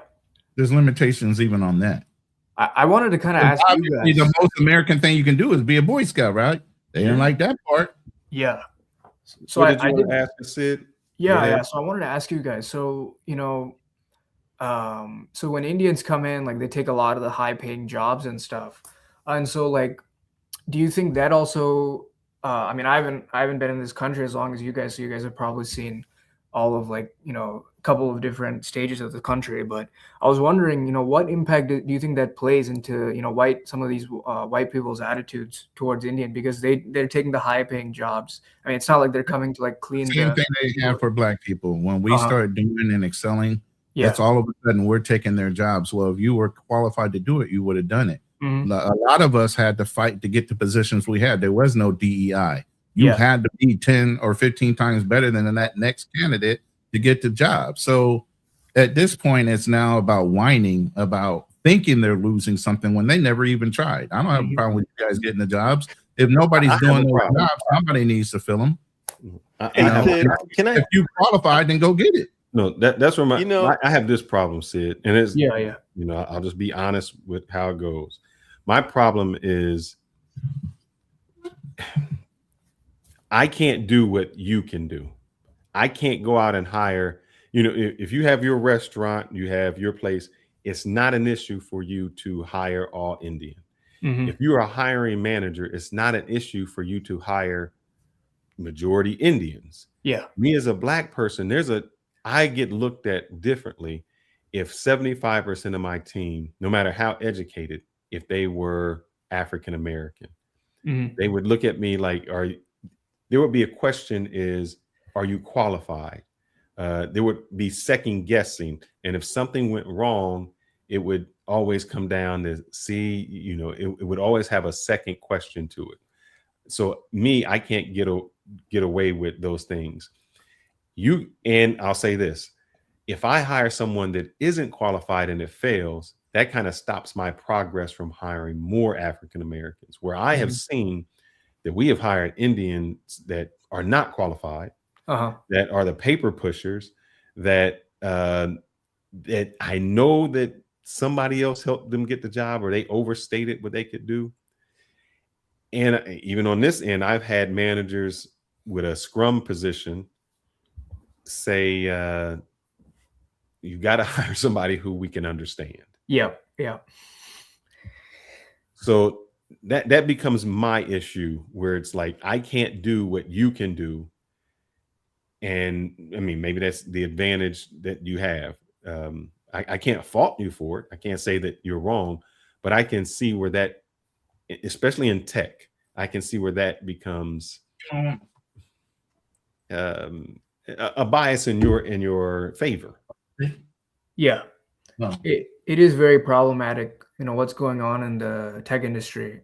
Like I said, with assimilation, it's going to take one generation. And so my generation of Indian kids, like my younger brothers, they don't have as much as an affinity, towards other Indians, like, the generation above us does, bringing all the people over and sponsoring visas and doing all that. Like, that's not going to be a thing anymore. And so, yeah, I do think that is a very valid criticism. But like I said, I think these things will resolve itself in about 20 years or so. But I mean, that's it. Question for you. Yeah. I know I'm sorry to cut you off. No, you're good. Do you discriminate against Indians? And I'm going to say this, and I'm trying to see how I can work. I had an Indian person on my team, and he was upset that they were hiring all the Indians. He was like, he was like, they keep bringing in these Indians or these people. I mean, he was severely like, and I would say that because just like you, I don't know how long he was here, but didn't really have an accent. So he must have either been born here or been here for a very long time. Mm-hmm. And he did not like the fact that he didn't like it. I don't know. I mean, But you know what, Fearless? I think Tyler brought that up. He asked somebody who was Indian that grew up here, born here. And I think they even said he was losing his job to Indians. And he was like, I'm Indian. Yeah. I mean, you see discrimination within your culture for that. So yeah, so like we call them as like fobs, like fresh off the boat. Like let's say Oh I'm man, living y'all got here. the same thing. Oh Yeah. hell no! So Y'all went yeah. there with it. So yeah, like there is, I think, a little bit of discrimination. Like I have a group chat with a couple of friends from high school. You know, they send a lot of like tweets that are going up, like anti-Indian, you know, just like weird videos of Indians doing weird stuff, and they're like, yeah, fobs are doing this and that. This new batch is not good. So I do think there is, yeah, this. I don't know. I wouldn't call it discrimination. But, You say it nice, Sid. I have an Indian person that when he talks to his girlfriend, when they say Indian, and please, we're being honest, he'll just say the deodorant wearing or the non-deodorant wearing. That's how they classify it. That's not, look, this is not me, Sid. This is how an Indian classifies other Indians. Oh man. And when he said it, I was like, bro, you can't say that. I'm Indian, I can say what I want. But you know what though? That's it's I mean, it sounds a Hey, patience, that's man. hey, just like we can use the N-word, they can do that to each other too. I mean, what the fuck? but you know, that's the reason why they made that show, you know, fresh off the boat, you know, because a lot of the Asian cultures have dealt with that. The Indian culture, Korean, Vietnamese, fresh out the boat. Those people have, you know, the ones that have been here for years have assimilated. They have generations of children, even though they are Vietnamese or they are Indian, whatever, they are Americans. Yeah. And the ones coming in are like, you know, hey, we don't do it like that. We wear deodorant here, you know. So how do you see that, Sid? The discrimination against both? And I'm sorry I cut you off. That within it's your not own really discrimination. It's just like kind of like a resentment. Like if they're not Not even that. I mean, even when we're talking about Africans from Africa not putting on deodorant, we got a problem with that too, right? True. Yeah. Man, I got a problem with what's musk anywhere Yeah, from anybody. Exactly. Hey, I ain't So gonna lie. why I used to be nervous Salute around to Indian HB. people, bro. Welcome What's back going to on? the panels, brother. I know you've been out playing your African ways, but go ahead. Yeah, I used to be nervous around Indian people, man. Like, man, there was this one guy that traumatized me, man, that worked at Best Buy, man. He worked at Best Buy, Indian cat. I smell him from the next aisle over. And then I'm trying to like avoid him, but you know what I'm saying, he's being polite, trying to help me, but I'm trying to run from him. But you know what I'm saying, but I ain't want to be rude and tell him like, hey, bro, you must as hell, bro. Yeah. And like I ran to the next aisle. He told me, you need some help. I said, nah, I'm good, bro. You know what I'm saying? And I go like another part of the store, and he followed me. And I didn't want to be. I just left, bro, because I didn't want to be mean. It's like, hey, bro, you must as fuck, bro. Get the hell away from me, man. But nah, man. You know what I'm saying? I'm gonna tell you, I've been to South Africa, man. They done took over South Africa Indians though. Yeah. But I never had any no musk problems with them. Cause I actually rented one of my Airbnbs from Indian cat because it's a whole area called Uslanga, and they in like whole northern part of Durban and Bolito, all that is just nothing but Indians, bro. And they get money out there. It's crazy. Everybody out there driving G-Wagons and you know what I'm saying, BMW trucks, all that shit. Like, so if we don't pay attention and get on our P's and Q's, they gonna come over here and do the same thing to America. Sid, I got a question. I don't know if you've been following us, like, because I don't know if you watched any of the Tyler Oliveri documentaries. That's kind of what we've been talking about for the past like 3 weeks. Because Ronan and Fearless, they covered the Somalis, they covered the Haredi Jews, and now we're covering the Indians. You know, and the blueprint seems to have been the same in every community. You know, people come in. They establish businesses, they take advantage of the loopholes in the government, and then eventually they wind up, running the town council or the city council, and they created an environment that's their own. Yeah. Sid, I got a question for you. Because we're talking about United States. I went to Jamaica, and the Jamaican restaurant and the liquor place were all owned by Indians. Yeah, I've been to places in Caribbean. So right now we're just talking about, Indians coming to Frisco and IT. Yeah. What is it in the Indian culture that allows them to go to other cultures and still strive? Meaning they're not Jamaican, but they go to Jamaica. There was a Indian, I forgot what African country, and they expelled them. Uganda. they were upset. So what is it in the Indian culture that you think allows them to go places and still strive as a community? Yeah, I think family is a very big thing. And so yeah, going to Uganda. So I know you mentioned you dated a girl named Patel in high school. So they come from a region of India called Gujarat, like central North India area. And so a lot of them went to Uganda. And so they were it's just a family thing. Like they set up businesses. The Patels, they took over the hotel industry in the USA. They're very, very family oriented people. I think that's the biggest thing, if I had to say. Just like everybody's all in on trying to get their bread up. So, but is it just with family or is it community? Yeah, I think community, like you're saying, like with other Indians that correct. Okay. Correct.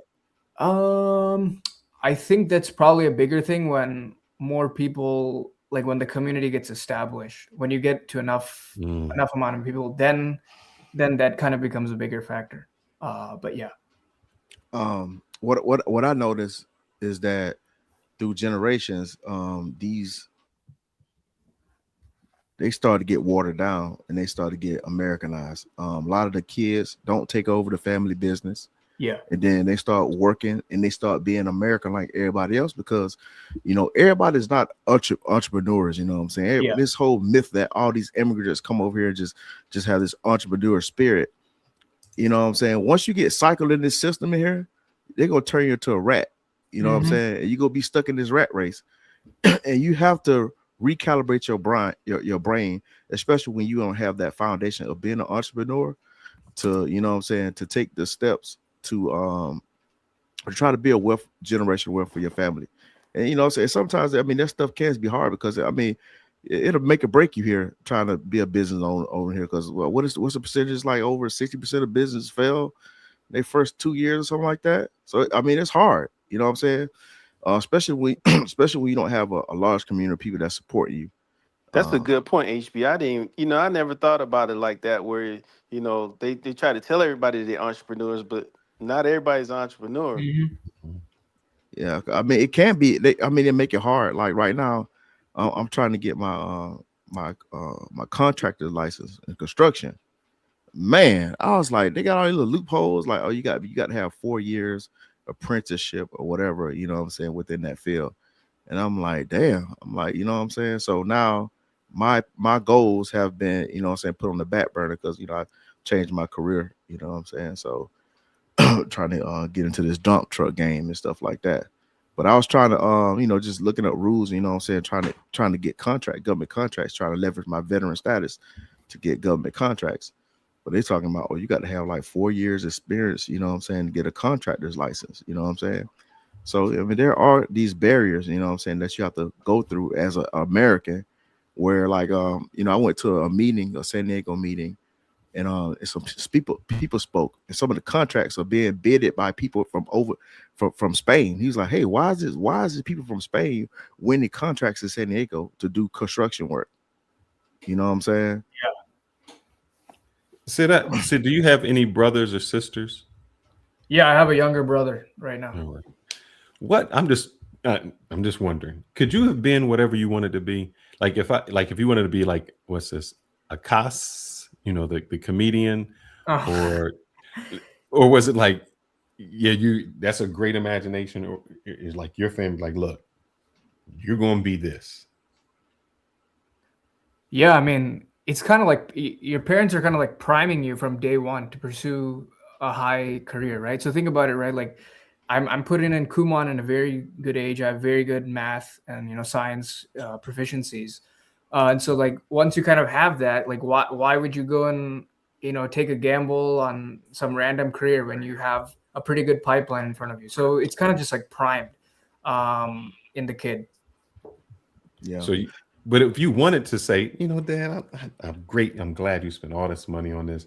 But this isn't for me, man. I want to be an actor. I want to go to Bollywood. I don't know what. Nah. you couldn't even have done that. No. So from a young age, your life, I don't want to say it was predestined or sketched out, whatever. I mean, yeah, it's like the parents set you up for what they think, like, like pretty much success. Like, you follow their. For me, like I just followed my parents. That was that worked for me. And so yeah, I mean. No, that's. I mean, I think that sometimes our problem is we tell the kids in the United States, you can be what you want to be and follow your dreams.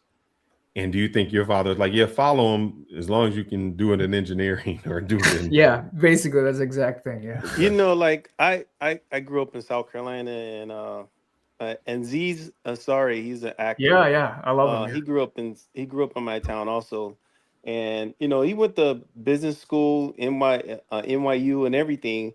But that just wasn't his passion. He was actually everybody I ever knew that said they knew him. He was just like this funny kid, and he became an actor. So, he good dude, man. Yeah, that's why I was saying though. Like when people come over here, man, it's gonna be kind of hard when you got the American dream to be able to do whatever you want to do. If you got a passion to do something and you know how to facilitate that, what I'm saying, it's hard to be. I mean, he's being famous. He's successful in a different way. But as far as like how most foreigners come over, you got to come over here. You got to open up a damn store or whatever, a restaurant or whatever, to be successful and start a business. And you know what I'm saying? They try to get their kids to do that same thing. You know what I'm saying? It's kind of hard because, man, listen, I'm around here, San Diego, a lot of Asians, and you would think like people always talk, oh, Asians good at math. Listen, bro, a lot of these Asian people out here doing regular jobs, man. You know what I'm saying? All these cats ain't working at damn Google and damn big, working at SpaceX, blah blah, all that shit, man. These people out here doing manual work, you know what I'm saying, regular jobs and stuff, man. Right. You know what I'm saying? They spending all their money on tuning their cars and shit. But I think the difference is you might see those people doing regular jobs, but I think the foundation of what they're going to do for their kids is entirely different than that other person doing that regular job. Like if Sid's dad came over and he was not prominent, he was just, a fast food worker or something. I think what he would expect from his child is still much different than that other fast food worker would expect from their child. Yeah. Mm-hmm. Well, I think Fearless, there's that quote that either you or Ronan had used before about things being, hard times make for I forget how it goes. It's something about It's a video I have. I'll pull it down in a second. Yeah, the one about hard times, and then make like they're gonna be the same as us. They're gonna make software kids too, Exactly. I'm gonna ask Sid, do you think let them hear that? Let me hear that quote if you got it. Yeah, I'm gonna pull it up. Hold on. So listen to this quote, Sid, and I'm curious if you think this is going to happen to the Indian community in the next few generations. Do you have it, or am I thought you said you was pulling it up. Yeah, I was trying to fix my camera first. If you notice, my camera is kind of jacked right now. Let me see if I can do it for you. Let me see.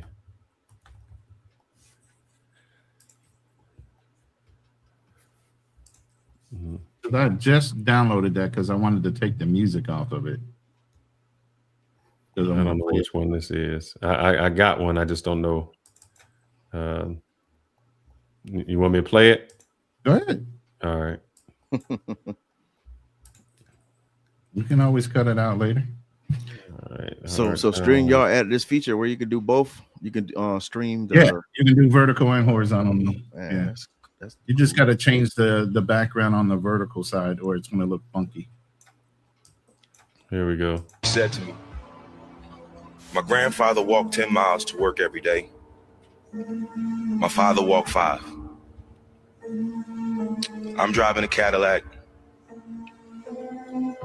My son is in a Mercedes.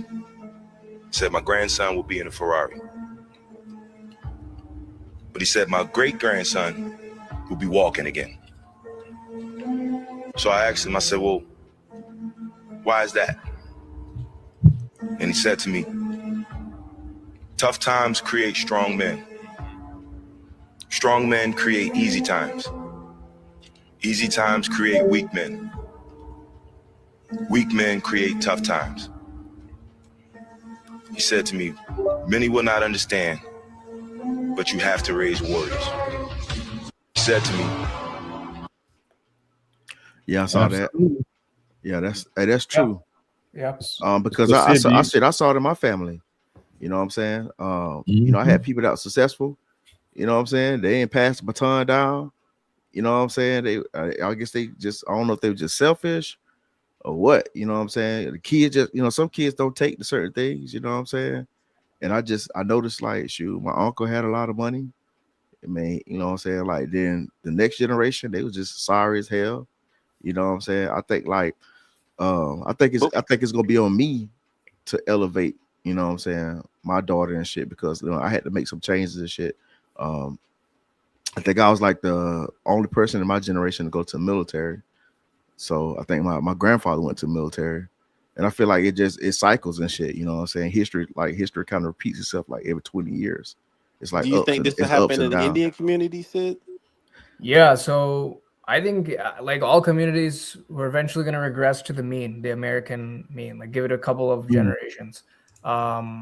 Just because, you know, whatever values that at least allowed the Indian community to ascend to whatever position it's in now, slowly by each generation, it's just going to get, you know, diluted. That's just how like life works. So yeah, I think I do agree with what's said in the video and what you guys are saying as well. Let me say this, and I brought this up earlier in a statement where because you guys have already established a network and the system, the newer Indian immigrants that come into your community are already more set up than ever, so they don't appreciate the work of the previous Indians. So I think that in a result is making it easier for them to kind of be, you know, a little lax about how they come in and how hard they have to work to get something, because it's already set up for them. All they have to do is follow your system. Yep. Oh, I have a question for you, Sid, and this was in the chat, but we didn't even ask you the question they told us to ask you. They wanted to get your thoughts on birthright citizenship, even though, like I said, you are American born. But let's say, for instance, people who are coming over who are having kids that are not technically U.S. citizens, they're on the visa, but their kids are getting the citizenship. What are your thoughts on birthright citizenship? It's very interesting. I think I don't know why they'd want to change whatever system we've had currently.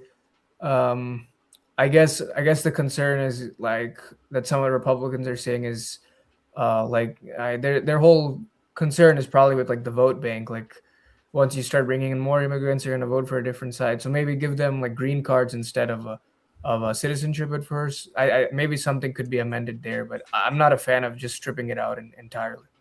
Hey, But technically, wouldn't you be part of that birthright citizenship with your parents? Yeah. I was when I was born, my dad was under a H1B. So yeah. Sid, are most Indians Democrat or Republican or liberal or conservative? Which do you think they lean? Yeah. So in this past election, I think 2/3 voted for the Democrats. But I will say in Frisco, in this kind of more affluent area, I would say it's probably close to like the reverse. I would say maybe 60% Republican, 40% Democrat of the people that, you know, can vote and, you know, are citizens. So I think it's kind of the inverse in Frisco. Yeah. Well, you know, Dallas is a little liberal, but Texas itself is, you know, red. But man, after all this kind of targeting, I mean, some of it is justified, but then some of it goes way too overboard. I think a lot more Indians are shifting back to the left. So that's my personal assessment. Yeah. So another question, Sid, is everybody's going to shift this midterm. Yeah. Everybody's shifting real quick. One thing that we've had issues with in the Black community is generational wealth. I mean, it's like every generation starts all over. Who taught your dad about it? And like, you said you went to University of Dallas in Austin. Texas. Is that on scholarship? Did your dad have a 529? How did you pay for college? How was that taken care of? Yeah, it was all taken care of. My dad had an account. And so I got like UT Austin doesn't really give that many scholarships. just because it's already like an in-state school and it's on the cheap side relatively. So it was, my cost of attendance was roughly like 25K a year. All in all, 25. I had a couple of outside scholarships, but those were like 1 to 2K. But yeah, my dad pretty much covered everything. Like education was never a concern. And I don't see it like for any Indian, there's no Indian parent that I've seen that's not willing to like shell out for their, just empty everything for their kids' education. So when you come out with a good job and no student loan debt. No, Well, you owe your parents. I mean, they want you to do well, and I'm sure. Yeah, none of that. There's some reciprocation or something. See, that's the difference. I was saying, in a lot of in the Black community, if you're not getting some kind of scholarship, whether that be sports scholarship, maybe academic, I mean, you're racking up student loans, and then that generation never puts money into the next generation's education. So you can have 3 generations that went to college, but all of them had student loans, and all of them went to pay it off. Man. So what is your observation when you went to school on like Black kids? I mean, you were in Texas. Did any Indians play football? Very few, man. Okay, I didn't. I mean, it's in Texas. If anything, it's soccer. And if anything, they would probably be the place kicker or field goal kicker at that, because they know how to kick a ball. Yeah, nobody can see you. You're anonymous. So I want you to be honest with us. Yeah. What's your perception of like the Black kids who went to your high school or to your college when you say, okay? So high school and college are 2 kind of different things. So I would say high school, it was a lot more focused on sports, and the ones that weren't focused on sports were focused on something even like some other bad stuff. Some nefarious things, yeah. So yeah, I guess there weren't that many Black kids at my school, so not that big of a sample size for me to judge off of. But I did have one Nigerian. One of my best friends is Ghanaian, and the other one is Nigerian in college. So that was a little college was a totally different shift, because now you go from kind of like the masses, and now then you have like a very selective, very intelligent pool of people. And so yeah, the Black kids at UT Austin, totally different game than high school, because it's just a more selective pool. And I Africans as well as Americans, Black Americans. Now, did you see a difference between the Africans and I'll just say Blacks for lack of a better word, Blacks in your college? Yeah. I would say so. I think I do think like the Nigerians and especially are the next like immigrant group that's up. Like I think they're doing really well as a community, because I think they're similar to the Indian community in that education is pretty instilled in them from day one, at least the Nigerians that I know and I've talked to. So yeah, I think there is a little bit of a difference there. Yeah, even in college. Did your mom work? I know you talked about your dad. Did your mom work? Yeah. My mom worked. Yeah. Was she in IT or? Yeah. Whole family, and I'd say IT. Both are in IT. Yeah. Were there clear gender roles in your household that you observed from your mom and your dad? Did you notice that they were actually following through? Like your mom might have had some input, but your dad pulled the trigger on everything, or was she fighting for control of your house? No, none of that stuff. Yeah, it was a very, very traditional dynamic in my house, and that's another thing I will say. Like, going back, like the whole divorce rate and stuff, like the 2-parent household is a very, very important thing. And I saw it a lot with like my white friends who got divorced, parents got divorced for whatever XYZ reason. And, their life went, significantly different afterwards. And so I do think 2-parent household is very important. And yeah, the dynamic within that is also important as well. See, I think you guys really need to listen to this, because in the Black community, we talk about, a lot of different things.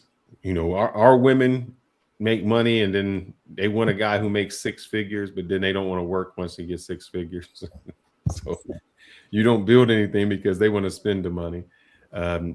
Or they think, like I've seen women who get in, Indian women who get in before and make more than their husbands.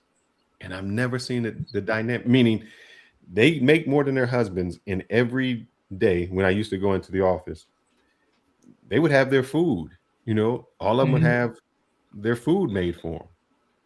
And it's like my wife cooked. I don't need to eat out. Yep. So you still seen that, but in the Black community, we don't have that cohesiveness. And I think that seems to be very important. Not all of us, Sid. I just want to make sure that's clear. It ain't all of us. Course. Yeah. It's a high percentage. You could say 75%, bro. Come on, stop. Yeah, or we wouldn't be in the position that we're in. I wouldn't say 75 too high. Our divorce rate. What do you mean? Our divorce rate is 75% at least. Single parents is that almost shit like 60. That shit like more like 60. Nah, man. Look, let's not be disingenuous. Our community. Look it up on AI. Look it up on the look up you guys on. in front I of just you. looked at Black demographics. Like, Yeah, just go ahead and look it up. All right, single parent households. That's even worse. I mean, we're not even in the household at that point. No, I think the question you want to ask is a married household. Yeah, you talking got about married. Is she cooking for her husband? Is she setting up his lunch? That ain't happening. 64 to 67 of Black children live in a single parent household. So then that means you only got what? 46% that are married, and then out of that 46%, most likely both of them are working. And you're telling me that wife is cooking every day. That wife is making a lunch for him every day, and she ain't got no funky ass attitude. Stop. Hey, the white wife ain't hardly doing that either. So it ain't a lot of wives that are doing that. 77% of Black babies were born to unmarried mothers as of 2015. That's a shame. Yeah. So if you're looking, if you and that was 2015, that was 11 years ago. 2015. This is 2000. Oh yeah, I'm sorry, you're right. That was 11 years ago. That stat. So it's even worse now. Yeah. So you, hey Sid. So are there single moms in India? In the U.S., yeah, there's a couple. I mean, from what I've seen, no, in India. Hey, I'm gonna tell you. Look, make sure you preface your answer because I've been on these countries now. I've seen it myself. Now, make sure you preface your answer when you say that. Let's answer for India. He said in India. No, he said America first. Because the thing is, a lot of these Nigerians that come over here talking all this shit about, you know what I'm saying, black Americans, all our women are baby mamas. But when you go Nigeria, you look it up, they got the highest paternity fraud. I'd have been over there. It's a lot of baby mamas over there. And all those same with the Philippines. It's like, hey, there's a lot of baby mamas in Philippines. Bro, these people come to this country, they act like they be having this high ass moral authority. But when you go over there to their country, they see, man, every chick you meet, they not married. They got kids. I'm like, where your kids at? You know what they're gonna tell you? Either they're gonna be at their mamas, their grandmamas, or their aunties. Why they in the streets being a 304? Thailand. Because usually it's the best of the best that are migrating or getting the H1B1 exactly. visas. So you're getting a different crop of people who to go out. And these people ain't coming over, they're not coming over here with no $5. This whole myth. They come over here with $5 in their pocket.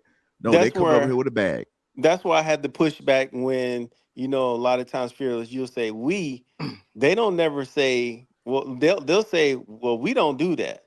Even though we already know that there is a large amount of single moms over there.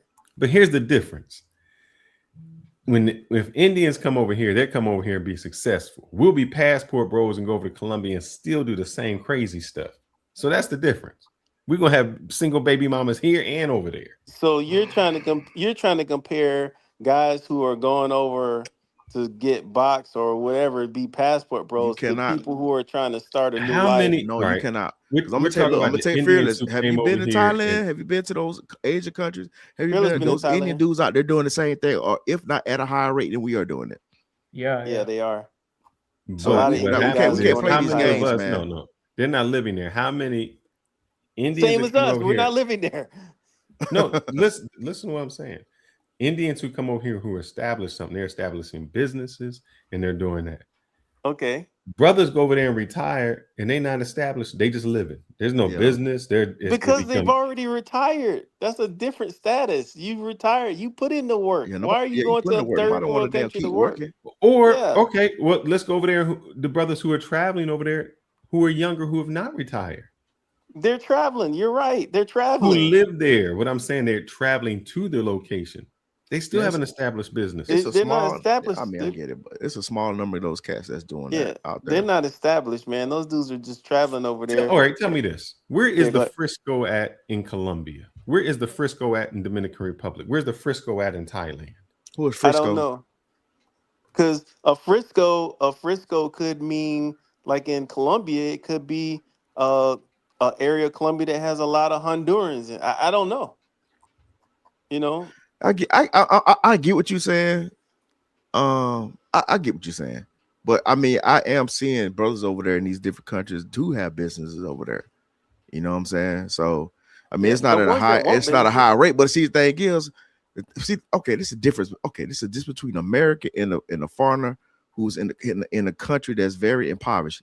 They're not fleeing. We're not fleeing everywhere. They're fleeing everywhere. That's why they're fleeing to these other countries and establish business because they're trying to they try to come from their impoverished community to make a better life.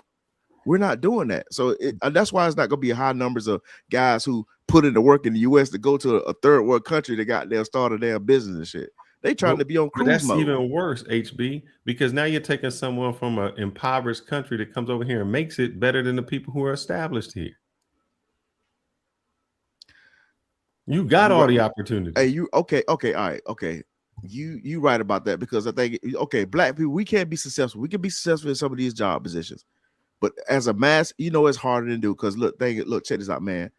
Look, historically, you know how all these people, these white people get in the office, these white people get in the office, they X a lot of these black people that used to get money back in the day as far as like helping build this country with this construction that they get X'd out and they have these YT companies come in and get these contracts. They grease a few palms and they push a lot of black people, just like a lot of people helped build Atlanta. A lot of those jobs went away, those companies. So I mean, we got to be honest about this, man, about this racism, even though people don't want to admit it. But there's a lot of black companies that got pushed out, all these sectors that was helping build this country and making money and creating generational wealth because, their YT buddies want to come in and grease their palms and help them, be successful. And the thing is, they still look at us different from another group. So like an Indian or Asian, they could come over here and be successful without being sabotaged.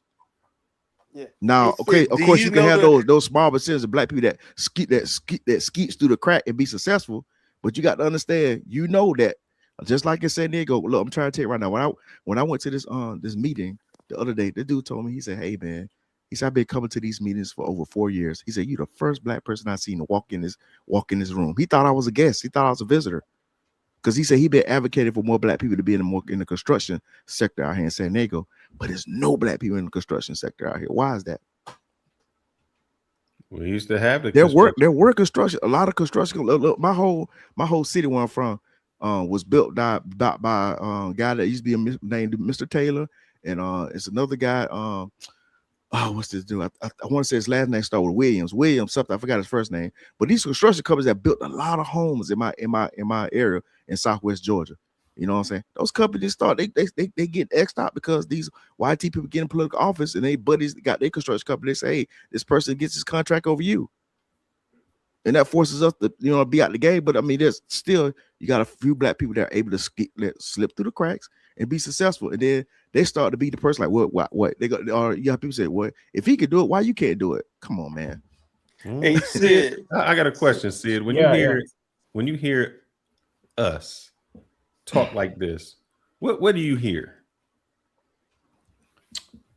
Nobody can see you. Nobody knows who you are. I probably know who you are. I'll run into you at Legacy one day, but don't worry about it. Or In and Out. We'll get a burger together. What do you hear? I kind of was doing something else just now. But what do you mean? When you hear like black saying we can't do it because of A, or we couldn't do it because of this, or we went over there because of this. What is it that you hear? And Do you talk that? Do you hear that same conversation in your Indian community? I don't hear it in the Indian community, but I do get why. I'm sure we will be hearing it soon. Like, yeah, that's just kind of my opinion on it. Sooner than later, I think. Because you know what, Sid, that was one of the questions I was going to ask you, if you kind of know anything about a little bit of, the history here in African Americans. Yeah, was yeah. that when we we after slavery and Reconstruction, we did establish a lot of businesses and a lot of different communities, but many of the communities were eventually kind of destroyed, or they were, separated from financing or things like that. And I kind of see that maybe happening with Frisco, that, without I guess anyone in your community in the town halls or city halls or whatever like that, you're not gonna be able to make any rules. Yeah. So the rules are gonna go against you. Yeah, for sure. I mean, there's kind of like a parallel. That is one of the criticisms of Indians in Frisco right now. Is kind of like a totally parallel economy has been built. I mean, Fearless. I'm sure you've seen just like the blocks. Like there will be a whole strip mall of just all Indian places, Indian restaurants, Indian, like basically pseudo Indian like coaching centers, Indian grocery stores, right? So kind of like a parallel economy is being built. That's one thing I've noticed. That's a criticism. But I don't know if I wouldn't. Yeah, I mean, it's a criticism here, but I can't fault a group of people if they've catered to their own. Because Exactly, I can't yeah. even cater to their own, meaning they don't discriminate. I mean, I go to Indian restaurants. What's your favorite Indian food? I don't like. Oh, I was chicken tikka masala. Yes, sir. No, here's the thing. I will be honest. Yeah, the butter chicken too.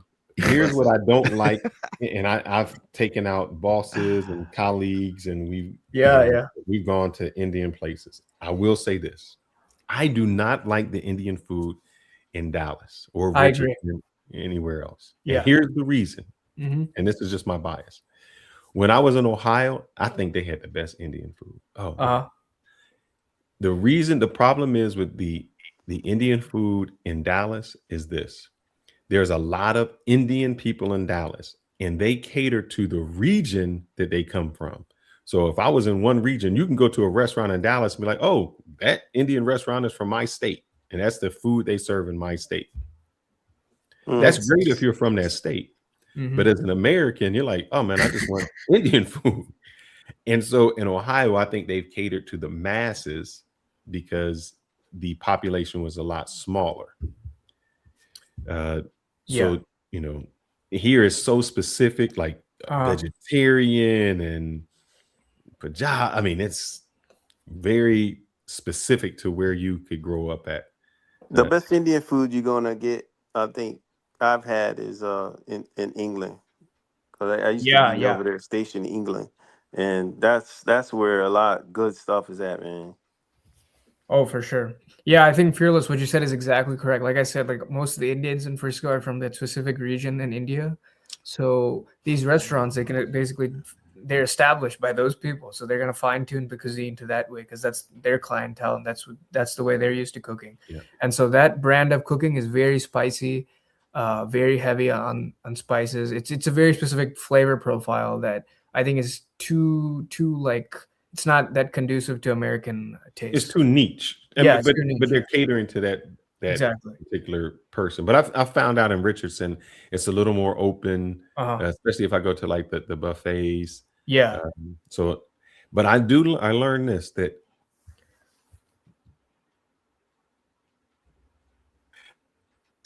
so when we went to, I was out in California with a group. We were in doing something at the Bay, and they were like, look, you don't want our spicy. Like if they say a 5, like, we want a 3. Yeah. Our spicy is a little bit different. So, I have no problem with it. But yeah, the Indian food chains, it's one place. It's one place that's near me. I think it's called Mumbai something, Bombay something. Mhm. They the food when I first got it was real good. I don't know who took over it, but they kept the same. I don't know if it's like ownership change. I don't know the menu change, but the Indian food kind of tastes like the food from back on the East Coast, like in DC, Maryland area. And then like I went back like I stopped going because me and my ex used to go there, and then I was like, let me go to the Indians. But I ain't been there in a while.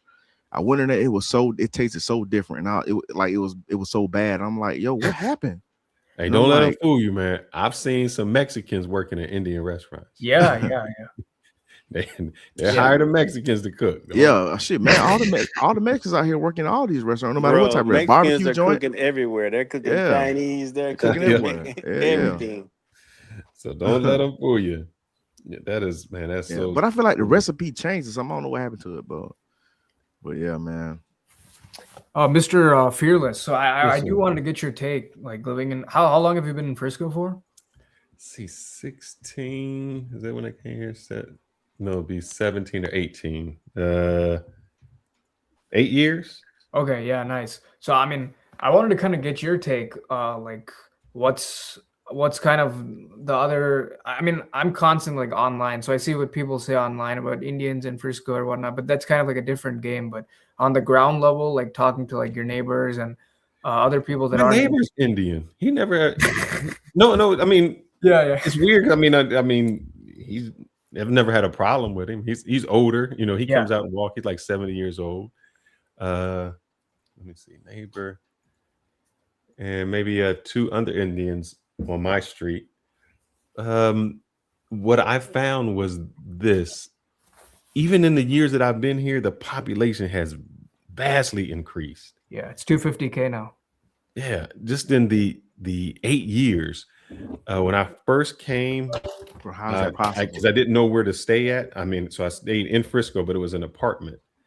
And I remember from the first day I moved in to when I moved out, I mean, we went from maybe like 1 Indian to maybe like 60% Indian. Yeah. And I started to observe things that I did like in the culture. One, well, some things I gotta ask you, why they always wear flip-flops? It don't matter what. Oh, bruh. The sandals. I gotta ask that. Bro. My wife asked me, like, man, it's cold as hell. What do they have sandals for? Can you answer that one? Then I'll tell you more. Man, I guess like it's really weird. That's something I've noticed all sorts of Indians doing. I probably has something to do with how they lived in India. And She's I like, guess, man, those are the fresh off the boat dudes. We don't Yeah, wear yeah. them flip-flops. Hell yeah.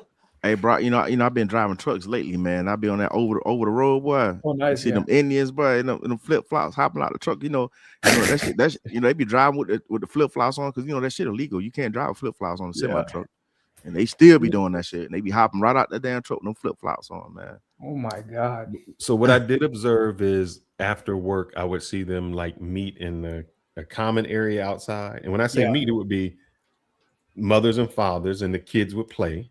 Mhm. And I was like, wow, that's nice that they have the community.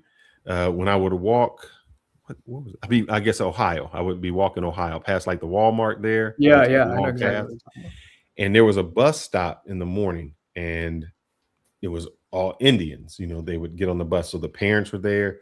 And I thought, man, even when I would see like the black kids or the white kids, the parents weren't out there with them.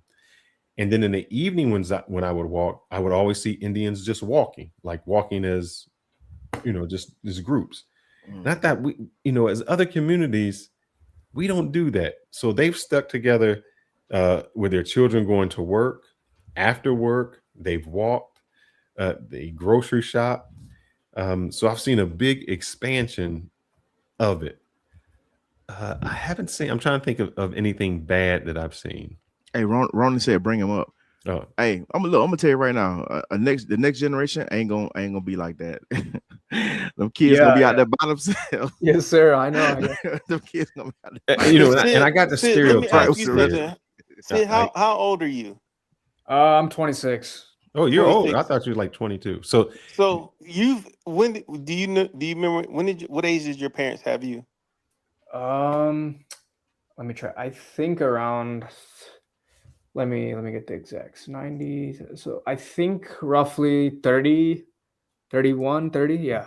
Oh, okay. So that's the one thing I noticed about a lot of the generations of immigrants that come here, they have kids really young, and they have big families too, and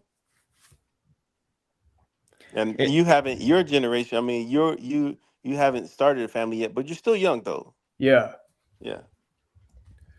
And all right, I'm doing my stereotypes here. All good, all good. Why does every Indian car have student driver bumper stickers? I thought that was mostly That Asian. is the greatest question of all time. So I think here's the thing. They kind of know their shit. So first of all, like when they first come to the country, like a lot of these, the Indian wife doesn't learn to drive at the beginning. It's more so out of like fear. But eventually like they pick it up. So that's why you kind of see grown women driving. But even after getting like a license and all that stuff, I guess it's kind of just to maybe indicate to the driver that they still kind of suck at driving. Can't drive worth of shit. Yeah. That's my best guess, but bro, I'm gonna tell you right now, bro. Hey, them Indian truck drivers is the worst, bro. Yeah. Bro, they be look, man. I was driving older. I did it for 2 weeks, man, but I couldn't do it no more. It was like just driving the road is not for me. And man, they be double parking, bro. I'm talking about motherfucking truckers. They be out there about to throw fists out there, bro. Cause them dudes, they don't have no respect, bro. They just be double parking and shit. Like, they be blocking the entranceway, so trucks is hard to get out. So you got to go up on the truck, banging on the Indian dude. Like, hey, bro, move out the way. So it's like they causing a huge issue out there, man. Out there in the trucking space, man. Yeah, those truckers are all from a specific area of India called Punjab. Like I said, like India is not like a monolith. So like the software industry is being dominated by people from the south, trucking, hotels. It's a lot of the northern based states. Yeah.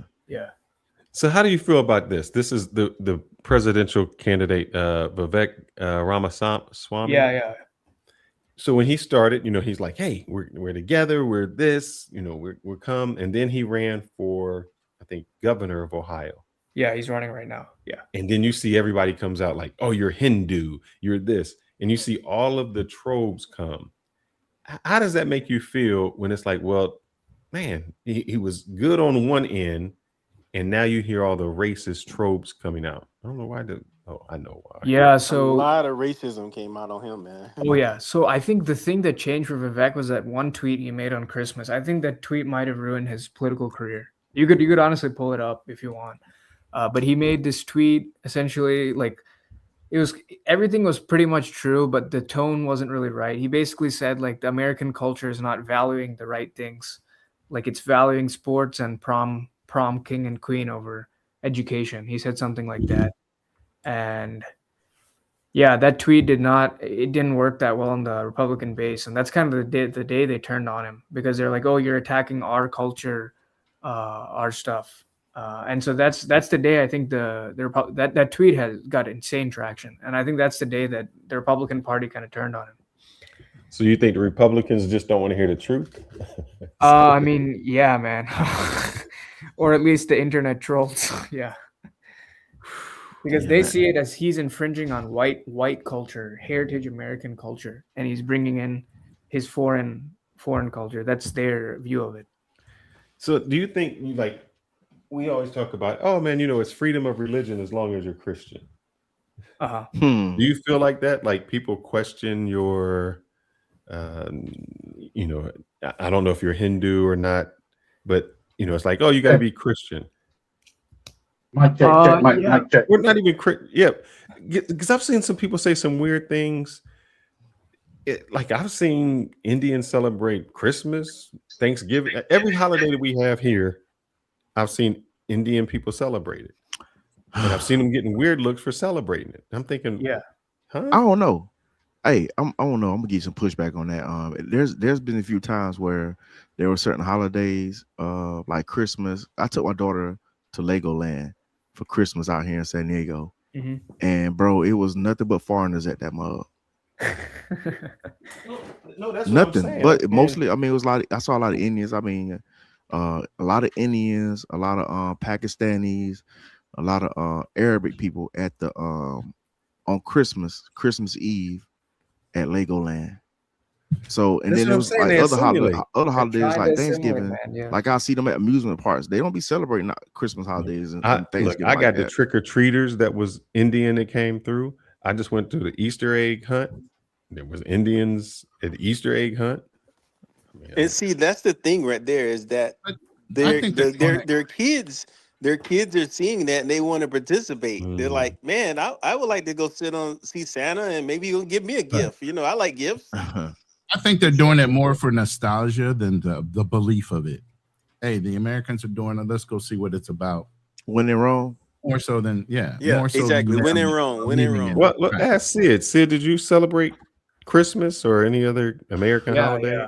I mean, I'm Hindu, but it's like with Hinduism, it's very interesting because it's not even like a religion. It's more just like a way of life. It's very fluid. Like we see Jesus as also a God. Like we see him as a form of God, and we like for me, my belief is that like all religions at some level have a core message, and like we all want to get to the same place eventually. It's just the path is a little bit different for each religion. I think a lot of Hindus have a little bit of that same philosophy. So that's why you see more of this openness, especially with Indians when it comes to Christmas and stuff.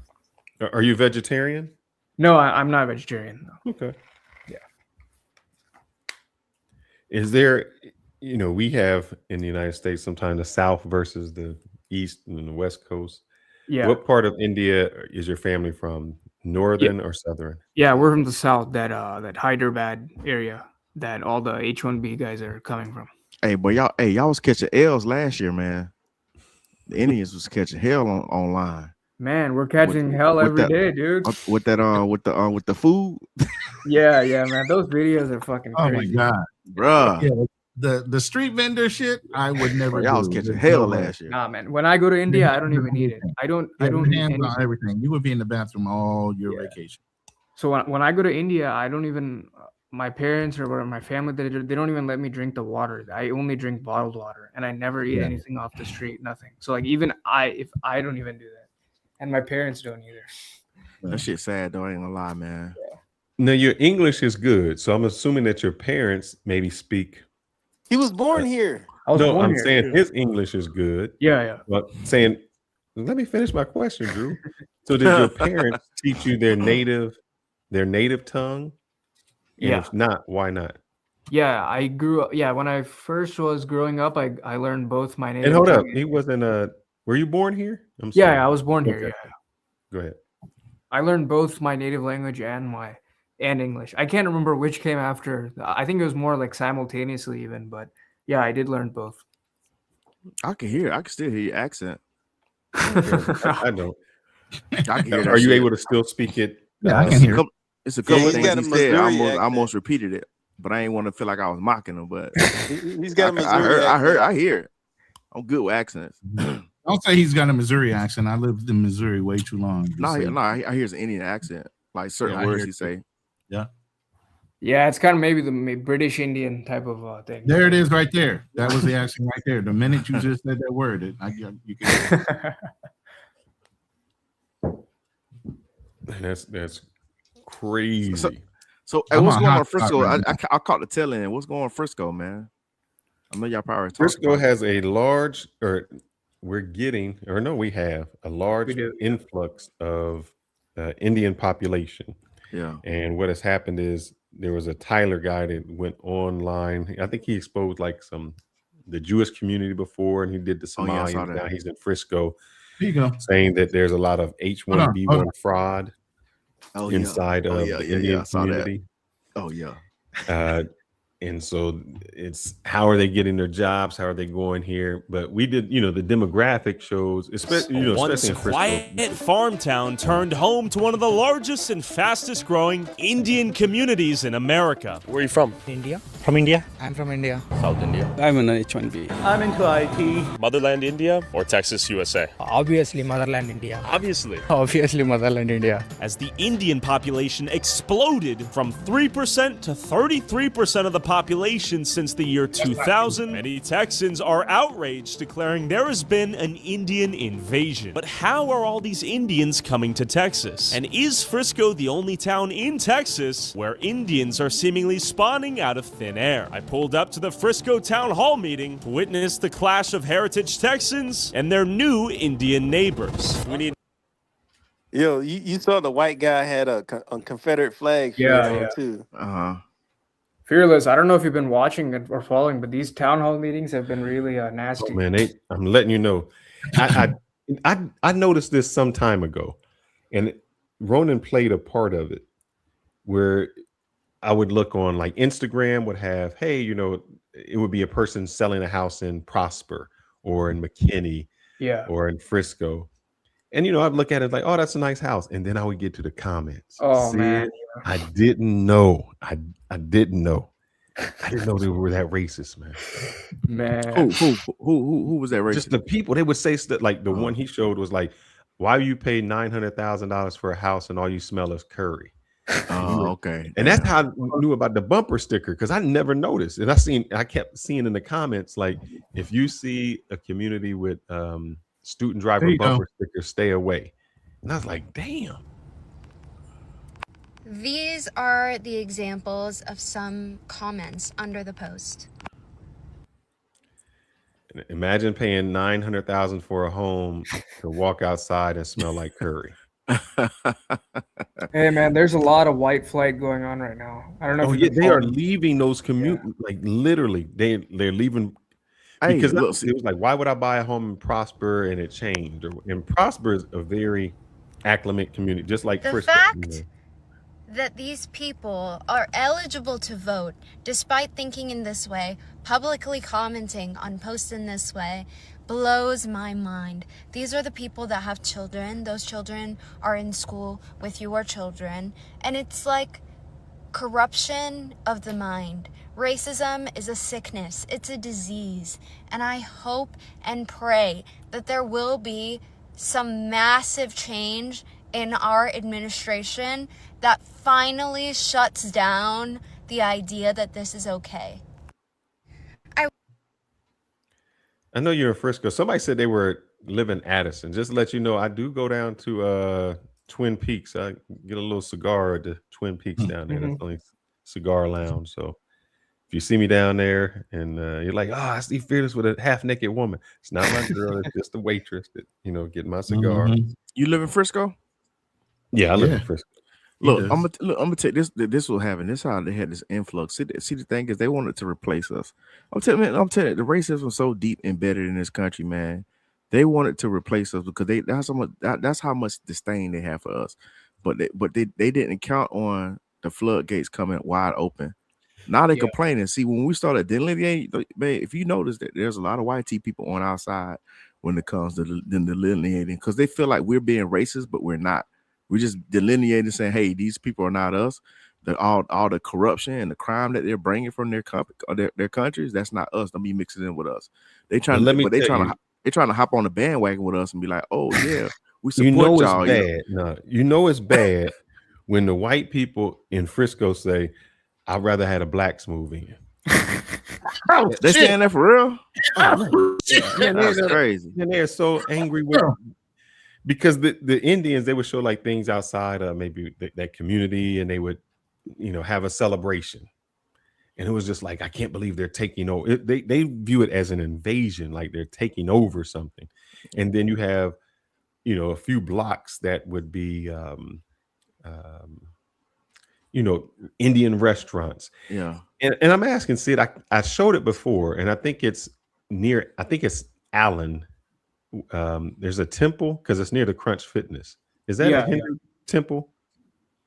Yeah, there's a temple in Frisco actually, and it's called the Hanuman Temples in Frisco. That's pretty big. That's what was featured in the video. There's also another temple in Allen. And there's a lot of Hindu temples in Dallas, probably 5 or 6 big ones. So yeah. And you can just see the anger. You can see like the anger of the people. They're upset.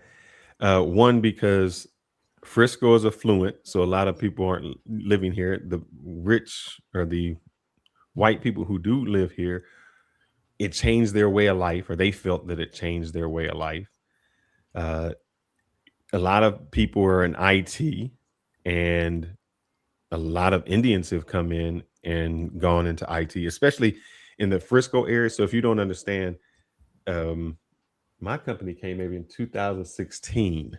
So there was a big influx of headquarter companies that headquartered here. So Toyota, Capital One, Boeing, J.C. Penney's, Frito-Lay, Yum Foods. So all of those headquarters came, and they needed people to work, and especially in the IT, and the influx of Indians started working, and that just became angry for the people who were established here, and they're accustomed to a certain way of life, and that certain way of life and that demographic looks entirely different, and they don't like it. Because it like doesn't look American anymore. Yeah. Correct.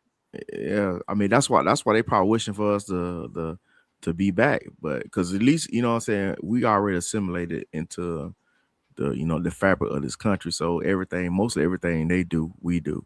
Yeah, we eat the barbecue, we go to the plate, we don't have anything separate, and they view that community as being separate and on the outside, and that just doesn't, with the traditions that Texas has, and Texas already believes that it's its own country. They, it's like we're not really part of the United States. It's their fault. This is the state they invented Juneteenth for because they wanted to ignore the fact that the Civil War was over. Galveston, Texas, ring a bell? Yeah. So the community is very upset. Which here's the weird thing. I could understand if the Indians came in and they were in South Dallas, maybe that's the hood. And they were Oak South Cliff. Dallas, and they were like pooping on the streets and throwing trash, and Yeah. But you have a segment that's come in that's actually affluent. I'm thinking, what is You the did have the issue couple with taking a bath in the river though, I see. Okay, this is what I don't understand. So we have laws and regulations on what people can do when they hire people. I don't understand how a lot of these foreign communities are able to come in and hire each other and not hire anybody else from America, like hire any American that's already here. Just like when you be in restaurants, you're gonna see nothing but Jamaicans. You're gonna see nothing but Indians. You're gonna see nothing but Asian people in these restaurants. How are they able to circumvent that type of shit? You know what I'm saying? That's what be killing me sometimes, because there is no DEI in other countries. No, but but when you're in America, even in America, a lot of us. I told this story before, which is I'll tell it again. When I was back in Ohio, I remember there was a community that I'll say like Avondale. I think it's called Avondale. Say the rent in Avondale, this was some time ago, was $600. If you drove maybe 5 minutes away, Hyde Park, you could find an apartment for $650. Avondale was like the hood. Crime was, majority black. Hyde Park was majority white. No crime. It was only a $50 difference in rent. Black people could go live in Hyde Park if they wanted. They chose not to because they were comfortable where they were at. So a lot of times you say there's no opportunity. It's not that there's no opportunity. Sometimes people just don't want to work there because they don't feel comfortable. It's out of their comfort zone, or whatever reason. Because there's, like I said, I've seen Mexicans working at the Indian place cooking. Yep. So you can't say it's us. Sometimes as blacks, we just don't feel, we don't put ourselves in those uncomfortable positions. And that's the same with tech. So like I said, when I was in tech, I would look around. I didn't see a lot of blacks at all. Yeah. I mean, the video game industry, I think it was like, it's not like the video game industry was like 3% black people, man. What's that? I said in the video game industry, it was like 3% black people. Every time I was like the only black person at my company. Don't they have a big black tech event that's in Houston every year? Yeah, what is that called? I know the women go there for that. They have them different ones. I think they have like some shit called Afrotech. Afrotech, yeah. A couple of my friends will go to that. Yeah, they got some others around the country. But even the school I went to was one of the first. Actually, it was the first school in the nation to have co-ops. They invented the co-op. What school is that? University of Cincinnati. Oh, okay, nice. Yeah. Yep. So they were the first to do co-op, and I think now they became the first to do cyber. But I think other people jumped on board. Hey, bro. Hey, when they be having those tech conventions in the video game industry, bro. Hey, when black people, man, when we get there, but we show up and show out, bro. Oh, we didn't in ours. I would go there, and I didn't see bro. us. We would bring in companies like corporations. It was a big thing. It was like a 2 or 3 day event, and we bring in corporations, and you basically have an interview on the spot for your internship right then and there.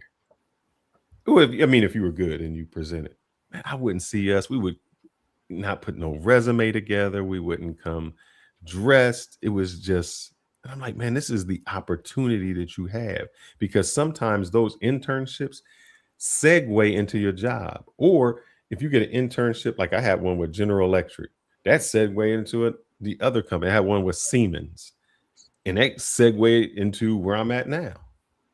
And people are like, man, I don't know how you got on. It's so hard. Well, I got on at the ground floor just through an internship. Yeah. We didn't put the effort in. So like when VR first took out the Oculus stuff, they used to host all these Oculus conferences like LA, San Jose, whatnot. And like at the end, they always had a mixer. I was talking about we used to show up at the mixers, man. We used to make it fun. Like like white people, they loved us, man. When we be at those mixers, because like have you ever been to like it just be boring as hell, but when we show up, man, we had that joint turned out, man. Yeah, man. I miss those those tech conferences, man. Did you co-op during college? No, I didn't do a co-op. It's not really offered at my place. But yeah, I did have I went down more so like just the internship pipeline, like sophomore year, summer. Yeah, same thing. Co-op, same internship. Basically, yeah. They intertwine. Some way to get paid during school. And did you see that as sometimes as a pipeline for people to get to certain places, or what do you see the most of your graduating class go into? Were they entrepreneurs? Were they going into higher tech companies? Yeah, so out of UT, there's not that at the time. There wasn't that big of a startup culture. A lot of the people, like I said, I was in the computer science honors program, and there was a very big just more so just a pipeline into FANG companies like Facebook, Apple, Netflix, Google, that type of thing. And so you just parlay internship after internship, and then eventually you'd get the return offer from the company. And that's basically what I did. Yeah. What was can I ask what was your starting salary, I guess, when you worked, or did you go straight into you said a startup? No. So I worked in FANG for a little bit. Now I'm transitioning to a startup. And then for the salary, you want my base or a bonus? Like what do you? Whatever the W-2s told you at the end of the year. Let me try to remember. I would say my starting was 120. 120. Not sorry. My total comp was about 120. Yeah, about 120 first year. And this is at about 22 years old, I would say, maybe 20. Yeah. And so I've tried to tell people what you need to do to get there. And if I was older when I started tech, I would tell people, look, I would go to a consulting company. I was like, man, go around, get as much money as you need. You don't need the health insurance. You don't really need the benefits. Get as much experience from as many places as you can. And then, settle down somewhere. But, we talk about the 6-figure jobs. I just don't think we understand that, or I don't know. I don't know. I think things are changing. But I mean, when I was growing up in school, y'all a little bit older than me. I'm 43. We didn't have none of that stuff, man. We got that stuff later on, towards the end of 2000.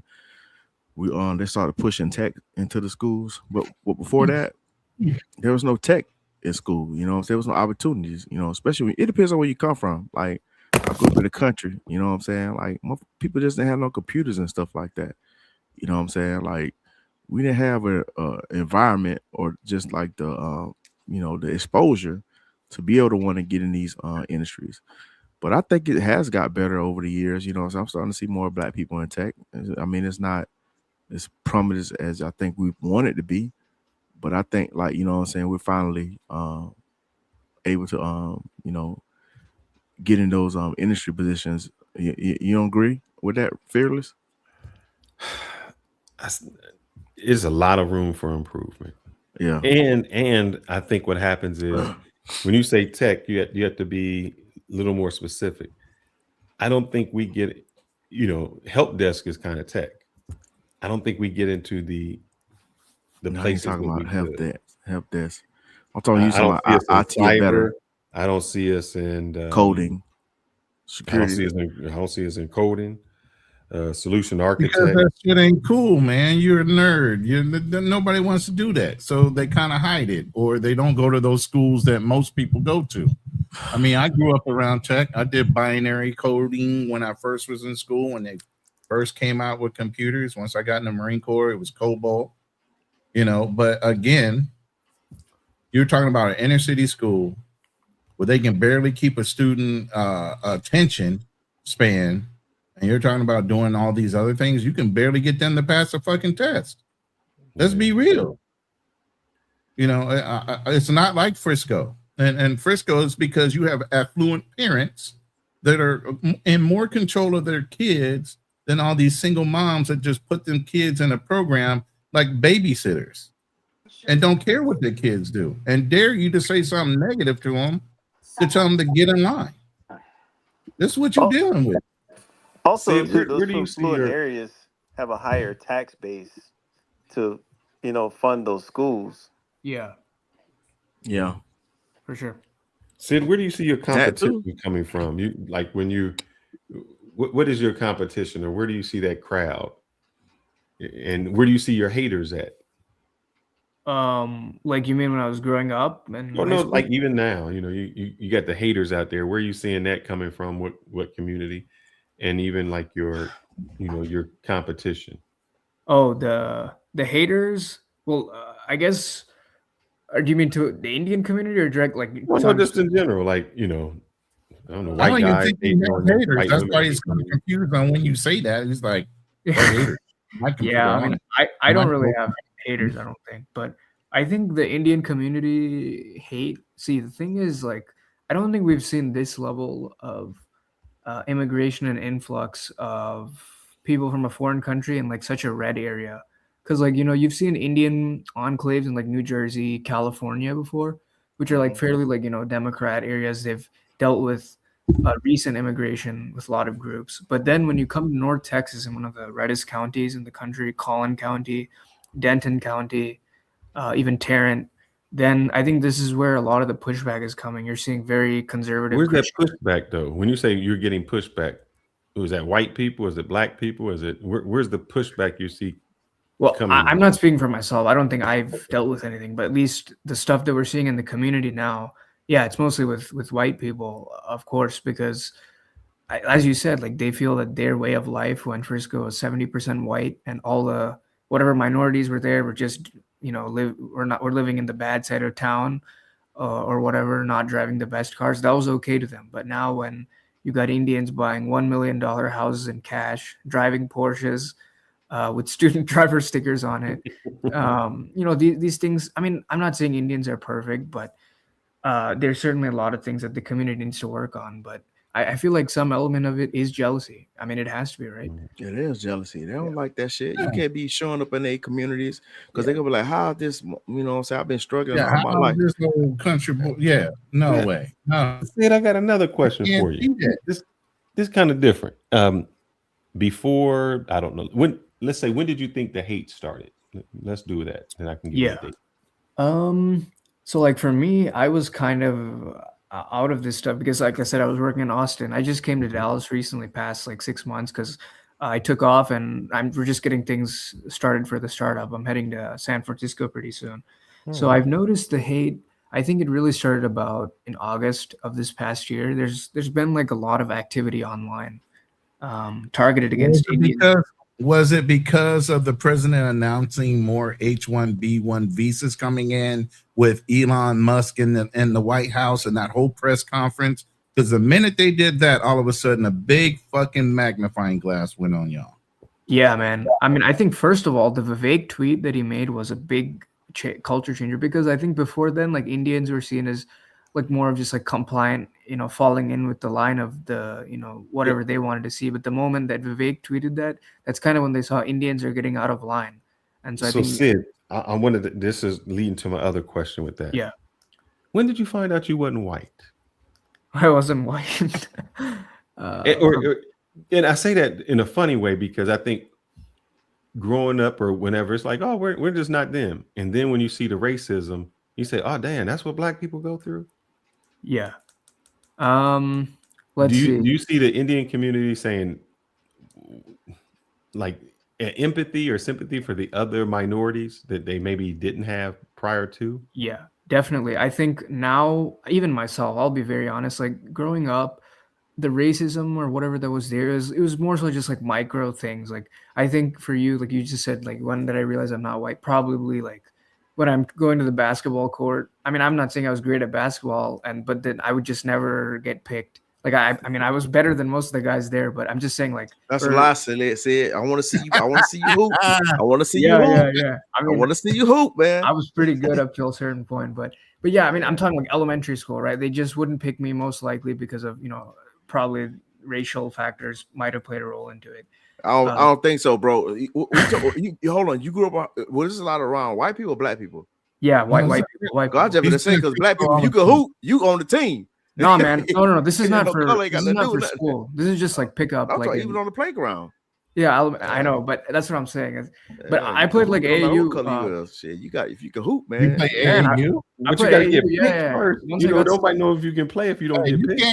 You can't be no slouch and play for AAU now. That's what I'm saying. Nah, I was in sixth. I played AAU for 2 years, 6th and 7th grade. Oh, he was nice then. Yeah. No, I played against. You gotta have game to play AAU. You ain't wasting no money doing that shit. Yeah, no, my dad was kind of pissed by the end because we'd have to travel so much, and I wasn't. It was just not a good use. My dad knew it's not a good use of time, so eventually we had to. Yeah, I don't blame you, boy. I hate taking my daughter to track meets, boy. Jeez. But yeah, no, Fearless. I think it was just more so small like microaggressions, and I think Indians kind of got a false sense that we're kind of like with the whites almost like, but I think now we're finally seeing some pushback, and I think we're finally getting a more real sense. I think this is the first time Indians are really facing. What they call it? Wait a minute. You said something real critical right there. You said that Indians, for the most part, felt they aligned more with whites. Yeah. Like, I felt like they weren't really being targeted in this type of capacity. Like, because I'd say, at least living in Frisco, that's just my observation. Like, yeah, but because now think about it, Drew, you have, you don't have the crime in black, you have the illegal immigration, like Mexicans get targeted, it's like, oh, we're cool. Yeah, it's a model minority myth. That's what I was trying to think of, because we kind of just fit the bill, like, of what an immigrant should do. Just like Filipinos, they're a model immigrant group. That's why nobody hates on them. They come to serve people. That's it. Yep. Awesome people, man. Filipinos. Yeah. And then you got a wake up call. Yeah. I mean, for me, that's a Negro wake up call. Yeah. It's gonna be a matter. It was just a matter of time. I just don't understand why y'all don't study history enough, because you see what Britain did to India. So you know what I'm saying. Y'all thought it was sweet. Yeah, man. I know. I got a wake up call, definitely, bro. I mean, I don't know what to really say. Do you think that goes in the Indian community where they, like I said, maybe have empathy for other minorities, because it's like, wow, yeah, this is just this. It's our turn now. It's the reality. We're finally faced it. Like, I wouldn't say we like look down on them, but on other minorities. But we thought maybe at least we're different than them in a good way, or whatever we thought. But now we're kind of just like the rest of them. Sid, are you light Indian or dark Indian? I would say I'm more towards the The lighter side, slightly lighter. Yeah. Because the impression was if you just work hard, you make good money, you make good grades, nobody should bother you. And then you found out even you do all of those things, it still didn't matter. Yep, exactly. If you head down, work, stay in the tech field, you ain't gonna run into any problems. Yeah, man, we followed the formula, and still it doesn't work against. Bro. Yeah, bro, it's a jealousy that's embedded. Eventually, in them, bro. they'll find you. They'll find you. Don't worry about it. Yeah. They don't look. It's a jealousy. It's the same thing happened to us when we was a slave. When black people came off the slave plantation. When we started, goddamn, we cut our illiteracy rate in half within 10 years, and we was becoming a whole millionaires starting to come up. They were saying, how the hell these Negroes is doing all this and they can't read and write? You know what I'm saying? We flipped that shit on their ass, and I mean, it's gonna happen to any of y'all that come over here. I mean, we try to tell y'all ass, they don't want y'all didn't want to listen. And it was like, okay, it's gonna be a matter of time. That's the truth, though. I saw one video. One of my friends, like, I mean, he watches like Dr. Umar, like, ironically, but he sent me a video of oh my god, Dr. Umar saying like Indians are the buffer class. He's the wrong person to watch. He's the wrong. No, I said he watches them ironically, just like a time pass, like a joke. But I don't know if y'all saw that. Like, what are your thoughts on that statement? Well, I don't really prescribe to Umar. What a gentleman that you probably never heard of. He kind of told us the black community this years ago what was going to happen to us, and it's Dr. Claude Anderson. Mm-hmm. If you ever get a chance, listen to Dr. Claude Anderson. Look him up. Yeah. He will tell you what he told us probably 15, 20 years ago, what was going to happen to us. If you watch a lot of footage even further back in the 60s and the 70s, they were speaking that shit. They knew way back then. I'll be finding these weird archive videos for some reason, man, of like these teachers that was teaching way back in the 70s and stuff like that. And they was just speaking shit. I'm like, damn, that shit's so damn true today. I'm like, why is this like, was it widely known back then? Because it was just forgotten. It's because it was forgotten and swept on the rug. The leaders died, and the up and coming ones didn't keep it going, and all that stuff that we already knew was coming was forgotten. Mm-hmm. And then we got see another thing. When they ended segregation, bro, that shit rocked a lot of us to sleep, man. You know what I'm saying? Mm-hmm. They gave us this sensibility of, you know what I'm saying, everything's safe. You know, Jim Crow, that shit kind of went away. Yeah, you know, I think that's what makes. And I told people this. I'm gonna say two things for you, Sid. One, I don't. Three things. Dr. Umar's Black Queens Forever, Snow Bunnies Never. So you might say something like that for you. You know, your Indian Queens Forever, Snow Bunnies Never. Two is J.D. Vance won't be president because of his wife. I think that won't happen. Who is he married to? I don't pay attention. An Indian woman. Indian woman. I didn't even know that. Yeah, but they won't see the Indian person.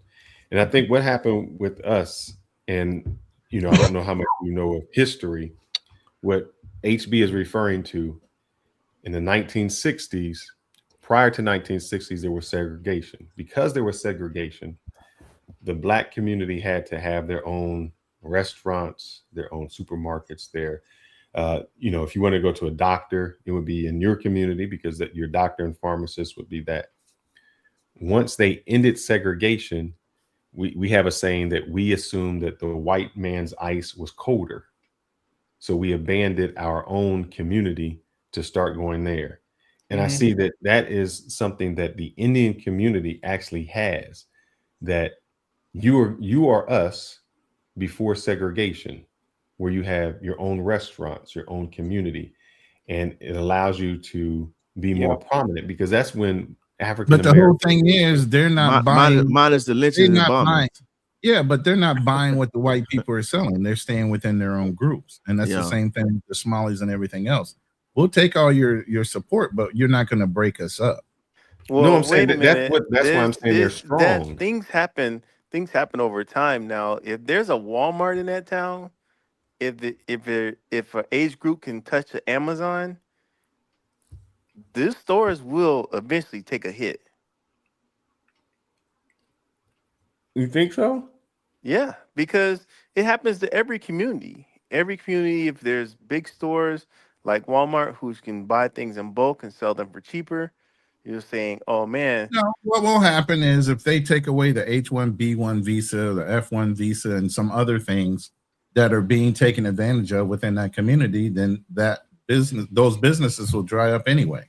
Yeah. Because they're shipping people back home. Mm-hmm. That's what I said earlier. If the H1B visas go away and they say, well, hey, we gotta, a lot of you guys gotta leave. Think about all the houses that You know what? the housing. I don't think that would ever happen in Texas because there's way too many tech companies. I mean, even you got Elon Musk building a whole battery company there, and part of his SpaceX program is being built up there. So there's plenty of jobs to go around for them to stay. So we got a tether in the building. Sid, how are you hedging your bets with the AI coming? Man, that's a very good question. I think my startup is actually involved in that region. I don't want to get too into depth, but because I'm gonna steal it, make me a million. Yeah, man. I mean, it's gonna be revolution, for sure. I think I'm a strong believer that in about 10 years, a lot of people will be on universal basic income, basically just like stimulus checks. That's my theory. But yeah, I know that we kept saying, maybe I want to say because we were trying to do autonomous vehicles, and I know we were saying, let's go 4 years ago. People were saying the jobs that you would be able to keep, you're going to be able to drive. You're going to have a truck driver. So those are the jobs that are going to stay. And when you go to San Francisco out there, you get with Moby. I forgot the name of that car. The self-driving. They got autonomous trucks now that they're Waymo. Waymo. I mean, I messed that whole name up. Yeah. I mean, you don't need a person to do anything. I mean, man, you know what's crazy? Hey, do you remember the shooting that happened in Austin a couple of a month or so ago? Mm-hmm. Yeah, so actually, I mean, the emergency got there pretty quick, but they would have gotten there faster. But there was a Waymo that was blocking it. It was not responsive to the emergency vehicle. Oh And man, so, yeah, that was. You can go. I actually found that out today because I was reading the Wikipedia page for it, and that was like a big deal. Yeah. But I think you are correct with that. There's going to be jobs that we did not think that could be outplaced. Yeah. That are going to be outplaced. Yeah, but hey, that's why I'm trying to get my money now and get the hell on. Oh, for sure.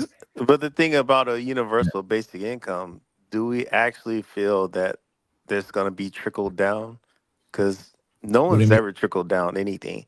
And that was one of the things that when you mentioned universal basic income, you have countries, for example, like Philippines and maybe India too, which have these huge customer service centers. And let's say, for instance, customer service goes away because of AI. So in the Philippines, that's a huge source of income. Mm-hmm. And those customer service centers close. So would we provide them with universal basic income?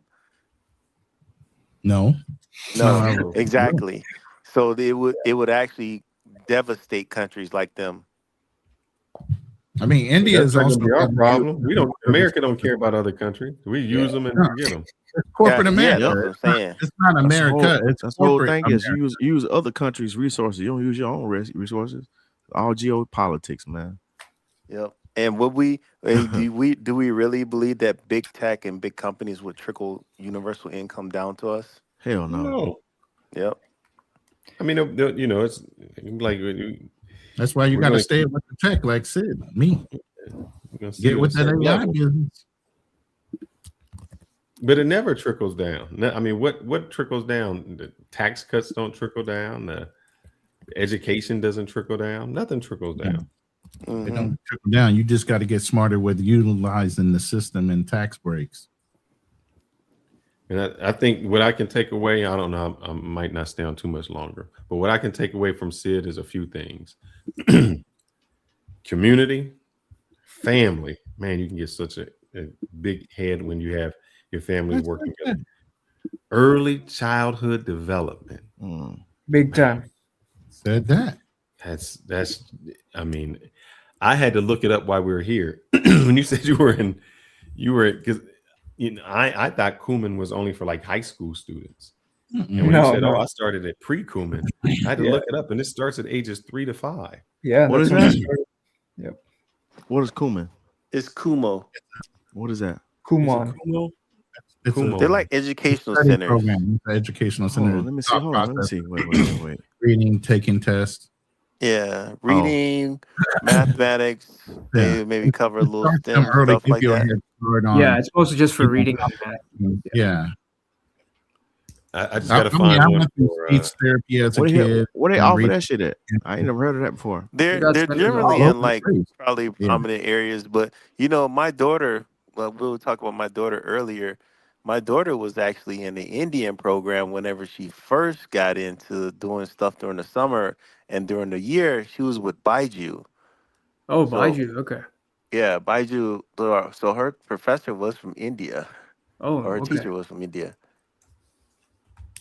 But I think Baiju went under. Something went wrong with Baiju. Yeah. I think that's what I was remembering. Yeah. So these are things that we need to look at as the community if we want to prosper.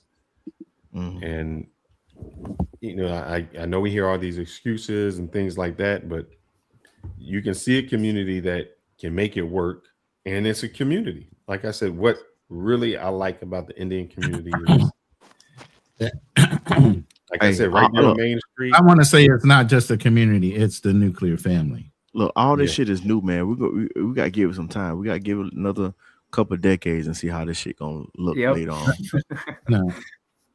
But the formula is right now. It's always been the most stable situation, and if you can hold on to your nuclear family and not let society or influences outside of the home break that nuclear family, you'll be solid. You guys see that comment from Cigar?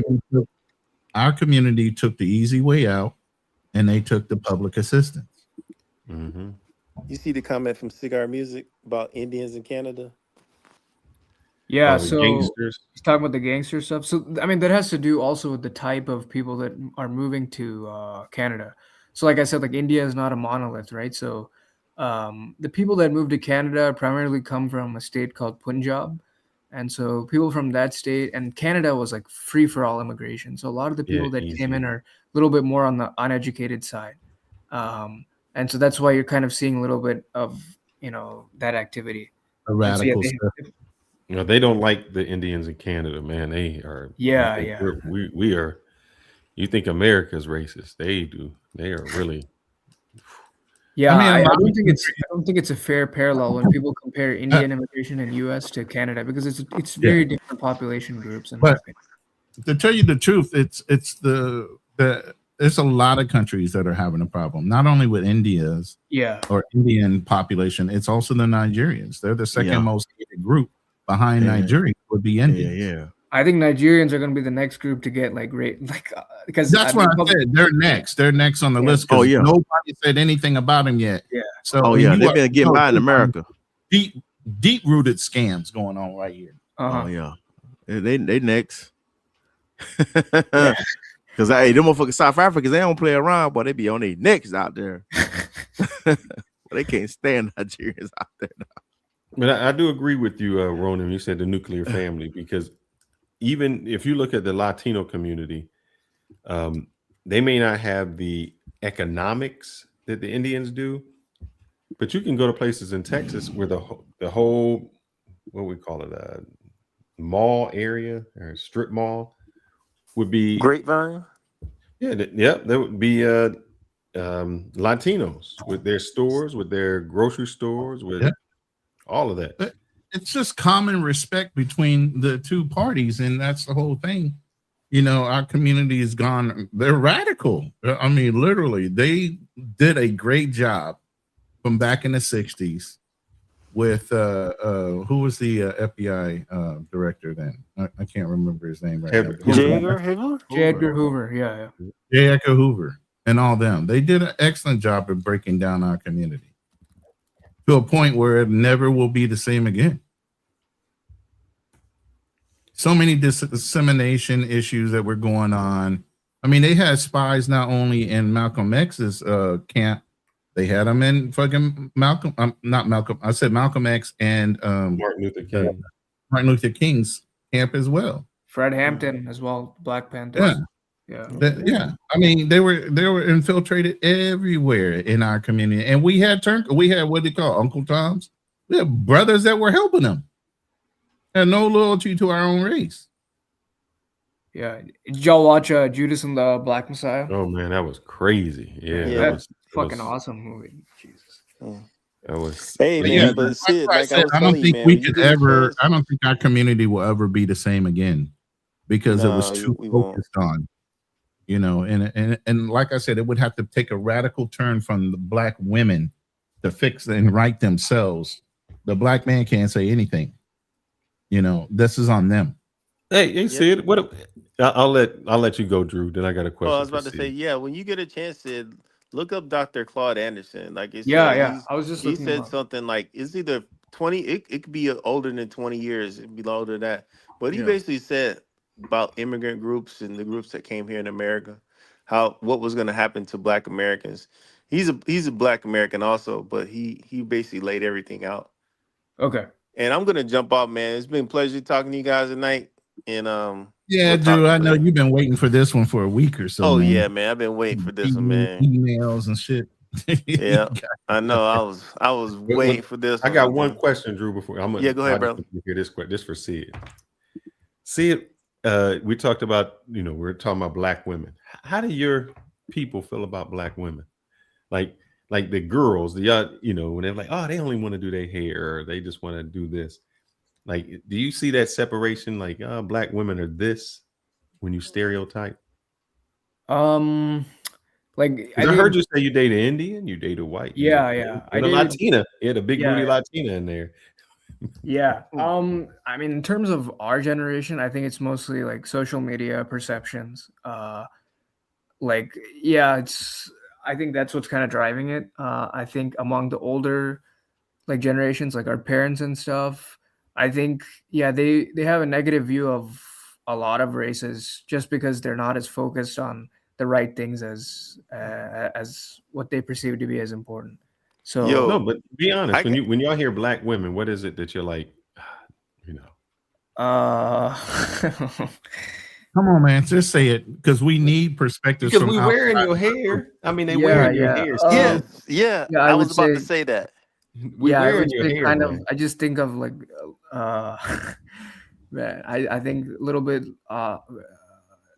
noisy, loud.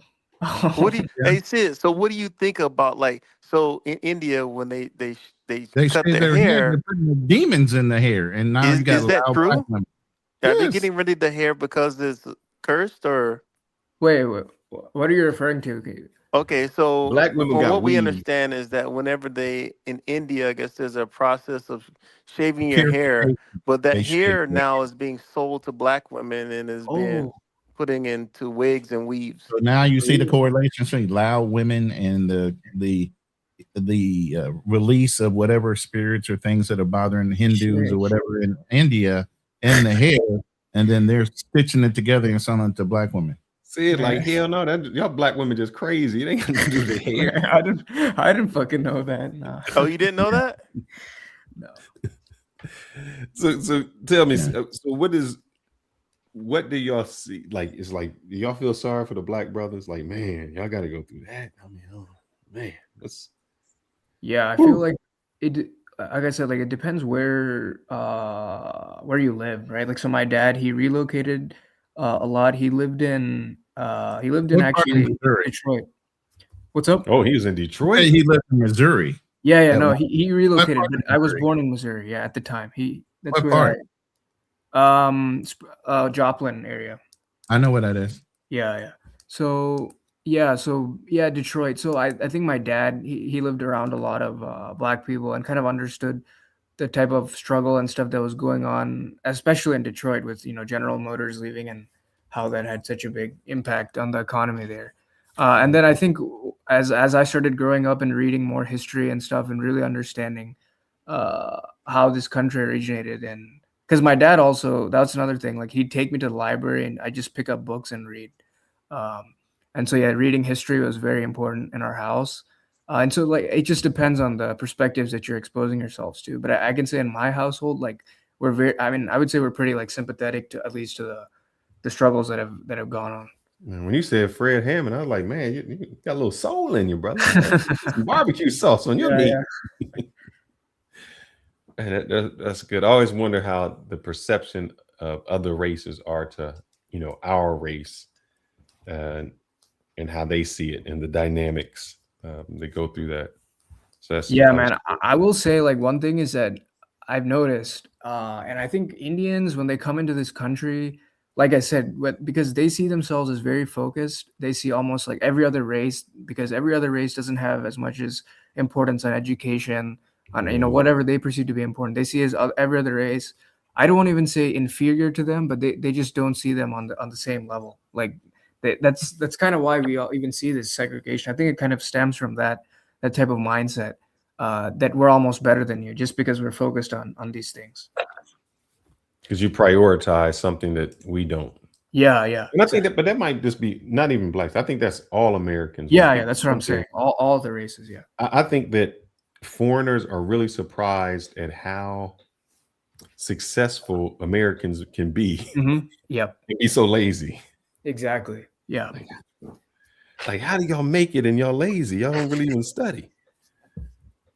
Yeah, I think the difference is, what I found is our ingenuity and our creativity. Yep. And I don't know, even when I've seen Asian students can be very great at math. Yeah. But they don't have the ingenuity and the creativity. Yeah, they're too rigid. Yeah, I agree. Yeah. No, I totally agree with you. Yeah. I want to say something on that too. Like when I was in the video game industry, we had a lot of issues with outsourcing our work to Indians. Like the Indians, they were very technical, but they just lacked creativity and stuff. And we had to always explain stuff, and it ended up costing us more money to make corrections and shit than just us just doing it ourselves. So I think a lot of gaming companies, we went away from using India as to create assets and shit. I mean, like they was very technical as hell, but like sometimes like they wouldn't get shit right a lot of times, and we try to explain them, try to fix it, and we're just creating problems and shit. Yeah, so I think like a lot of cultures lack a lot of creativity. Yeah, a lot of cultures will color in the lines, and they don't understand sometimes you got to come outside that line. Yeah, I was taught this way, so I'm going to do it this way. I'm not going to vary left or right. I found that, and maybe I could be wrong, Sid. It was the culture was afraid to either be wrong or ask the questions. Yeah, like they just wouldn't ask. They would just try to do it and would be afraid of the wrong part. They could just be my stereotype. Yeah, I think that's pretty accurate. Yeah. Sid, if that's your real name, man, I hope that in a few years I can be part of your IPO. No, his what is it? Universal income, and I can retire and sit back and get it because of whatever you're creating. But yeah, your IPO. I want to get your IPO, man. What the fuck? I don't want you going public without me seeing what you got going on, man. For sure. And you can say you started right here with a group of brothers. You'd be like, man, I know the brothers, man. I'm good. Oh yeah. What is this podcast even? Because this just randomly came up on my YouTube because it said Frisco. I think that's. I love it. Yeah. I love it. So once a week, usually on Friday, once a week, this is what we call hit and run. So me and Ronan do a hit and run show, and we just choose random topics that may be happening in the news today. We got an organized thought process, not random. Yeah, not random. And we always say that it's only supposed to go an hour and a half, and somehow it never gets to that. But I think one thing is sometimes from a male perspective, we try to get things looked at, from our perspective, from a societal perspective, and then just have the conversations that no one wants to have and ask the questions that no one wants to answer, so that hopefully when we finish and complete, that either we walked away with something different that could have changed our mind, or at least our audience have seen a different perspective. So we might not always agree on something, and we don't want to agree because we want like you as a person to come in and say, what Fearless said that great, and Ronan said this great, and I agree with this, or I disagree with everything they said, and here's my perspective. So we just want you to walk away with just having a thought process to say, a more rounded perspective instead of only thinking one way. We want you to have a complete perspective on the idea behind it. I like people to be more open too of what they think too. 'Cause I think sometimes when people come around, they kind of tailor their conversation, and their opinions of, you know what I'm saying. So like, don't be afraid to speak your mind, man. You know? We're not afraid to have a conversation even about the little hat. Everybody can get poked at. And they're not the real little hats anyway. They're fucking cosplaying little hats. So this is our we won't call it a safe zone because we say you can come in and get it if you want, but we want you to be able to converse. So because I think if you are not able to speak or not able to talk, I think that messes up the dialogue. So we want to know that, because through those things we might be able to heal, or we might have a better understanding of what your thought process is and what our thought process is. And sometimes we may come and say, man, those two dudes, like Drew think I'm crazy, you know, and then I'm gonna be able to do. Sometimes Drew agrees with you more than he agrees with me. Yeah. But you know, so usually on Friday, if you catch us, make sure you just maybe subscribe to the channel, like us, and we would love to have you jump in. Tell your friends, tell your family, because that's a lot of them. And ping us sometime. Like I said, I'm here in Frisco, and you know we can always for sure grab a let me see, what is that, a water chai burger. latte? No, a chai latte, man. A water burger. A chai latte. We can get an in and out. I can't do water burger. I can't do it. Water burger is gross. Oh man, yeah, I got to do in and out.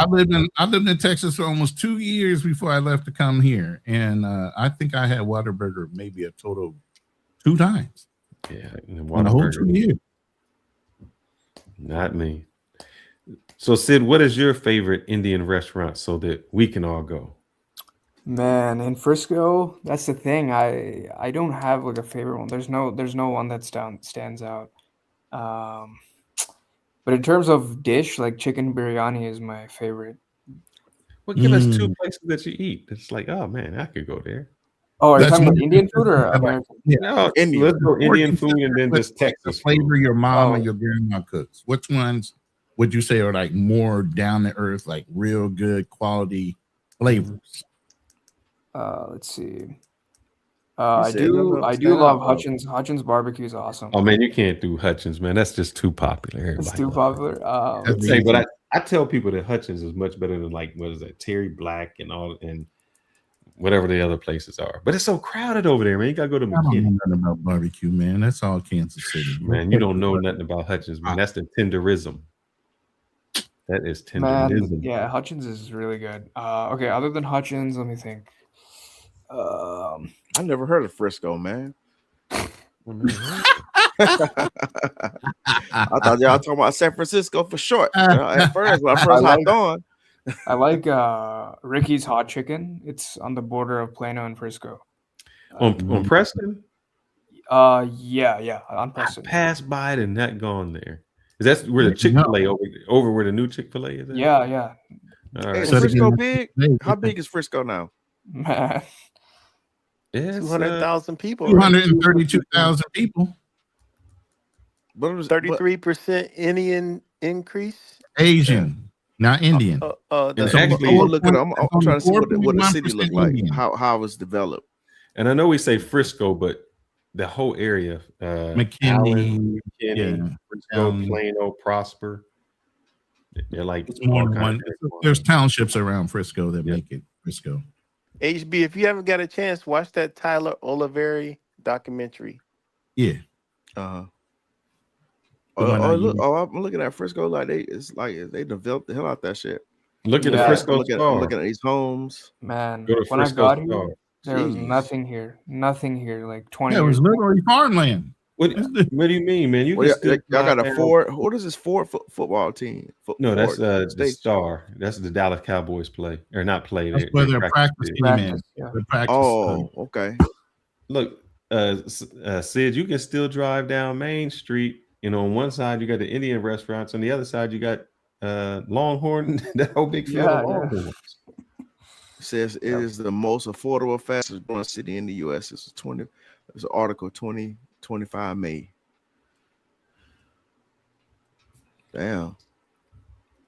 Yeah, I can't share any infographics because I'm on a hotspot. So my Filipino we talked about it. is So down what you again. need to Man. look at is the medium home price here is about 700,000. The medium household income is 150,000. So, Wow. Yeah, that's what we're saying. That's expensive. Oh yeah, and Hey. that's what we're saying, that the Indian population isn't living in the hood; they're actually in affluent neighborhoods. So it's behooved to us why people are upset. Have you been to this place called the Fields and the Preserve in Frisco? What is that? It's like a with a PGA PGA. Yeah, they got the PGA here. We get Universal Stadium. Or what is it? Universal like Studios. Universal Studios. It's a kids amusement park. Yeah, it's coming this summer. But that's really coming up then, huh? Yeah. Damn. Texas period, but yeah. That's too That's why expensive I'm for going me. back. Nah, certain areas are not. Fearless, are you following like the city council and mayoral elections are coming up in like a week or so? Yeah, oh, I didn't do the city council because those people started becoming irritants, you know. And the only time I go over there is when they have the Christmas lights over the council, and what is that? The soccer field. So that's the only time I make my way there because. No, I'm talking about like the elections. Yeah, I know. That's what I'm saying. Okay. It gets convoluted. I know Is there there's black people out there? running for governor, or what is he running for? We have one black councilwoman. Mm-hmm. Hey, Fearless, how you fit in out there? Is there black people out there? Or you by yourself? You by yourself? I'm by myself. Ain't no black person on my street. Yeah, there ain't no black people. No, there was that one sister that allowed my sister, but you said she moved out your neighborhood. Oh, that's right. My neighbor. She gone. Yeah. Y'all brought her on the show? Yeah, we brought her on one of the shows. I think we brought her on Thursday night therapy session one night. And HB, I believe to go back and find that said, video. This is the location, or I don't know. You guys said Frisco was the place where the boy stabbed the other kid. Yep. Yes, same place. Oh, that's where that's at. I thought I was like more close to Dallas somewhere. That's why we say he's gonna be locked away for a long time because there's not really like crime and murder and stuff like that. Yeah. But was he convicted? No, they didn't have the court case yet. Oh, okay. Yeah. So I don't think so. The more they keep it off the news, the better it is for him. Yeah. But they'll bring it back right before the trial. I don't think they got nothing, bro. And then they got a couple of high profile cases coming up anyway. Trials coming up anyway. Hey, Ronan, I got a question for you before we before y'all shut it down. What up? Did you watch BMT's interview with that dude, the Filipino girl? Yeah, weak ass man. And then he goes to wait. He has a problem here in the Philippines. He goes to Thailand. What happened? And he has a problem in Thailand too. It's the person. It ain't nothing to do with these two countries. It's him. It was a guy that he went to the Philippines and he said he met a Filipina and he fell in love with her and she was married marry her after 4 months, and then she basically told him that she had a boyfriend. Yeah. And but the BMT's interview actually listen, I'm gonna be as raw as possible. If your stroke game is on, I don't give a fuck what boyfriend she had here. She leaving him. But BMT's interview actually sucked. Go listen to he came on TMI Santiago's channel last night, and it's about the 4 hour and 7 minute mark.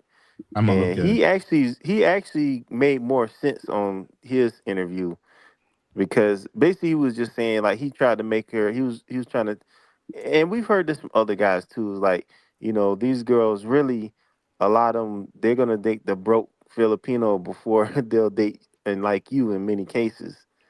That's not true. Some of I'm them. telling you, dude, it's him. Some of them. So, It's Sid, him. has your dating No, game it come is up him. since you was in the six figures? Yeah, but this past year I've been helping my friend with a startup. I've been so fucking busy. But yeah, when I was fresh out of college, yeah, for sure. You been to Colombia? Colombia, nah, but a couple of my boys went. Don't give that to him. Sid don't come back. My friend went to like a cocaine bar. Like it was so funny. They have it's fucking hilarious. You been No, to you need DR? to show him. You need to send Sid that video of the Asian brothers that traveled to Colombia and how they conducted themselves. Yeah, that's the way you do it. You go and do a little business, and then you do a little. What did they do? They talked about how they make business. Each one of them, they did their own little side thing, and then they went out and party. Yeah. One of my boys here in Vegas, man, he's Indian and he's a dentist and he goes down to Colombia often, and he was like, man, you should come with me because there's this festival going on down there. And I was like, I don't know, man. Antonio Alvarez Festival, is that the one he's talking about? No. He's going to some EDC festival. Oh, okay. Yeah. Yeah, don't do it, Sid. You still a good guy. We don't want to ruin it. Don't go down there, man. Stay on the straight and narrow path, bro. Yeah, you're getting ruined. I was in Vegas. I forgot to call you, Drew. Peace. All right, brother. See you, man. Well, Sid, we're gonna close up. Do you have any last words for the audience? Nah, man. Yeah, I just appreciate y'all bringing me on, and it was nice talking to you guys as well. I always appreciate learning, more. We appreciate honesty and your openness. That's definitely something we appreciate. And like you can see here, we're non-judgmental. We are open to take criticism, because iron sharpens iron. If you can't take it, then you already got problems already. Yeah, for sure, man. And yeah, I'm just hoping that this criticism stuff will die down at some point. The Indian. Welcome to the family, man. That's all. Yeah, man. You got your black card. You can't use the N word all the way, but maybe one day. But it was a pleasure, man. This was a nice, and like I said, join us sometime. I'm in Frisco, so maybe before you head back down, to the West Coast, you'll love it in San Francisco. It's beautiful. Yeah, stay out of some of the pubs. You might not know what you're dealing with. I'm always open for a dino rib at Hutchins, so ping me in. And For sure. There. Yeah, I'm going to subscribe to the channel, and yeah, if I'm ever free and sure. there's something I can help discuss, I'm more than willing to come on again. Especially when it comes to tech, I think the community needs to. I try to help them out with some tech, but I don't think. I've been in tech all my life. What you talking about? No, not you. I'm saying I try to help the audience out, and it goes in one ear, not the other. So maybe if they hear it from another person who has. Yeah, see, I'm ancient, Sid, and he's not too far behind me. So I'm not. I've been around computers since they were 8088s. Oh wow! I said, yeah, ones and zero programming is the first language I learned. Man, so I've been around a long time. Let's put it. I'm not that old. He ain't older than he ain't. I mean, he's close behind. Newer in tech. Yeah. So I'm a solution architect and a cybersecurity engineer. So you said you played football in college, right? So how good were you? Like what position did you play and everything? Outside linebacker. I was pretty good till my ego got a hold of me. And trying to impress somebody. Somebody said I couldn't lift this 315 so many times, and I did it, messed my shoulder up before the combine, and it kind of threw me out. Damn. Were you getting like real interest? Like Yeah, there were some people and the good thing is I was with a good class, meaning when I say a good class, there were a lot of people from my class that went pro that weren't even that good. But now, I mean, that's neither here nor there. You know, that's Hey, why I when love. when you have a championship team year after year, everybody on that team gets a consideration at least. Yeah. So that was, it was a fun time. I enjoyed it. So yeah, I mean, I can't take anything back from it. There wasn't computer science. I don't even think, was there computer science? I don't know what it was back then, but sports was it. But through my upbringing, I was at least able to go to a more prominent high school. So I think that is what changed me around, where I could see individuals who were not only intelligent, but because of the wealth of their parents, really got a great leap ahead and forward in life. Matter of fact, I tell you who I went to. Well, man, it's Mike Morosky. So, man, this kind of dates me. He helped. Man, what is my man's name? He's with the Epstein files now. He was the founder of Lex Wexner. Oh, you met him? Oh, I had met Lex Wexner, yeah. But a friend who helped start up, what is it called? It wouldn't be Victoria's Secrets. It's a whole name for the whole conglomerate they got. But yeah, so it was kind of weird to go to school with guys who just rode up in like BMWs and Mercedes. But this is a time when that was not normal. Now it's kind of like, oh yeah, it can be normal. When I went, it was not a normal thing. But yeah, you started to see what wealth really could do. It was an entirely different thing. And so because of that, that changed my perspective on how you can succeed, what you could do. And I think a lot of people in our community just don't have those opportunities or don't see those opportunities. So I looked at it as an opportunity, and I hope that the next generation, I think we're behind, but hopefully we can affect the next generation. It is difficult. It is very difficult. I try to get people in. I even mentor the people who come to work at where I work at. I've tried to mentor them, and it's not all. I just say people of my color. Sometimes they don't understand, or they don't even use. I want to say they hard headed. Yeah, they hard headed. Yeah. Because what we'll do is, for instance, if you came in and you were co-oping, I tell them, I say, look, we will pay for you to get your like AWS solution architect. You're here. You can request that. So when you're in school, you can go back with already having a certificate. Study while you're here. Let us pay for your cert. Learn it. You go back to school. You're graduating with a few certs. No, they don't take advantage of it. So I don't know. That's the difficult part. The hell, Paul Miner. I'm just now reading the chat. What's going on when I got when my internet went down? Jesus. He said it was deleting the comments. I don't even know how to delete the comment. I don't think I have that ability. Do I? In your room, you do. Oh, but not in mine. So I think he's in my room. I'm not sure. I haven't gone. I can't open up all my windows because I'm on that hotspot. So I conserve my data. But I'm hoping that we can just make a change. Well, I love mentoring the people who are there anyway, just to tell them,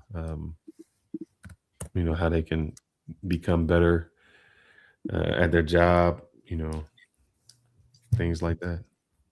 If you need a job, come on through. For sure, man. Yeah, that's awesome, the efforts you're doing. I mean, as you said, like the Black culture is like, if you're smart, you're considered a nerd. I think there just kind of needs to be like a cultural reset a little bit, at least at the ground level. And yeah, I know you guys are doing some good change, or at least want change to happen, just good. It's just, one at a time. So hopefully we can get it in. I can appreciate your community and how things are going. So yeah. Hey. I love it. Yep. Well, Sid, please hook us up, man. With the Indian card, man. No, he's talking about Native Americans, man. Yes, I know, but I mean, I have Native American heritage in my family too. We have cards. What's that got to do with anything? He's talking about the comments. There's somebody saying crazy stuff. Said I hold my fearless holds an Indian card. Sure. You do realize black folks were here before the white people got here, right? I got my ghetto pass revoked. Yeah. They are called Black Indians. Do y'all have it like? Do y'all have like any other like listening like other people to listen to other than like Claude Anderson? I know one of the guys suggested him. Yeah. See, Claude would be more of a historian. Yeah. So he's going to tell some good historian things. When Dr. Umar Johnson is not talking crazy stuff, some of the things he says are intelligent, but he is a historical revisionist and panderer to women. That's all I don't like the man at all. Man. He does know some historical stories and keeps them accurate, but he revises. It used to make a lot of sense when he was talking about education. Yeah. When he stayed in the lane that he was very good at that. Other than that, he's out there. Yeah. He just says shit for views. I mean, pretty much. Yeah. We still waiting on the school, man. We're waiting on the school. We still ain't got 12 years later. I don't know what kind of company you ever worked for that would tolerate that kind of performance. I'm trying to think of some other people that we listen to, a whole variety. So we don't have, that's in blacks, but we open it up to anyone that can give us any type of knowledge. I mean, we can go from Tucker Carlson to when you don't like him. What's his name? Charleston White. Charleston White's an ignorant. Yeah, you don't like Charleston White. I mean, he's just a comedian. No, he's from Fort Worth. He's Fort Worth, man. He thinks he's a community leader in some way. No, you know what? Look, see y'all. Let me tell you something. Y'all see the crazy. Yes, I know. He said when I wore a suit, nobody wanted to pay attention to me, so I went ahead and have to talk crazy in order to get my message. I get all that, but no. And he had like a whole thing where he actually put bills in front of Congress. He had a whole little charity. There was one bill for barbers or some stupid shit like that. It wasn't nothing major.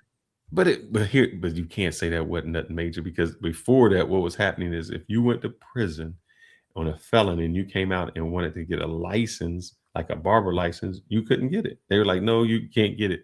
So how can you tell a person who really can't get a job contributed to society because of your past? I get that. Yeah. So and he did something where you couldn't be tried as an adult at a certain age. So he's done some things. He's crazy, and that's the sad part. He's done some things for the criminal minded, not somebody for like society like type of thing. But the sad part is, he had hype. It was helping young people excel. That was his outreach. But the sad part is what we're saying is we only listen to Charleston White when he's crazy.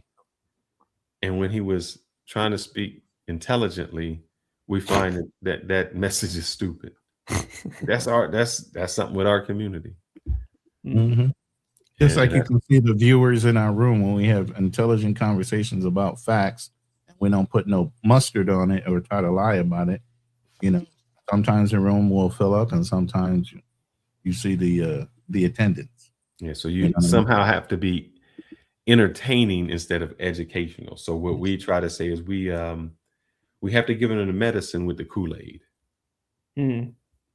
So maybe they don't know that they're learning or know that they're getting something, but out of it, they start to say, oh, well, why is that? Or why is that? So maybe if we can, feed it to them without them knowing. What was the phrase back in the thing? The thing that makes you say, get you to thinking. Just like our live the last week was in the name of God. the things we do in the name of our God, whichever God you profess to be a part of. So, and it was people saying, "Oh, I'm like, how many wars have we fought over religion? How many people have died just because of religion? All of those things." And people swear that my religion is best, and I tell them that your religion, you believe what you believe because of who your parents were or where you were born. Nothing other than you're Hindu because of where you were born and where your parents believe. Yep. It wasn't like, oh, Jesus Christ this, or I'm Jewish this. This is what makes us who we are. And I even went to tell them that if you look back at the oldest religion, you know what it is? From India. It's Hinduism. Exactly. So how can you tell me that something else came after that and that's first, or, but when you talk like that, people get upset because it becomes sacred. Oh my God, you're challenging God. You're a Satanist. Yeah. No, it becomes sacred God, and they can't look outside. Do your own research. Stop listening to the man behind the pulpit.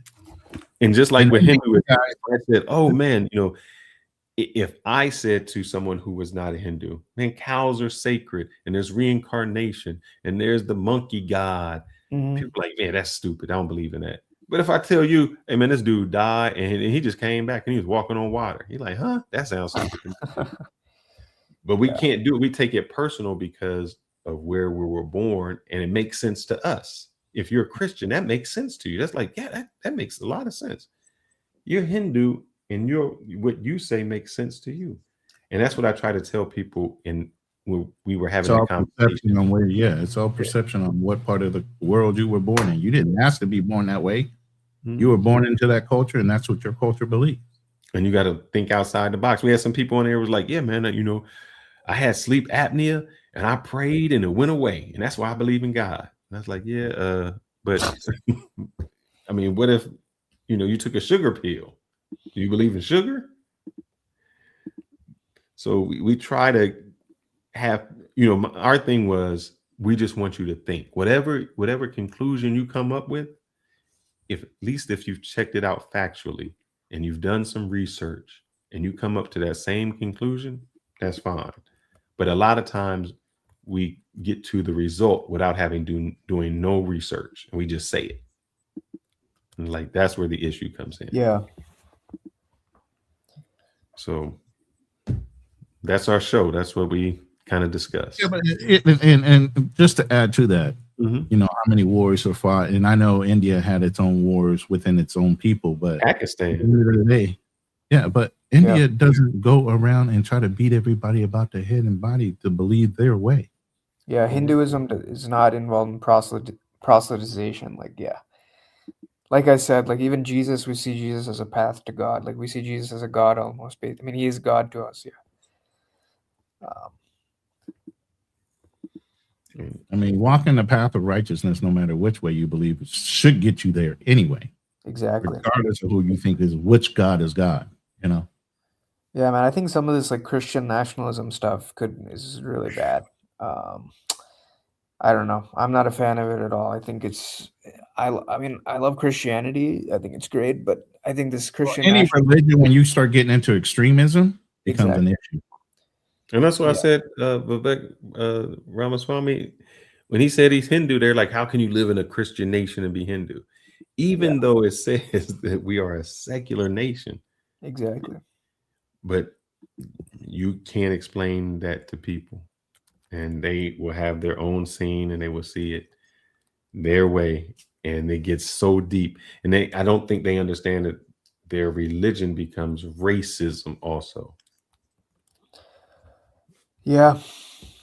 I mean, I agree. I don't know if you guys know, but Thomas Jefferson he wasn't a Christian. Well, the majority of the founding fathers were, but he wasn't. He was actually a deist. And yeah, he looked into Hinduism. I think he had a copy of the Bhagavad Gita. I think that's rumored. Oh, man. You're on weird form tonight, Paul.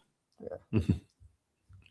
This last he's one. He's looking at the comments here. Don't let it go. But yeah, I think you are right. Yeah. But the history has been changed to fit the narrative. Yeah. That's what we do. Before that, we were talking about like the Iran wars, and I've always said that. Let's see, I can tell you, I kind of work. I work at Toyota, so one of our things is the 5 whys. Like, why did this happen? Why did this happen? And you do 5 whys to find out the root cause. And in America, we say, oh, somebody attacked us or somebody did something to us. And we never ask why. And when you start to ask why, you realize, well, maybe we weren't really the best. We weren't on the right side of that whole situation. Correct. And we're not. We're supporting somebody else that's in the wrong just because of who they are, not because they're right. Mm-hmm. Sid, how do you feel about prostate massages? Oh, Jesus Christ. Let's go. I'm about to push the button. We out of here. It's a comment, Sid. Don't take it personal. You can hang around. We'll talk in the background, Sid. You don't have to leave. Just hold on for a second.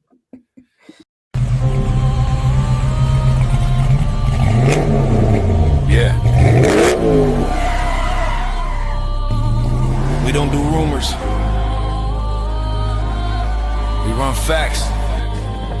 No smoke without structure. No noise without receipts. This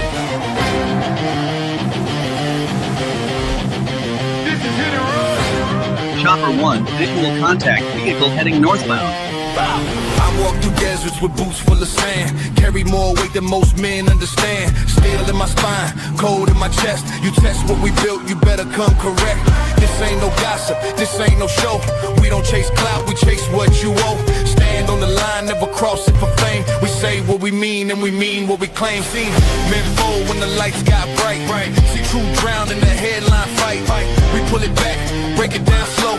Facts hit harder when the ego go. I've seen too many lies dressed up like kings. Too many weekends pulling fake strings. So we step in the ring, no mask, no bluff. If it's truth you want, we call it rough. This is Hit and Run. Stand your ground till the job is done. No retreat, no second guess.